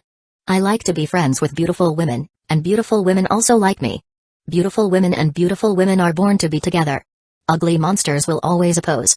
"You mean, cousin, I am ugly?" No. Cousin, you are the most handsome. If we are not relatives, I would have had a problem with my sexual orientation." Yu Shanshan flattered. "Lin Yuan, stop, just say it, or I will tell your mother that you have 13 harems now." Don't, cousin. Didn't I say that my harem will welcome you anytime?" Yu Shanshan was anxious. "I really don't know what's so good about that surname Yan, my cousin is so fascinated." "Lin Yuan, say things quickly." Yu Shanshan, "Okay, I won't say bad things about her. Actually, I asked for you to come over and help me." Lin Yuan raised an eyebrow. "Is this about your school flower friend?" Yu Shanshan groaned in defeat. "Ugh, fine. Yes, it's about her. My best friend is the school flower, okay? But people are always jealous of her beauty, spreading nasty rumors that she is too problematic to have a boyfriend. So of course I can't bear it. I just went back and said that my school wife, school girlfriend, not only has a boyfriend, but also their boyfriends, even if tied together, are not as strong as the boyfriend of our school flower." Lin Yuan sighed. "And you thought using me as your fake boyfriend would be a good idea?" "Yes. Think about it, cousin. You're rich, talented, and undeniably handsome. You're literally the perfect guy to shut them all up. I even told them you'd come to the music exhibition tonight." Lin Yuan's voice carried a hint of sarcasm. "And what makes you think I'll go along with this? Cousin, don't make me beg. I'm just trying to help my friend here. And, hey, there'll be plenty of beautiful women for you to meet. It's a win-win situation." Yu Shanshan pleaded, her tone growing increasingly desperate. "So cousin, can you help my wife? It hurts. Kaikion, don't fight, come and help my friend." Lin Yuan paused for a moment before replying casually, "Alright, I'll go. My friend is really super beautiful. Cousin, do you agree?" Yu Shanshan prepared a lot of words to convince Lin Yuan. Yu Shanshan gasped in surprise. "Wait. Really? You're coming?" "Yes. But only because I have nothing else to do tonight." "You owe me for this," Lin Yuan replied calmly.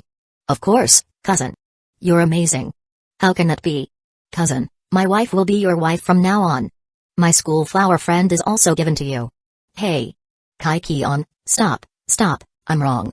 I'll treat you to dinner after my cousin is done." Yu Shanshan exclaimed. There was a sudden yelp on the other end of the line. "Ouch. Kaikion, stop hitting me. I was just joking." After hanging up, Lin Yuan checked the details Yu Shanshan had sent him about the time and location of the event. Leaning back in his chair, he allowed himself a small smile. Yu Shanshan's meddlesome personality was no surprise to him, and he knew her well enough to predict her antics. In the original storyline, Yu Shanshan had also asked the original Lin Yuan for help. But back then, Lin Yuan had been too preoccupied chasing after Yan Ryuayu to care. This time, however, things were different. Yu Shanshan's friend wasn't just any school flower, she was Kai Qian, a pivotal figure. As Lin Yuan prepared for the evening, a flicker of anticipation lit his eyes. Sometimes, opportunities didn't require chasing, they simply presented themselves. Tonight promised to be one of those rare moments. Chapter 39. Wash your eyes 20 times. After tidying himself up and getting into his best mood, Lin Yuan made his way out the door. Today, he wasn't driving just any car. He opened the door to his Pagani Zonda Sync, a rare masterpiece among hypercars.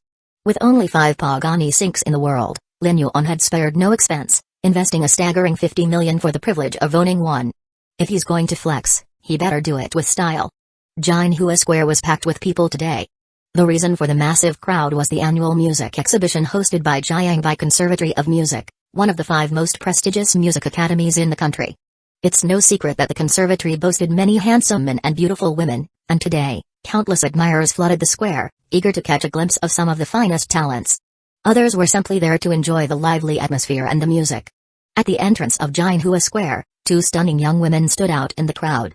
Almost every passerby couldn't help but stop and admire them.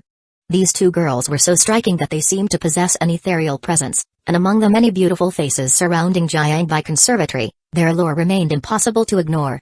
The 2 women were none other than Kai Qian and Yu Shanshan. Kai Qian, don't worry. My cousin promised he'll be here soon. Today, we're going to make those gossipy women eat their words one by one. They're like sour lemons, ugly and bitter. Just wait, my cousin is ridiculously handsome. Yu Shanshan said, her voice filled with excitement. Kai Qian, with her calm demeanor and a smile that radiated elegance, simply replied, it's fine, let them say whatever they want. It won't affect me. Yu Shanshan's eyes sparkled mischievously as she continued, no way. You're too good for them. I can't stand the way they talk, especially that Zhang Manli. As your husband. Oh, ow. I meant your good friend. I'll make sure to slap their insults right back at them. Kai Qian smiled but chose not to respond. Yu Shanshan's playful determination was something Kai Qian had long accepted. Despite how little it bothered her, her friend's loyalty always amused her. As the music exhibition approached, students from the conservatory started walking towards the square in pairs and groups, adding to the buzz in the air. Meanwhile, a figure stepped out of a sleek BMW, drawing a few glances from the crowd. It was Zhang Manli, and she couldn't help but feel a pang of frustration when she noticed the attention Kai Qian was attracting. As one of the most popular girls in school, Zhang Manli had always been used to being the center of attention. But ever since Kai Qian arrived at Jiangbai Conservatory of Music, her own spotlight had been overshadowed by this new and undeniable beauty. Although Zhang Manli kept up appearances, deep down, she felt a growing jealousy. Kai Qian wasn't just beautiful, she was also a prodigy in music, with half the boys in school confessing to her, all of which were promptly rejected. The students' adoration only seemed to elevate Kai Qian's status, and Zhang Manli couldn't ignore how the comparison made her feel insignificant. Kai Qian, I know you're just standing there looking all perfect, but it's not like I'm the only one who deserves attention. Zhang Manli muttered under her breath. Kai Qian, however, paid no mind, continuing to stand gracefully as the bustling crowd surrounded them. Look at me, look at my BMW. See how cold it is? Warm my hands, please. Zhang Manli said loudly as she passed by Kai Qian, attempting to flaunt her wealth and her boyfriend, Wang Wei, by her side. Kai Qian didn't even flinch at the subtle display, her eyes unfazed. But Yu Shanshan, who was ever quick-witted, wasn't about to let this moment pass unnoticed. What's so impressive about a BMW? Just a regular car. Some bugs really do need to be swatted away. I'm going to need to wash my eyes 20 when I get home, Yu Shanshan retorted, her voice dripping with sarcasm. What did you just say? Are you calling me a bug? Zhang Manli shot back, her irritation building. Who's the bug? Who's disgusting? Something really smells bad around here, Yu Shanshan teased, dramatically waving her hand in front of her nose, pretending to gag. Zhang Manli clenched her fists, furious, but the crowd of people around her kept her from escalating the situation further. Kai Qian hadn't even spared a glance her way, leaving Zhang Manli feeling humiliated. Forget about this fool. Wang Wei, help me warm my hands, they're freezing. Zhang Manli snapped, trying to regain some semblance of control by redirecting her attention to her boyfriend. But when she turned to her boyfriend, she noticed something that immediately set her off. Wang Wei, normally attentive, was completely transfixed by Kai Qion's serene beauty. Wang Wei! Zhang Manli exclaimed, her anger flaring as she slapped his cheek lightly. Yes. Sorry, I'll help. Wang Wei stammered, snapping out of his daze and using his mouth to help warm Zhang Manli's hands, trying to please her despite the awkwardness of the situation. Deep down, Wang Wei couldn't deny that Kai Qion was even more stunning than Zhang Manli. But the thought of pursuing someone so far beyond his reach, someone as unattainable as Kai Qion, was a daunting, if not impossible, idea. Still, his eyes lingered for a moment longer than he realized. Yu Shanshan, ever the playful observer, saw this exchange and couldn't resist. Wow, can't you even control your boyfriend? How ridiculous. It's no wonder you're still trying to show off, she whispered to Kai Qion, a grin spreading across her face. Zhang Manli, desperate to save face, sneered back, Humphrey. It's better than having a boyfriend who hasn't even bothered to show up, right? The barbs and subtle insults floated between the girls, but for Kai Qion, none of it mattered. As the exhibition began, she simply walked forward with quiet dignity, the crowd parting before her as she entered the heart of Jinhua Square. Chapter 40. Can you be sold enough to buy even a tire? No boyfriend? Ha! Kai Qion's boyfriend is so much better than yours. He's the heir to 100 billion conglomerate, more handsome than any celebrity, and incredibly gentle and considerate. Your boyfriend doesn't even come close. Yu Shanshan scoffed.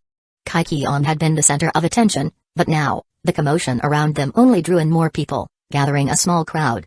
Zhang Manli, always craving attention, reveled in the eyes of the onlookers. Rather than feeling embarrassed, she proudly enjoyed the attention. Everyone knows you, Yu Shanshan, are nothing but a walking fairy tale. Really? Her boyfriend is a young master of 100 billion conglomerate, more handsome than a celebrity, gentle, and considerate? That's laughable. Zhang Manli sneered, still holding Wang Wei's hand. A lie? Ridiculous. You found an old man driving a BMW and now you're boasting about it. How embarrassing, Yu Shanshan fired back. What's your problem, little girl? I really love Manli, alright? What's wrong with a BMW? If I had known that BMWs were beneath you, I would have driven my Ferrari. Wang Wei, a middle-aged man with a growing belly, attempted to defend himself, unable to withstand Yu Shanshan's taunts.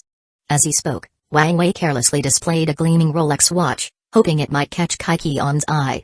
Yes, we're in love. Just admit you're jealous, Humphrey. Zhang Manli chimed in, her words dripping with pride, although the truth was, her interest in Wang Wei was more about his wealth than his charm. And where's your boyfriend, huh? No one has even seen him. Zhang Manli sneered, scanning the area as if trying to prove a point. A few girls, jealous of Kai Qion's grace and beauty, whispered among themselves. She's just pretending, no way does she have a boyfriend. She's all looks but no substance. Exactly. Always acting high and mighty, like she is too good for anyone. Probably just wants to sell herself to the highest bidder. And what young master? I haven't even seen a glimpse of him. Despite their snide remarks, Yu Shanshan struggled to stand her ground, as the gossip and judgment from the surrounding girls intensified. You're just bitter and jealous, aren't you? Dare to slander Kai Qion like this, but Kai Qion, Yu Shanshan began, her voice filled with righteous fury, but Kai Qion interrupted her gently. Let's go. There's no point in wasting time on them. Let's head to the stadium, she said softly, taking Yu Shanshan's hand and leading her away. Yu Shanshan, still fuming, couldn't help but admire Kai Qion's composure, even as she was frustrated by the gossip. You're amazing, you know that? Just look at the looks on their faces. Yu Shanshan said with admiration. Kai Qion only smiled faintly, her upbringing and refined nature having made her indifferent to such trivial matters. However, when her anger was truly roused, even the most formidable would quake. I wonder when my cousin will arrive, Yu Shanshan said, still scanning the crowd as she walked beside Kai Qion, eager to move forward. As the two prepared to leave, Zhang Manli couldn't help but taunt them one final time. Oh, now that her fake boyfriend hasn't shown up, she's leaving? How amusing. Couldn't even accomplish anything and now she's just walking away, Zhang Manli mocked. Bragging about a young master more handsome than a celebrity? Does she think she's the main character in a romance novel or something? She laughed, her words dripping with derision. The crowd's mutterings didn't seem to faze Kai Qion or Yu Shanshan, but just as they prepared to head toward the stadium, an unexpected burst of excited exclamations rippled through the crowd. Wow! What car is that? It's gorgeous. Is that a Pagani Zonda sink? I thought there were only 5 in the world. Is someone in Jiangbai City driving it? That's got to be worth at least 40 or 50 million. I can't even dream of owning something like that. The crowd began to part in awe as the car made its way toward the gate of Jinhua Square. All eyes were on the luxurious vehicle, curiosity buzzing through the air. Yu Shanshan's eyes widened, and she quickly grabbed Kai Qion's arm, excitement lighting up her face. Cousin. It must be him. My cousin must have arrived. She exclaimed. Kai Qion, however, remained calm, her smile still faint but serene. As the crowd parted for the sleek Pagani, the car drove gracefully to the entrance. The air was thick with anticipation, everyone curious about the identity of the car's owner and what they looked like. What's the big deal? It's just a few extra bucks. Stop showing off, someone muttered sourly. Why be jealous? A 50 million Pagani? Is that just a few bucks to you? Would you even be able to buy a tire with what you've got? Someone else retorted, teasing the first person into silence. Maybe he's an ugly old man, huh? That's why he hides behind such a flashy car, another grumbled, trying to save face. Zhang Manlei, however, eyed the car with interest, calculating how she could possibly meet its owner. The idea of abandoning Wang Wei for a chance with someone this wealthy thrilled her. She glanced at him with growing disdain. If it weren't for his money, she wouldn't have given him a second glance. As the Pagani came to a stop, everyone stared, waiting for the door to open. When it did, they expected to see an older man, perhaps a middle-aged businessman with little regard for appearance. But instead, a young and strikingly handsome man stepped out. My God. He's gorgeous. So handsome. So hot. Male god. Wow, what a looker. The entire crowd, especially the girls, went silent as Lin Yuan stepped out of the car, his striking features and aura capturing every eye in the vicinity. He didn't even have to speak, the girls' hearts were already lost. Chapter 41. Please have some self-respect, miss.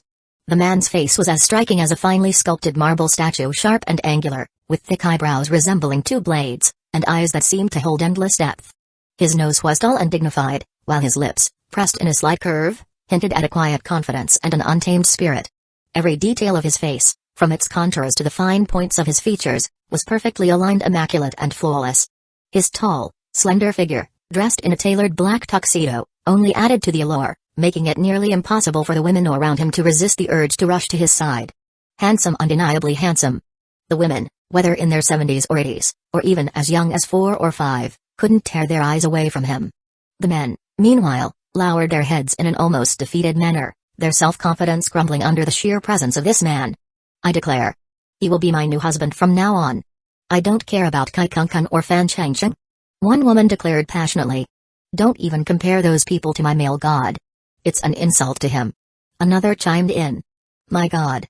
With a 50 million Pagani, and he looks this perfect? A third woman swooned. The girls around were practically losing their minds, some of them already scheming ways to get his contact information. Lin Yuan, however, stood unfazed, slightly amused at the effect his 200 points of charm were having on the crowd. He had seen this kind of reaction before, yet it never failed to surprise him. His face, however, remained as calm and composed as ever. He scanned the crowd, looking for his cousin, Yu Shanshan, and Kai Qion. His eyes quickly found the latter, as Kai Qion's beauty was undeniable even among a sea of people. Kai Qion stood out like a vision, effortlessly drawing the gaze of everyone around her. She wore a light blue evening gown that hugged her slender figure, her long hair cascading like a waterfall down her back. She didn't need any extravagant jewelry, her simple elegance was enough. Her face was so perfect, so captivating, that Lin Yuan found himself at a loss for words. Every adjective he could think of to describe beauty seemed insufficient to fully capture the essence of what stood before him. What struck him the most, however, was her skin. The pale, luminous quality of it seemed to glow in the darkness, almost surreal like porcelain, pure and flawless, giving off an otherworldly aura. In Lin Yuan's mind, Kai Qion felt like the perfect heroine from a Mary Sue novel, but even that comparison didn't seem quite right. If Yan Ryu was a breathtaking beauty at a solid 95 points, Kai Qion was undoubtedly a 99. Only a slight, ethereal quality that made her appear more like a dream than a person kept her from being perfect in his eyes. Next to Kai Qion stood her cousin, Yu Shanshan, who, while also beautiful, paled in comparison. Yu Shanshan's face was rounder, giving off a more seductive charm rather than the angelic allure that Kai Qion exuded. The moment Yu Shanshan spotted Lin Yuan, she waved her hands frantically, calling out, "Cousin!" Before Lin Yuan could respond, Yu Shanshan had already dashed over and threw herself into his arms without hesitation. Hey, what are you doing? So many people are watching, Lin Yuan teased. Cousin, when did you become so handsome? Forget it, the more handsome, the better. You know Kai Kion, right? Isn't she beautiful? You're her boyfriend now. Try being affectionate. Yu Shanshan whispered in his ear, clearly mischievous. The crowd watched her with envy, as the sight of her throwing herself into Lin Yuan's arms was enough to make even the most confident women around them seethe with jealousy. Lin Yuan simply nodded, and Yu Shanshan reluctantly let go of him and began leading him toward Kai Kion. However, just as they moved a few steps forward, Zhang Manli appeared, looking disoriented. As she approached Lin Yuan, she almost stumbled into his arms, but he quickly stepped aside, preventing the collision. She nearly lost her balance, but Lin Yuan caught her in time, steadying her with a firm hand. Handsome man, why didn't you help me? I'm just so taken with you, Zhang Manli purred, batting her eyelashes flirtatiously. She had clearly decided to seize the opportunity to seduce him. With her eyes locked on Lin Yuan, she couldn't resist showing off her interest, especially when faced with his youth, wealth, and the impressive Pagani. But Lin Yuan, who could easily see through her intentions, wasn't interested in this kind of attention. He had no time for shallow women who viewed him as just another conquest. With a smile, he leaned in and whispered loud enough for only Zhang Manli to hear, Miss, you should have more self-respect. I'm not interested in women who've had 3 abortions. Zhang Manli froze, her eyes wide with shock. How did he know about her secret? This was something she had been hiding for years. How did you know? She demanded, her voice shaky with disbelief. Lin Yuan didn't respond, he simply gave a knowing smile. Even without reading the descriptions in the novel, he could tell from his impeccable medical skills and keen observations that Zhang Manli had been pregnant before. The surrounding people, who had been casually observing the interaction, gasped in shock. Zhang Manli has had 3 abortions? One person whispered incredulously. Unbelievable. I always thought she was just materialistic, but I had no idea she was like this, another muttered. The whispers quickly spread through the crowd. She really thinks she can hook up with male gif? A woman sneered. Shameless. Another spat. This noose is too hot. Do you dare to hook up with a male god like this? This really makes me laugh. Yes, shameless. Everyone's burned. Bitch. Didn't you say that you've only had one boyfriend before? How and where did the 3 fetuses come from? Wang Wei came instantly and slapped Zhang Manli. Wang Wei, never one to back down, retaliated, and a heated argument broke out between them. Meanwhile, Lin Yuan, unaffected by the chaos around him, continued walking toward Kai Kion. As he moved through the crowd, the women couldn't take their eyes off him, their hearts racing in anticipation. The power of his presence was undeniable, and no one dared to look away. Chapter 42 How can you match these monsters? Many girls have dreamed of a simple act, a hug, a conversation, anything that would make them feel seen and cherished. They would give anything, even their lives, for a moment of intimacy. But to their dismay, Lin Yuan walked straight toward Kai Kion. As he remembered his cousin Yu Shanshan's teasing advice, Lin Yuan found himself pondering how he could deepen the connection with her, how he could appear more intimate. Before he could think further, however, something unexpected happened. Kai Kion stepped forward and walked toward him. To Lin Yuan's surprise, she took his hand. You're here, dear. Her voice was light, and as Lin Yuan looked up in astonishment, he found himself gazing into Kai Kion's large, sparkling eyes. She blinked at him, playfully. In that instant, Lin Yuan understood. Kai Kion, ever perceptive, had already figured out his thoughts and had taken the initiative to act as though they were more intimate than they truly were. She was truly a goddess of perfect figure, understanding, intuitive, and able to read him like an open book. Though the audience watched with envy, the truth was that their fingers were merely hooked together. Well, Kion, let's go. Lin Yuan spoke softly, a gentle yet captivating smile forming on his lips. When his words reached the crowd, a collective gasp filled the air, a symphony of heartbreak that echoed across the space. The idol, the man they all adored, was being held by her. A cry of longing erupted from the girls in the audience. Seeing Kai Kion hold Lin Yuan's hand left the boys in equal parts green with envy and bitterness. Their combined allure was undeniable. One was effortlessly handsome, rich beyond measure. The other, the flawless school beauty, was the epitome of perfection. Together, they seemed like a match made in the heavens themselves. Yet there were those who could not resist voicing their discontent. Isn't it just money? What's the big deal? They're only here because of their families, just another rich kid. Someone beside them scoffed and responded, hey, relying on his family? Sure, maybe. But being born into wealth is still an ability. And, he's not just relying on his family. Take another look at this guy, don't you think he looks familiar? Wait. Is that the heir of Lin Group? Lin Yuan, right? Oh my god. It is him. I saw him on the headlines of Jiangbai's newspaper. The guy who made billions trading stocks every day, 3 billion to 30 billion. No way. Is it really him? Wait, it's actually him. I can't believe it. At first, I was so jealous, but now I can't help but think. Talented people are just meant to be together. Can we even compete with them? It really is Master Lin Yuan. I can't believe how much better looking he is in person than in the papers. I'm so jealous right now. On the other side, Zhang Manlei, who had been bickering with Wang Wei, was stunned. Had Yu Shanshan's story actually been true? Kai Qian's boyfriend was not only worth hundreds of billions, but he was also more handsome than any celebrity she had ever seen? So it's true. Kai Qian's boyfriend really is the heir to a 100 billion conglomerate. And he's more handsome than the stars. I can't believe it. I'm so jealous of Kai Qian. Having someone like Master Lin as her boyfriend. Hey, if you had even a fraction of the beauty of our school's goddess, you'd have a shot at someone like him. At that moment, even Kai Qian's classmates couldn't help but change their tune. All the previous criticisms melted away as they began to praise her instead. While the girls were clearly envious, they now felt that only someone as flawless as Kai Qian was worthy of Lin Yuan. The boys, though equally dismayed, couldn't help but feel the sting of comparison. Lin Yuan was in a league of his own. His background, his abilities, and his appearance were beyond their reach.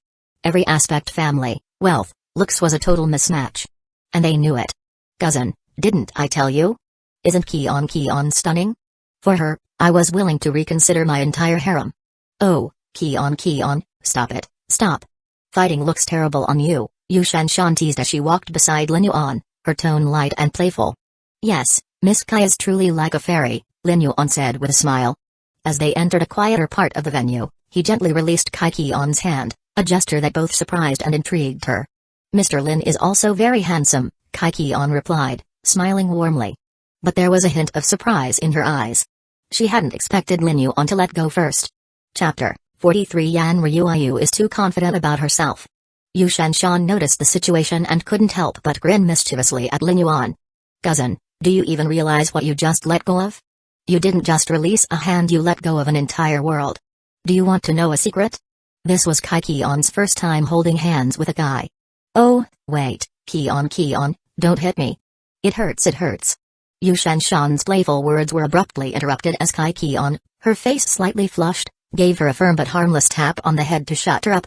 Despite the teasing chaos, Lin Yuan couldn't help but smile as he watched the two girls interact. His cousin Yu Shanshan was, without a doubt, one of a kind. Her personality was as bold as it was carefree, and her ability to make friends, especially with girls, was truly remarkable. Even someone like Kai Qian, who had a gentle outward demeanor but was famously cautious about letting others into her personal space, seemed to have formed a close bond with her. Ding. Congratulations, Master. Kai Qian's favorability +1. Reward, 100 counterattack points. Suddenly, Lin Yuan's train of thought was interrupted by a familiar system notification ringing in his mind. The surprise was evident on his face. When he first met Kai Qian, her name had not appeared on the system's favorability panel, leading him to believe she was a neutral character who couldn't provide counterattack points. This assumption had solidified in his mind, and he had long dismissed the idea of her being a source of growth in the system. Yet here it was a favorability increase that not only existed but also came with a hefty reward. 1 point of favorability from Kai Qian translated into 100 counterattack points, a number that was both significant and unexpected. As he thought about it more, Lin Yuan quickly pieced together the reason behind this sudden gain. It must have been when he took the initiative to let go of her hand earlier. That small, seemingly trivial act had somehow left an impression. The music exhibition had yet to officially begin, but the crowd was already filling the venue, with people taking their seats in anticipation. Thanks to Kai Qian and Yu Shanshan's status as students of the prestigious Jiangbai Conservatory of Music, the three of them, Lin Yuan included, had access to the spacious VIP section located at the very front of Jianhua Plaza. After placing a few personal items on their seats to reserve them, Yu Shanshan suddenly stood up. I need to visit the restroom, she declared casually. Kai Qian, ever the considerate friend, immediately offered, I'll go with you. Lin Yuan, who had been sitting idly, decided to join them. I'll tag along too, he said. As expected, Lin Yuan finished his business in the men's restroom much faster than the girls. Stepping outside to wait for them, he leaned casually against the wall, his eyes wandering around the plaza. With nothing better to do, he began observing the people passing by. It didn't take long for Lin Yuan to notice that he was attracting more attention than he anticipated. Almost every woman who walked past couldn't help but steal a glance at him. Some even stopped in their tracks, their gazes lingering far longer than was polite. Lin Yuan, however, remained unfazed. His calm and composed demeanor only seemed to make him more magnetic, further drawing attention to himself. But just as his gaze swept over the crowd, he froze. A familiar figure had entered his line of sight. For a moment, Lin Yuan thought his eyes were playing tricks on him. It was her. Of all the people in the world, why did it have to be her? What were the chances of such an encounter? Lin Yuan's mind raced, and before he could fully process what was happening, the figure turned and locked eyes with him. The recognition was instant. "Miss Yan, good evening," Lin Yuan greeted politely, though a trace of helplessness slipped into his voice. It was none other than Yan Ryuayu, the woman he had only parted ways with earlier that same day. Yan Ryuayu hadn't expected to see Lin Yuan here, and the surprise on her face mirrored his own. "Good evening. What a coincidence," she said cautiously. "Are you here for the music exhibition too?" "Yes," Lin Yuan replied with a nod, his tone still carrying a hint of resignation. "I was invited to come along." He was, of course, telling the truth. Yu Shanshan had indeed asked him to join. But his straightforward explanation took on a different meaning in Yan Ryuayu's ears. Jiangbai was a vast city, with countless places to go and people to meet. The odds of running into the same person twice in one day were astronomically low. To Yan Ryuayu, this couldn't be a simple coincidence. Her brows furrowed slightly as suspicion crept into her mind. Could Lin Yuan have learned about her plans and intentionally followed her here? "Did my mother tell you I'd be here?" she asked directly, her tone tinged with doubt. Lin Yuan immediately understood the implication behind her question. It seemed Yan Ryuayu had convinced herself that he had contacted her mother, Song Zhuan, to gather information about her whereabouts before deliberately showing up at the music exhibition. Her suspicion deepened as she added, "Didn't you say you wouldn't follow me anymore?" Her words, combined with her frown, painted a picture of someone both exasperated and uncertain. Lin Yuan sighed inwardly. This woman truly had a flair for dramatics. Her confidence in her own assumptions was almost admirable, even if it was entirely misplaced. "She's far too self-assured," Lin Yuan thought to himself, shaking his head slightly. Despite the misunderstanding, he decided not to waste his energy explaining himself. He knew from experience that trying to convince Yan Ryuayu otherwise would only lead to more complications. Chapter 44. It is true that she feels too confident about herself. Facing the narcissistic Yan Ryuayu, Lin Yuan's patience wore thin. His expression turned cold, his usual composed demeanor giving way to a sharp edge in his tone. "Miss Yan," he began, his voice steady yet firm, "don't think too highly of yourself. I truly came here with a friend, and my presence has absolutely nothing to do with you." Yan Ryuayu's brow arched slightly, her lips curling into a faint, mocking smile. "Oh? Really? What a coincidence," she retorted, her tone dripping with skepticism. "Jiangbai is vast, and yet, we just happen to run into each other here? If that's not predestined, I don't know what is." Her words carried a biting sarcasm that made Lin Yuan clench his fists briefly. He let out a soft exhale, reining in his irritation. "Are you still stuck in a teenage fantasy?" Yan Ryuayu pressed on, crossing her arms in front of her as she glared at him. "Do you seriously find chance encounters like this amusing? If you'd been honest and told me you wanted to come together, I wouldn't have refused. You've been helpful lately, and I even owe you some gratitude. But following me like this, hoping for some romantic coincidence, it's childish and outdated. Do you really think this kind of old-fashioned trick still works?" Her words were as frosty as her demeanor, her cold gaze piercing through Lin Yuan. He stared back at her, frustration bubbling beneath the surface. What exactly was happening here? Why was she so insistent on making him the villain in a scenario he had no part in creating? The lingering traces of the old Lin Yuan, the obsequious version of himself, had clearly left a deep impression on Yan Ryuayu. That previous version of him had fed her self-confidence to the point where she now interpreted every coincidence as deliberate. If Lin Yuan had truly orchestrated this meeting, he wouldn't have been battling a growing headache right now. "Miss Yan," he said finally, his voice carrying an unmistakable edge, "please don't flatter yourself. Not everything revolves around you, and frankly, you're reading far too much into this." For a moment, silence hung between them, her sharp gaze meeting his steady one. Lin Yuan's words seemed to hit their mark, rendering her temporarily speechless. Seeing his calm but firm expression, Yan Ryuayu let out a soft snort, her lips pressed into a thin line. Without another word, she turned on her heel and began walking away, her posture as stiff as her icy demeanor. At that moment, Yu Shanshan emerged from the bathroom, her lively steps and carefree demeanor a stark contrast to the tense atmosphere that lingered. cousin. Yu Shanshan called out, jogging toward Lin Yuan with a bright smile. Sorry to keep you waiting.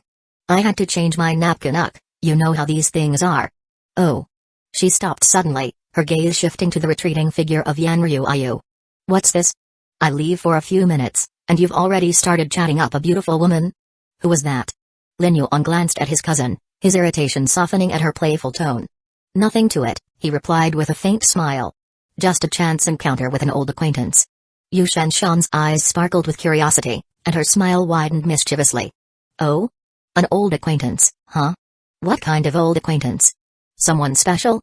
I didn't expect you to have such mysterious connections. Lin Yuan rolled his eyes, his lips curling into a wry smile. If you keep pestering me like this, I might just send those photos of your 13 harems to your mom. Yu Shanshan's playful expression vanished in an instant, replaced by one of alarm. Please don't, cousin. She pleaded, clutching his arm dramatically. I was wrong, okay? Please don't do that. Lin Yuan chuckled softly, shaking his head at her antics. Just then, his gaze shifted back to Yanryu, who had stopped a few steps away. Her back was to them, but her stiff posture and the faint redness creeping up her neck and ears were impossible to miss. He could guess exactly what she was feeling. And he wasn't wrong. Yanryu had overheard the conversation between Lin Yuan and Yu Shanshan. The pieces began to fall into place in her mind, and she quickly realized how wrong her assumptions had been. Lin Yuan wasn't lying about waiting for someone. He wasn't lying about a coincidence. And most importantly, he wasn't following her. The truth hit her like a wave, and the confidence she had displayed so boldly just moments ago wavered. Her cheeks flushed a deep crimson, the heat rising to the tips of her ears. Embarrassment welled up inside her, making her want to sink into the ground. She had been too full of herself, too quick to jump to conclusions. Her footsteps faltered as she stood frozen, unable to decide whether to keep walking or turn back to say something.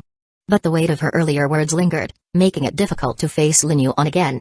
Meanwhile, Lin Yuan watched her, the corners of his lips quirking upward in mild amusement.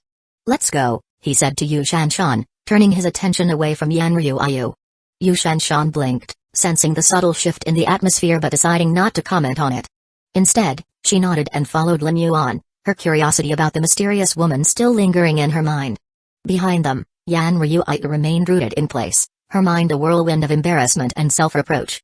For the first time in a long while, she found herself unsure of what to do. Chapter 45 Yanryu who is ashamed of herself. How could she be so conceited? No, she never thought this way about other men and never cared what they thought. But why did she care so much about Lin Yuan's opinion? Why am I so foolish? Yanryu questioned herself.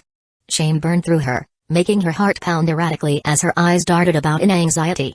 If there were a cliff before her, she would have gladly leapt off. Sorry, I kept you waiting. Kaikion emerged from the restroom at this moment. Seeing Kaikion return, Lin Yuan and the two girls began to walk back to their seats. Yet, overcome with embarrassment, Yanryu remained frozen in place, unable to move. Yu Shanshan continued chatting animatedly, while Lin Yuan responded with the occasional smile. Despite herself, Yanryu couldn't stop glancing at Lin Yuan. But when she did, her breath caught in her throat. Walking beside Lin Yuan were two strikingly beautiful women.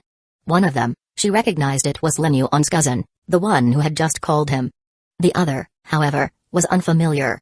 She was a vision, her flawless complexion enough to ignite envy in any woman. If Yanryu had met her before, she would undoubtedly have remembered her, for her beauty was unforgettable. This woman. She's breathtaking. Yanryu prided herself on her own looks, yet this time, she felt an uncharacteristic twinge of jealousy and shame. Are there truly women this stunning in the world? She exuded an ethereal elegance, like moonlight veiled by drifting clouds or snow fluttering on a crisp breeze. Could this woman be the friend Lin Yuan mentioned? Did he attend the music exhibition because of her? What's their relationship? A strange unease crept into Yanryu's heart. Her thoughts churned with questions, momentarily eclipsing her earlier embarrassment. Her mind wandered further. Lin Yuan had once pursued her so diligently, always caring and attentive, while she had been cold and aloof. When he had agreed to dissolve their engagement, he had been so distant and indifferent it had made her feel oddly pleased. Later, when he treated her mother with unwavering confidence, she had been stunned. When he diagnosed the reason for her beloved iris plant's near demise, her feelings had turned inexplicably complex. His words echoed in her mind, "You haven't changed, but it doesn't mean other people won't change." The prejudice in people's minds is not a big tree with roots. Those sentences replayed over and over in her head. Has he really changed? Yes. He has. And yet, here I am, the same. Still, that doesn't mean he won't change. Yan Ryuayu sighed inwardly, a bitter smile tugging at her lips. I thought I was always right. Prejudice really is like a tree with deep roots. Her feelings were a whirlwind of confusion. Unbeknownst to her, the image of Lin Yu on the devoted and somewhat subservient man she had dismissed had completely vanished from her mind. In its place was someone entirely new. Ding. Yan Ryuayu's impression of the host has once again transformed. Counterattack points plus 300, hearing the system notification, Lin Yu allowed himself a subtle smile. It seemed Yan Ryuayu had noticed Kaikion, and the situation had played out in his favor without any effort on his part. Lin Yu hadn't anticipated running into Yan Ryuayu today. Yet, on reflection, it wasn't all that surprising. Music, especially the piano, was one of her enduring passions. But music had never been Lin Yu's forte, at least not in his original storyline. He took his seat, noting the intensity of the gazes that followed him. The combination of Lin Yu and Kaikion's presence together was simply too dazzling, drawing the attention of nearly everyone around them. However, neither Lin Yu nor Kaikion were ordinary individuals. They were accustomed to such scrutiny and paid it no mind. Yu Shanshan, with her carefree demeanor and thick skin, seemed immune to the attention as well, chatting happily between her two striking companions. Cousin, today's music exhibition is being hosted by my school. Yu Shanshan announced cheerfully. There'll be plenty of beautiful women performing. Are you looking forward to it? Lin Yu chuckled lightly. Oh? Anyone from your harem performing tonight? Yu Shanshan grinned mischievously. TSK, TSK. Look at you. Not denying it, huh? You've gotten a lot more mature and handsome lately. So tell me, have you been spending plenty of time under the sheets with your admirers? Lin Yu raised an eyebrow and tapped at his phone. 139. Here we go. And Meng. The photo is selected. And sent. Wait, no, don't. Yu Shanshan yelped in panic. Brother, you always threaten me with that picture of my harem. Do you really think I'll cave? Her bravado crumbled in under a second. Fine, fine. I'm wrong. Don't send it to my mom. She'll kill me. Lin Yu smirked knowingly. In a conspiratorial whisper, Yu Shanshan added, I'll let you in on a secret, my dear Kion will be the finale performer tonight. Who's Kion? Kaikion interjected with an amused smile. Yu Shanshan immediately corrected herself, Kaikion. I mean Kaikion. Lin Yu chuckled. What will you be performing, then? Yu Shanshan grinned smugly. Oh, I won't be performing. If I went on stage, I'd steal all the attention. It wouldn't be fair to poor Kaikion. Neither Lin Yu nor Kaikion entertained her exaggerated claim, leaving Yu Shanshan to pout. Finally, Yu Shanshan leaned closer to Lin Yu and whispered, let me tell you another secret. Kaikion's major is the violin, and her finale performance tonight will feature a violin solo accompanied by other instruments. I'll even give you the chance to join her. How about that? Just promise you won't blackmail me with that photo ever again. Lin Yu and Kaikion shared a laugh at Yu Shanshan's expense, their amusement clear. But their light-hearted moment was interrupted by a sudden voice. What do you mean by giving away a chance? Yu Shanshan, the opportunity to play alongside Kaikion will be determined by voting. That spot belongs to me. The interruption came from a male voice, cutting through the lively atmosphere. Chapter 46. Accept it for her as a boyfriend. Lin Yu lifted his gaze to find a boy approaching, dressed in the uniform of the Jiangbai Conservatory of Music.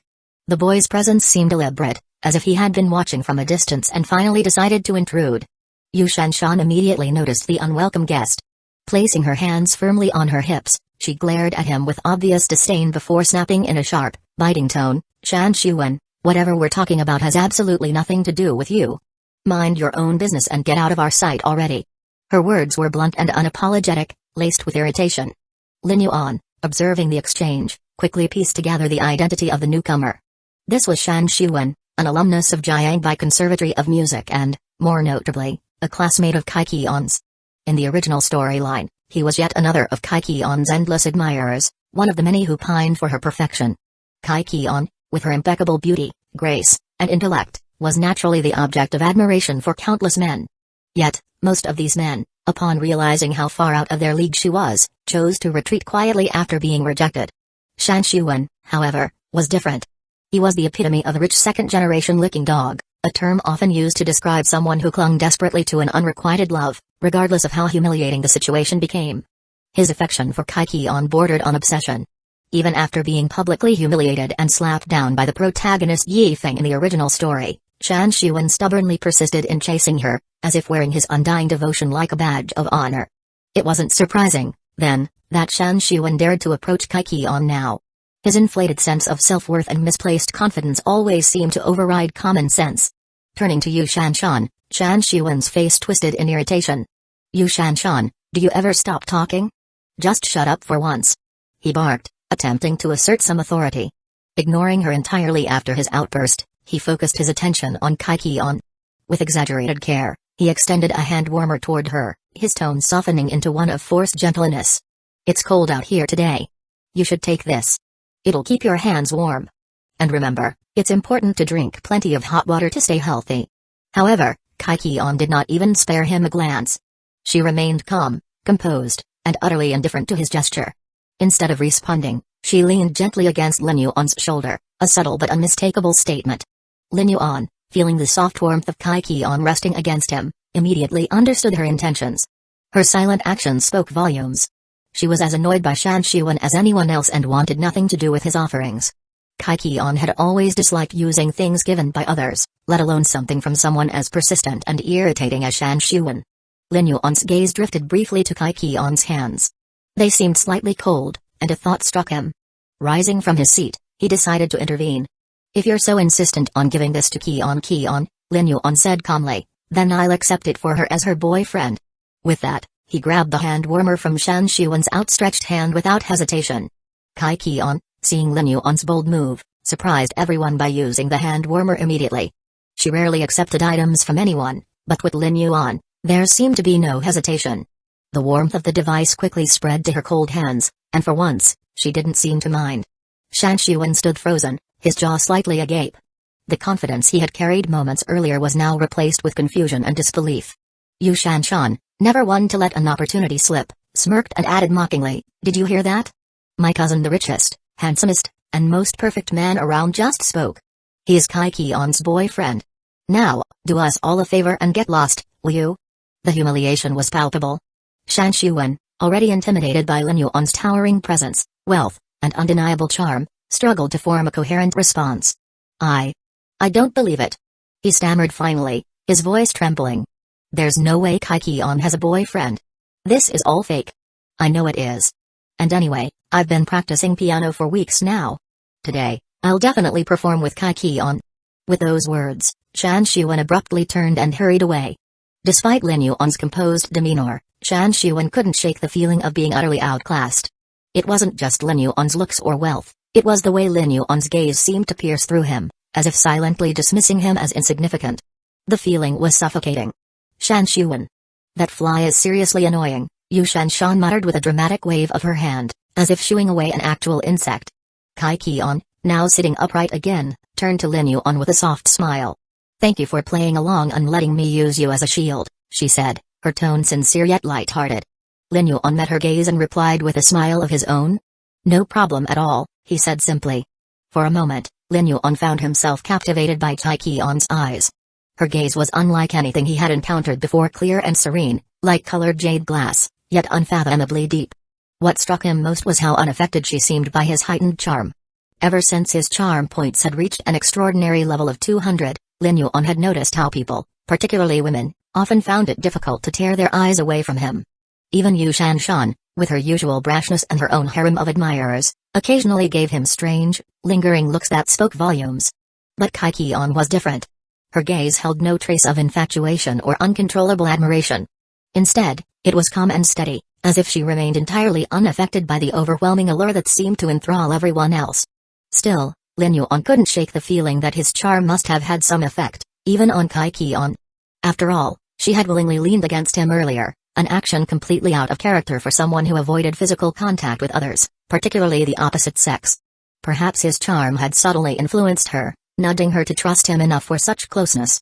Or perhaps Kaikion was simply more complex than he had imagined, a mystery waiting to be unraveled. If his charm was low, even if it was necessary to do such a thing, Kaikion might not consider coming so close. Lin Yuan guessed. Chapter 47. I think you are trying to get your ass kicked. While Lin Yuan pondered in silence, Kaikion found herself subtly surprised by him. His gaze, unwavering and serene, met hers with an unusual clarity that was neither intrusive nor rude. It was rare for her to encounter someone who could look at her without faltering, without the inevitable discomfort or nervousness her presence often invoked in others. Kaikion, from a young age, had been nurtured in an environment of privilege and refinement. Her family had honed her elegance, and her naturally noble demeanor, paired with an indifferent disposition, created an aura that made most people lower their heads when in her presence. It wasn't something she actively sought, her personality simply had that effect. Yet Lin Yuan stood as an anomaly. He wasn't fidgeting under her gaze. He wasn't showing the slightest unease. Instead, his calm, composed demeanor mirrored her own, as though he were entirely unaffected by her presence. They sat there, each quietly analyzing the other. Though their expressions remained neutral, there was an unspoken depth in their silence, as though the air between them was charged with an invisible tension.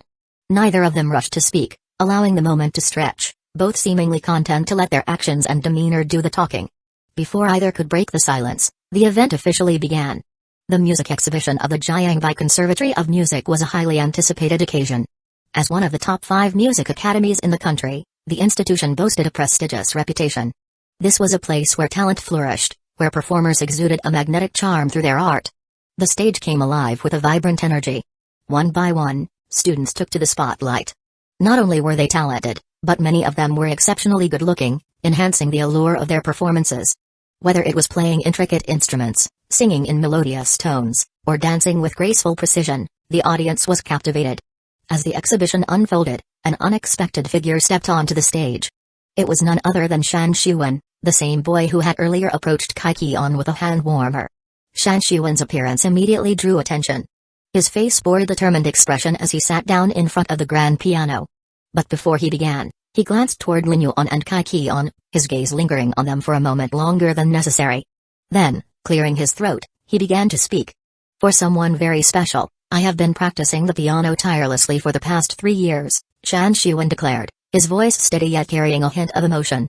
I've practiced until my hands were covered with band-aids and calluses. I've dedicated myself to improving every aspect of my skills, just so I could one day play a song alongside that person. His words elicited gasps and murmurs from the audience.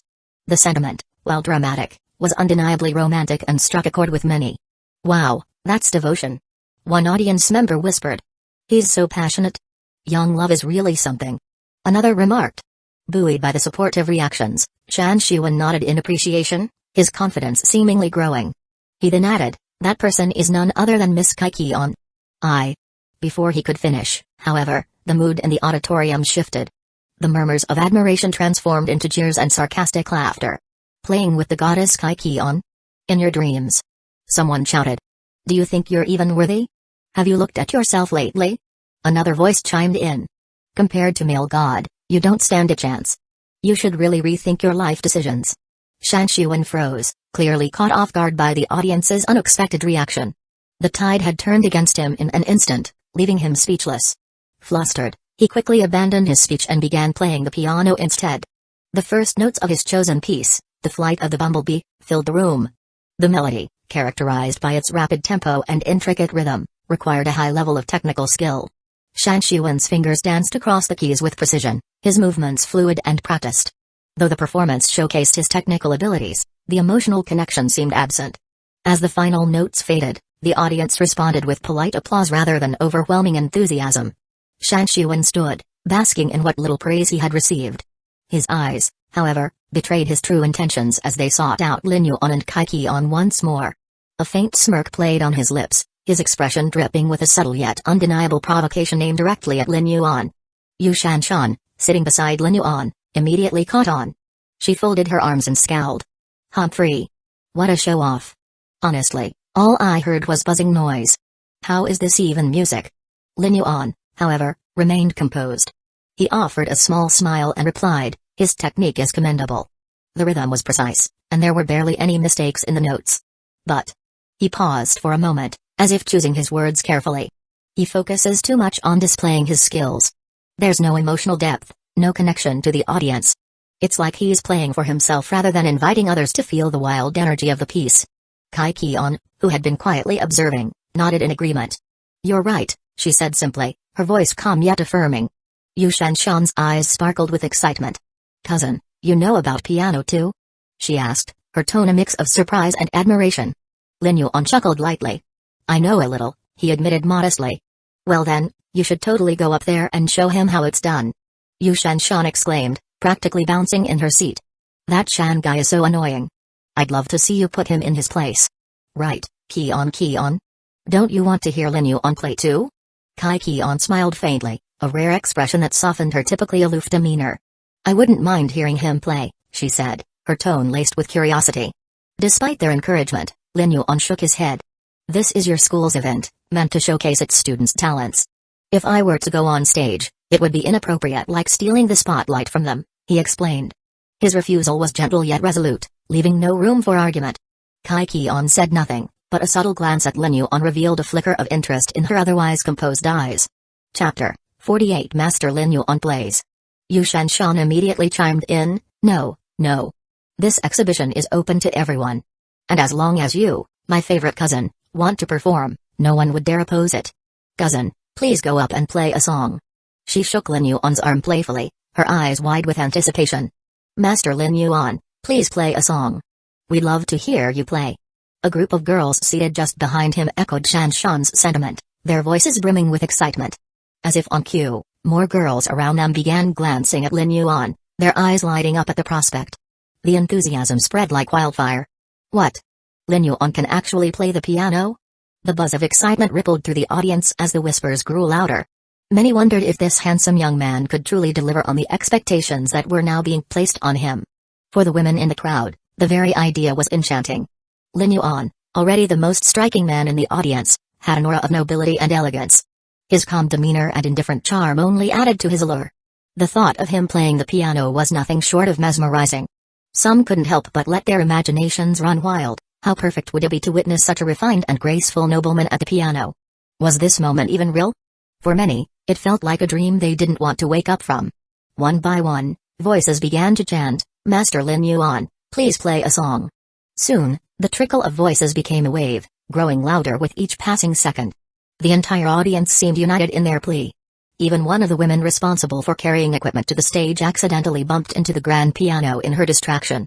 Covering her face in embarrassment, she quickly retreated backstage, but not before stealing another glance at Lin Yuan.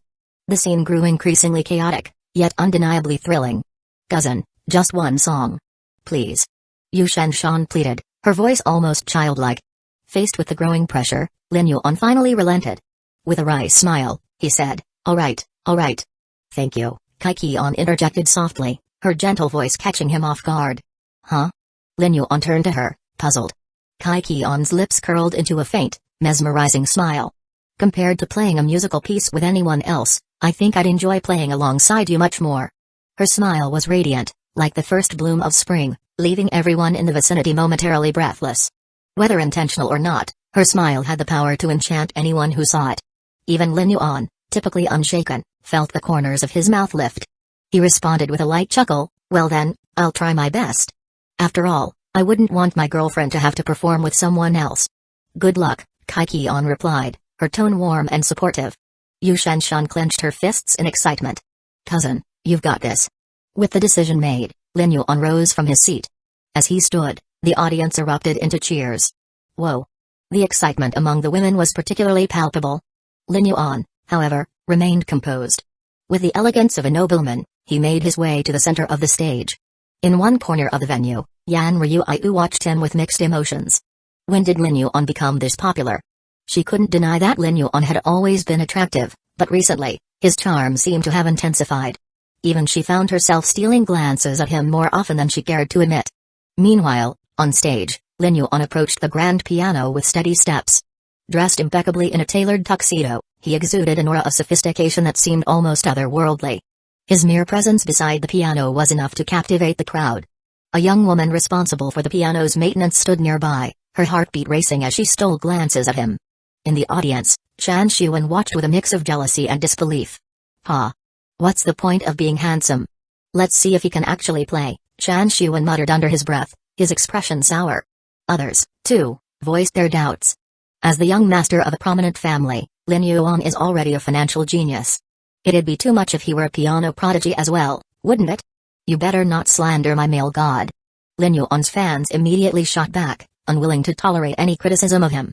Despite their fervent support, even his most devoted admirers couldn't help but feel a twinge of uncertainty. After all, could anyone truly excel in so many areas? Yu Shanshan clasped her hands together nervously, while Kai Qian watched Lin Yuan with an encouraging smile. Yan Ryu, on the other hand, felt conflicted. She knew Lin Yuan from the past and was certain he hadn't learned to play the piano before. Yet, as Lin Yuan sat down at the piano, his fingers brushed lightly over the keys, his demeanor calm and confident. But unbeknownst to the audience, Lin Yuan was activating one of his hidden abilities. Shen Lan, upgrade my piano skill to the divine level, Lin Yuan instructed internally. Yes, master, a mechanical voice echoed in his mind as a system notification appeared. Ding. 1,000 counterattack points consumed. Piano skill upgraded to divine level. In an instant, a flood of knowledge and expertise filled Lin Yuan's mind. Every intricate detail of piano playing was now second nature to him. With a composed smile, Lin Yuan turned to the audience. I'll play a piece I particularly enjoy. I hope you all like it. The moment his fingers touched the keys, the audience held their breath. Contrary to their expectations, Lin Yuan's playing began with a gentle, sorrowful melody. The simplicity of the notes was deceptive, as each one carried an immense weight of emotion. Even the prelude was enough to send shivers down the spines of everyone listening. As the mournful melody filled the room, the audience fell silent, utterly captivated. In that fleeting moment, Lin Yuan had already begun to weave magic through his music. Chapter 49. Half cry, half laugh. At first, Shan Xuan had intended to mock Lin Yuan, but as soon as the first notes of the prelude reached his ears, all thoughts of derision vanished. He was completely captivated by the music. Kai Qian, seated beside Yu Shanshan, was equally struck by the sound. Her eyes widened, and her usual composed demeanor faltered. Yan Ryu, who typically kept her emotions well hidden, turned her gaze toward Lin Yuan. There he sat, eyes closed, lost in the music as his hands danced over the piano keys. Ding, ding, ding. The massive venue, previously bustling with chatter and movement, fell into an awed silence. All that could be heard was the soft, resonating melody Lin Yuan coaxed from the piano. His fingers moved with effortless grace, each note carrying the sorrow of a story untold. It was as though the music itself wove a tale of fleeting moments, an image of a street, once vibrant, now crumbled. The sound of wind, soft and melancholic, seemed to carry them through time only to have the streets themselves collapse into nothingness. Though the piece was simple, its beauty lay in its vulnerability. The technical complexity was nothing compared to the emotion Lin Yuan infused into each note. It was an unassuming piece, perhaps less intricate than some others like Wild Bee's Flying Dance, but under Lin Yuan's touch, it became extraordinary. His playing transcended the simplicity of the piece, drawing the audience into a world of fleeting beauty. As the melody reached its final notes, an unexpected hush fell over the crowd. There was no applause, no immediate reaction. Instead, a strange stillness lingered until tears began to well in the eyes of many. Yu Shanshan, who had been listening intently, wiped her own tears and turned to Kai Qian. Qian, I remember you being quite good at the piano. What was that piece my brother just played? I feel like I've been drifting, like a wisp of wind, moving aimlessly, and now everything has collapsed around me. Yu Shanshan's words trailed off as she glanced at her best friend, her voice breaking. As she waited for a response, she noticed Kai Qian's eyes shimmering with unshed tears. It was the first time she'd seen Kai Qian moved so deeply. Kai Qian blinked, then smiled through her tears. That piece. It's the street where wind lives. It's a song I hold dear, one I've never told anyone about. Despite its relatively low popularity, Kai Qian had always loved the song. She was astonished that Lin Yuan had chosen it and played it so impeccably. Could it be that he, too, shared her fondness for this piece? Her heart skipped a beat as she looked at Lin Yuan. His commanding presence and undeniable charm had captivated her from the moment she first met him, but now, hearing him play, her admiration for him deepened. Ding. Kai Qian's favorability +2. Reward 300 counterattack points. Lin Yuan smiled inwardly at the system's prompt. He wasn't surprised, he had known Kai Qian would appreciate this piece. However, he hadn't chosen it solely to win her favor. It was a song he had loved even before arriving in this world, a song that resonated with his own emotions. The divine-level piano skills he had recently acquired allowed him to play with unparalleled depth, to evoke emotions in others effortlessly. As the final notes of the piece echoed in the hall, he could feel the weight of the audience's emotions pressing on him. The atmosphere had become heavy, almost unbearably so. I don't like this feeling, he thought, his fingers beginning to move once more. This time, Lin Yuan shifted the mood completely with a lively, upbeat melody, the opening notes of Summer by Joe Hisaishi. As soon as the familiar tune filled the air, the audience reacted instantly. Laughter and light-hearted chatter bubbled up as smiles spread across every face in the venue. The lightheartedness of the melody was like a breath of fresh air, sweeping away the melancholy that had lingered. Lin Yuan relished the power he held, the ability to move an entire room with just his music. He played on, savoring the emotional sway he had over the crowd. But he wasn't done yet.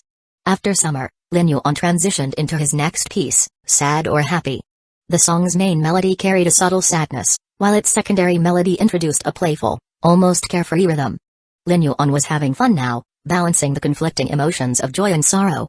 It was a playful challenge to evoke such complex feelings in his listeners, and no one in the audience suspected that he was intentionally toying with their hearts. Yan Ryu, deeply moved by the music, couldn't help but reflect on her previous thoughts of Lin Yuan.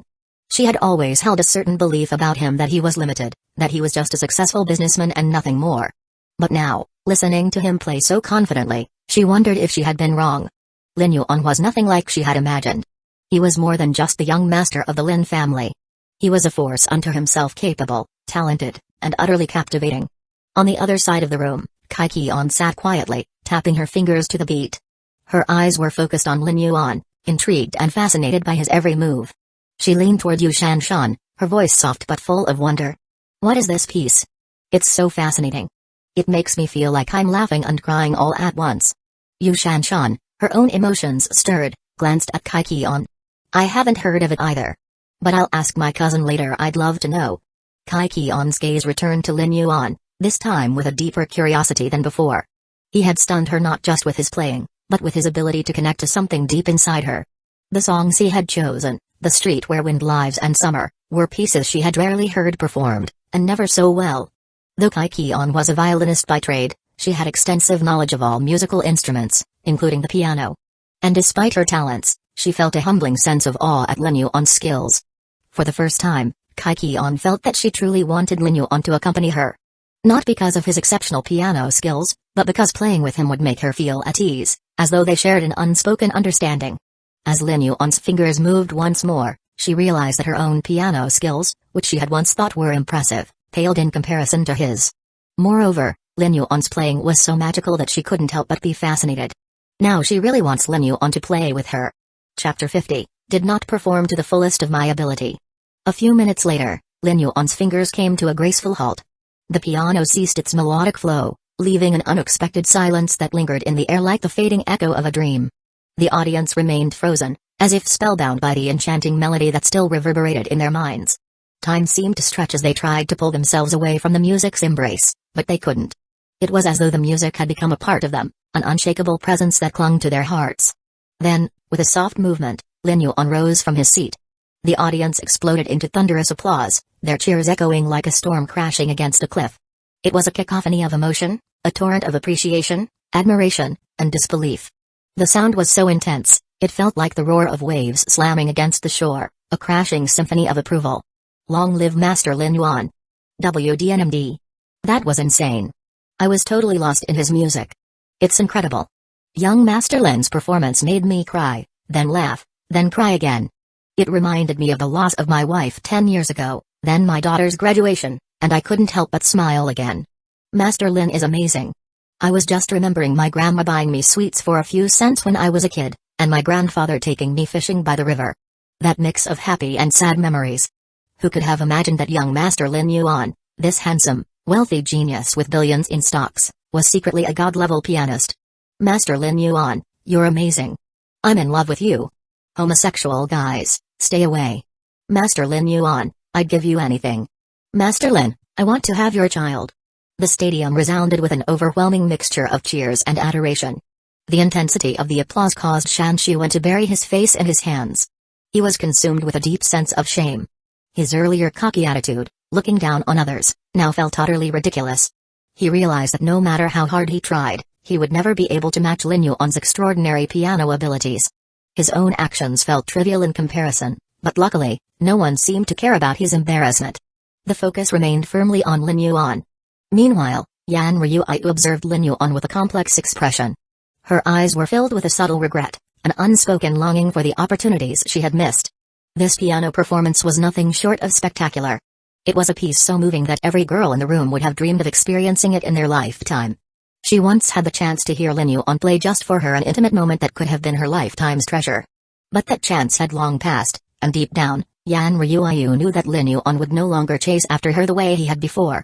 Under the bright lights of the venue, Lin Yuan walked back to his seat with the calmness of someone who had long since learned to handle such adoration. As soon as he was seated, Yu Shanshan, her eyes glittering with admiration, leaned forward with a tone of uncontained excitement. Wow! Cousin, you're amazing. Our Jiangbai Conservatory is one of the best in the country, but I've never heard anyone here play like you. Lin Yuan gave a modest smile, brushing off her praise with a gentle wave. Well, unfortunately, there were a few keys that were a little bit off. I was not able to perform to the fullest of my ability. I really wish my harems could hear you play, cousin. But if I let them listen to you, they might betray me. Yu Shanshan mused with a playful struggle in her voice. But still, I want them to hear your music. I can't stop thinking about it. While Yu Shanshan grappled with her internal conflict, Kai Qian added her own praise. Young Master Lin Yuan, your performance was truly exceptional. Thank you, Lin Yuan replied with a polite yet genuine smile. Kai Qian's gaze held a sincerity that touched Lin Yuan deeply. She wasn't just being polite, her admiration was real. Kai Qian was no stranger to music herself, and her skills in piano were formidable. Yet, she had never seen anyone play like Lin Yuan. She respected his talent, not out of obligation but from a place of true appreciation. By the way, Kai Qian asked, her voice light and casual, what was the name of that last piece you played? I've never heard anything like it before. It was amazing how it blended sadness with joy. Yes, cousin, I've never heard that piece before either. It was incredible. Yu Shanshan added, eager to know more. Lin Yuan hesitated for a brief moment, then took out his phone. With quick, practiced fingers, he typed in the name Sad or Happy into the search bar. But to his surprise, there was no such result. He furrowed his brow and tried again, but still, nothing. He realized with a pang that this world was not like the one he had come from. It was a fictional world, one where not all of the music he knew from his previous life existed. The piece he had just played so deeply embedded in his soul wasn't even known here. It seemed that Sad or Happy was a piece that had never graced the world of this realm. His lips curled into a knowing smile, though. This world was different, but that didn't stop him from sharing the music that touched his heart. Perhaps in time, this world would come to know the beauty of the piece he had just played. Chapter 51 Kai Qian comes on stage, the voting for the ensemble begins. That piece is called Sad or Happy. It was composed by someone else, but I wanted to play it today, Lin Yuan explained with a calm smile. Huh? Someone else composed it? But I can't find any information about it, Yu Shanshan exclaimed, already pulling out her phone to search for the title, but to her confusion, nothing came up. Kai Qian, who had been silently observing the interaction, smiled softly and said nothing. In her earlier days when she was mastering the piano, Kai Qian had practiced virtually every well-known piece and even some of the more obscure ones. If she had heard Sad or Happy before, she would have surely remembered it. The blend of emotions in the piece was striking, and such compositions didn't easily slip from memory. So, even though Lin Yuan insisted the piece was written by someone else, Kai Qian had a strong feeling that the composition was his own. She believed that Lin Yuan, known for his humility, was simply downplaying his genius. It was clear to her now that he possessed an extraordinary talent. Though Kai Qian was intrigued, she chose not to press the issue further, a decision that stemmed from a newfound admiration for him. She respected his wish to keep some things private. Ding. Kai Qian's impression of you has changed again. Counterattack points plus 200, ding. Yan Ryuayu's favorability plus 5. Counterattack points plus 200, 2 notification sounds ring in Lin Yuan's mind, indicating a significant shift in how both Kai Qian and Yan Ryuayu perceived him. While he knew that Kai Qian's feelings toward him were growing warmer, he was mildly surprised by Yan Ryuayu's increasing favorability as well. Lin Yuan, however, chose not to overthink it. Meanwhile, the other performances throughout the evening felt comparatively subdued after Lin Yuan's breathtaking piano piece. Even the talented students from the Jiangbai Conservatory of Music seemed to struggle with following up his performance. It wasn't that their abilities were lacking, it was simply that Lin Yuan's musical display had left such an indelible mark that the audience couldn't fully shift their attention away from it. As the music exhibition approached its conclusion, the energy in the room shifted, and the host took the stage with renewed enthusiasm. Ladies and gentlemen, we've reached the grand finale of tonight's music exhibition. For the final performance, let's welcome our very own school flower, an artist whose violin skills are nothing short of perfect and have earned her admiration from experts across the violin community. Please put your hands together for the brilliant Kai Qian. At the mention of her name, Kai Qian appeared on stage in a breathtaking light blue evening dress, her presence radiating elegance and poise. She moved toward the center of the stage with a graceful smile, carrying her violin with both hands. The crowd immediately erupted into applause and cheers. Kaikion's appearance was nothing short of mesmerizing. With her flowing hair cascading down to her waist and her stunning dress that barely exposed her wrists, she captured the full attention of everyone present. To say she looked like a goddess would be an understatement. She was a vision of divine beauty, making it impossible for anyone to look away. "Wow!" the audience exclaimed, their excitement growing with each step she took toward the stage. It was no exaggeration to say that Kaikion's fan base was massive. Countless people had attended this exhibition specifically to witness her performance. And now that she was on stage, the room was filled with an electric energy, with the audience eagerly anticipating her every move. Kaikion's evening dress was long and flowing, designed with the kind of subtle elegance that seemed to make her even more captivating. Her presence was a blend of beauty and grace, and even though the dress concealed much of her body, it only served to highlight her stunning features, drawing even more attention to her face and delicate hands as they poised to play the violin. As Kaikion took her place, Yanryu, watching from the side, couldn't help but compare herself to Kaikion. She felt a twinge of insecurity and emotion she rarely allowed herself to experience. But the next to Kaikion's ethereal beauty and elegance, Yanryu couldn't help but feel a sense of inferiority. The host, clearly amused by the enthusiastic reaction, continued, "Now, for tonight's final performance, we have something special. Kaikion will not be performing alone. One lucky performer from tonight's lineup will be selected to join her on stage for this grand finale. But the decision of who will accompany Kaikion is entirely up to you. We're opening up voting via WeChat. Follow our official school account, and cast your vote to decide who will get the honor of sharing the stage with our brilliant goddess." The crowd erupted in laughter and excitement. The idea of voting for who would perform with Kaikion was met with much enthusiasm, and everyone was eager to cast their ballots. Who will get the chance to accompany the goddess Kaikion? Someone laughed. "It's obvious. It's gotta be me." "No way. You're not even close to being good enough. The person who will perform with her is none other than Master Lin Yuan. Who else could it be?" Right. If it's not Lin Yuan, then who else has the skills to match Kaikion?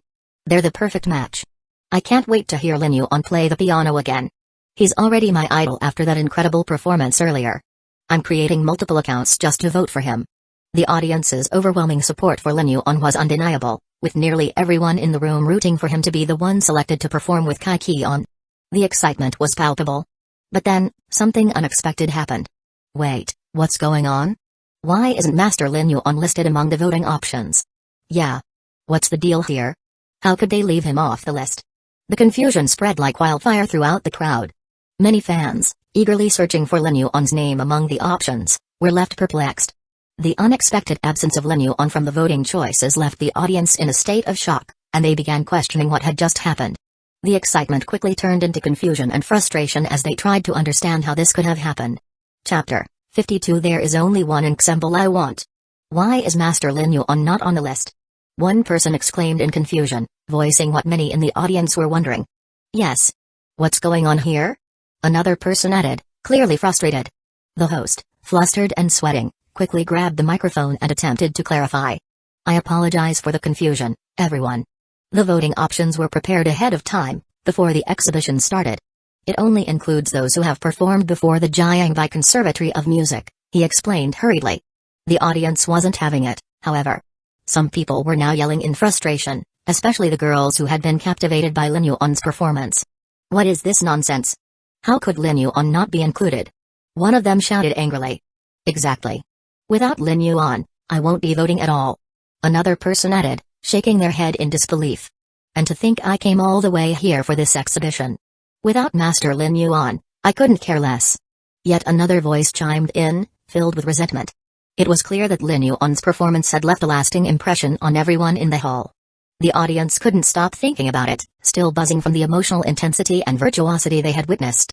Meanwhile, Shan Xuan, who had been eyeing the chance to perform with Kaikion, looked around at the others, his eyes lighting up with hope. He had been one of the more enthusiastic participants, hoping to gain the attention of both Kaikion and the audience. As the voting results began to appear on the screen, there was a palpable tension in the air. With tens of thousands of people in the audience, it seemed that not many had voted less than 100 votes. In fact, Shan Xuan had gathered 23 votes from his friends, which seemed to make him the top contender for the spot. Seeing the results, Yu Shanshan quickly grabbed Lin Yuan's arm, her face a picture of concern. "Cousin. Why are you so calm? Don't you see? Kaikion needs someone to play with her. Think of something, Do something," she said urgently. Lin Yuan, however, remained perfectly composed. He smiled reassuringly at her, his tone calm as ever. "Don't worry, just trust Kai-Kion. She knows what she's doing. Leave it to her." As Lin Yuan spoke, his gaze lingered on Kai-Kion, who had been standing on stage all this time. She had been smiling warmly throughout the entire ordeal, and her composure suggested that she had already made up her mind about what to do next. Despite the results, which were clearly a bit awkward and embarrassing for the host, the show had to go on. The host took a deep breath and spoke into the microphone, trying to continue with the program. "The voting has concluded, and the person with the most votes is Shan Xuan. Please come to the stage, Shan Xuan." The moment was almost too much for Shan Xuan to bear. He was about to step onto the stage, but then, something unexpected happened. A soft, sweet voice suddenly filled the hall. "Everyone, please be quiet," Kai-Kion's voice rang out, clear and calming, silencing the crowd in an instant. A ripple of surprise passed through the audience. When did Kai-Kion grab the microphone? Someone whispered, astonished by her sudden presence. There was something almost magical in her tone, calm yet commanding. The entire hall fell silent as they waited eagerly for what she would say next. Kai-Kion stood at the center of the stage, holding the microphone delicately. Her smile remained unchanged, as warm and gentle as ever. "I just wanted to say that, honestly, I did not concern myself with who would be voted to perform alongside me tonight," she began, her voice steady and firm. "But now, I feel it's time for me to assert my right to choose who I play with." A murmur ran through the audience as they anticipated her next words. She paused for a moment, making sure every pair of eyes was on her. Then she continued with calm confidence, "Now, I will make my choice. There is only one person I want to perform with tonight." The crowd leaned in, anticipation building as Kai-Kion's words hung in the air. "That person is..." She paused again, this time with a smile that seemed to shine even brighter. "Young Master Lin Yuan." The hall erupted in cheers and applause. The tension that had been mounting throughout the entire event seemed to evaporate in an instant. The audience was elated. "That's it. Of course, it has to be Master Lin Yuan," one person shouted, clearly delighted with Kai-Kion's choice. "Yes. If it's not him, then I won't stay to watch the performance," someone else declared loudly. "That's right. The goddess Kai-Kion has spoken. I came all this way to hear her play, and it must be with young Master Lin Yuan."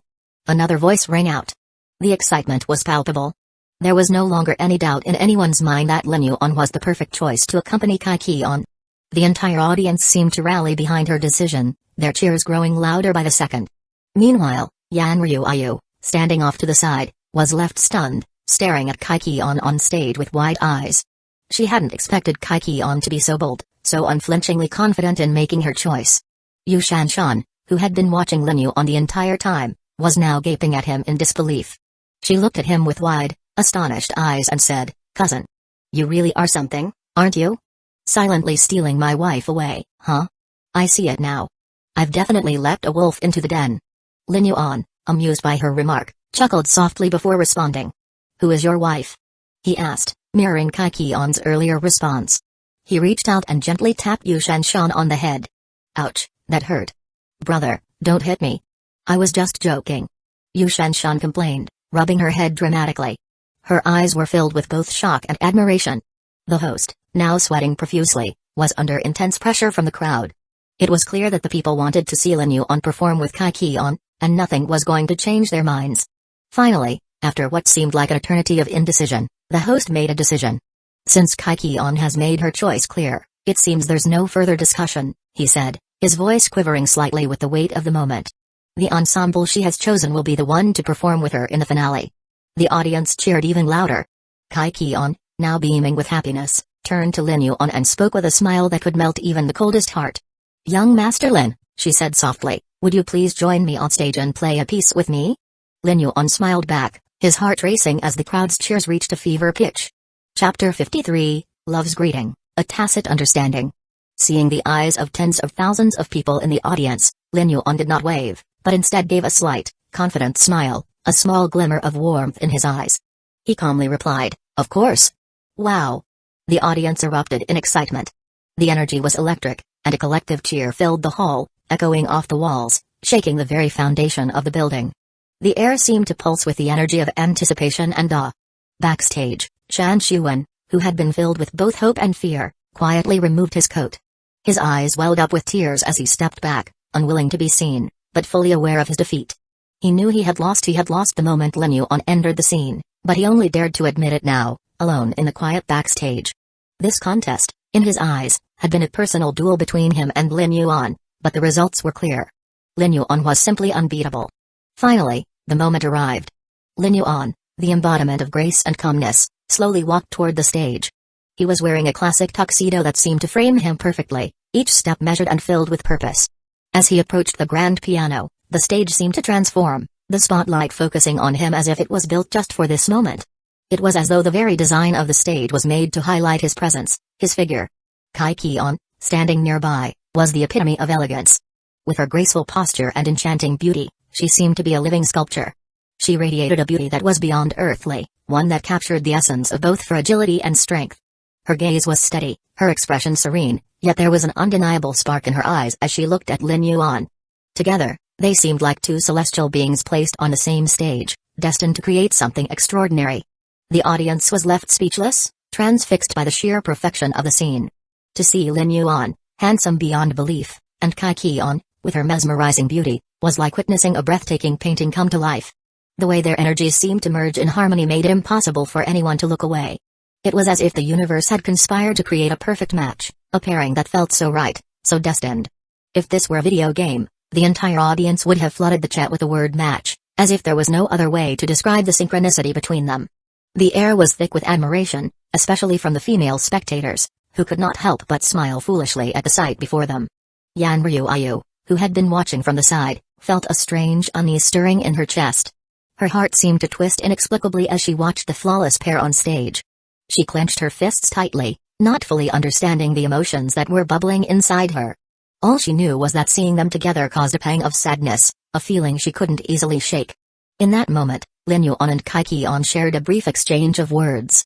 Lin Yuan, sitting poised at the piano, turned to Kai Qian with a playful smile, his voice calm but filled with curiosity. "Miss K," he began, "please, help me accompany you. What kind of music would you like to play?" Piano and violin were two instruments that complemented each other so perfectly, and many beautiful pieces had been created through the combination of the two. It was a partnership forged in musical harmony, an ideal pairing in the world of music. Kai Qian, her mind turning over the possibilities, paused for a moment, her eyes thoughtful. She had originally planned to play a few pieces like The Street Where Wind Lives or Summer. But those had already been played by Lin Yuan earlier in the performance, and she wanted something special, something that would resonate in this unique moment. After a moment's thought, she smiled warmly and said, "Let's play Love's Greeting." The host, catching wind of the selection, announced enthusiastically, "Miss Kai Qian and Mr. Lin Yuan will now perform for us Love's Greeting." The audience was in an uproar. Love's Greeting. A brilliant choice. A perfect match between these two. Lin Yuan and Kai Qian shared a brief, knowing smile. The unspoken bond between them was evident as they began to play.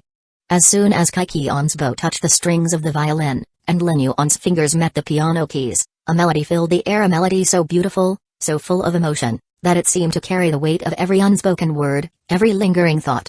The music flowed effortlessly between them. It was as if they were speaking through their instruments, telling a story without words. It was impossible for the audience to remain still, as the hauntingly beautiful tune wrapped around them, pulling them into a world of love and tenderness. For those listening, the music was like a gentle whisper of romance, a soft invitation to lose oneself in the beauty of the moment. It felt like the warmth of the sun on a cold morning or the soft touch of a lover's hand, intimate, personal, and profoundly moving. It was as if the entire audience had been transported to a sacred space, a church filled with nothing but pure, unadulterated love. Yan Ryu, however, could not share the same joy. As she listened to the music, she found herself feeling a growing sadness. The sweet melody seemed to speak of a love that she could never have, and her heart twisted at the thought. She felt as though she was an outsider looking in, someone who could only watch from the sidelines as others found happiness. The performance continued, with Kai Qian's violin resonating powerfully in the hall. Her playing was so strong, so full of passion, that it almost seemed as if the violin were speaking for her, expressing emotions that words could not convey. Lin Yuan's piano playing complemented her perfectly, the two instruments blending seamlessly into a single, harmonious voice. Together, they created a performance that transcended music. It became an experience, a memory that would linger in the hearts of everyone who heard it. When the performance finally ended, Kai Qian smiled at Lin Yuan, her expression full of warmth and admiration. There was something almost magical about their connection,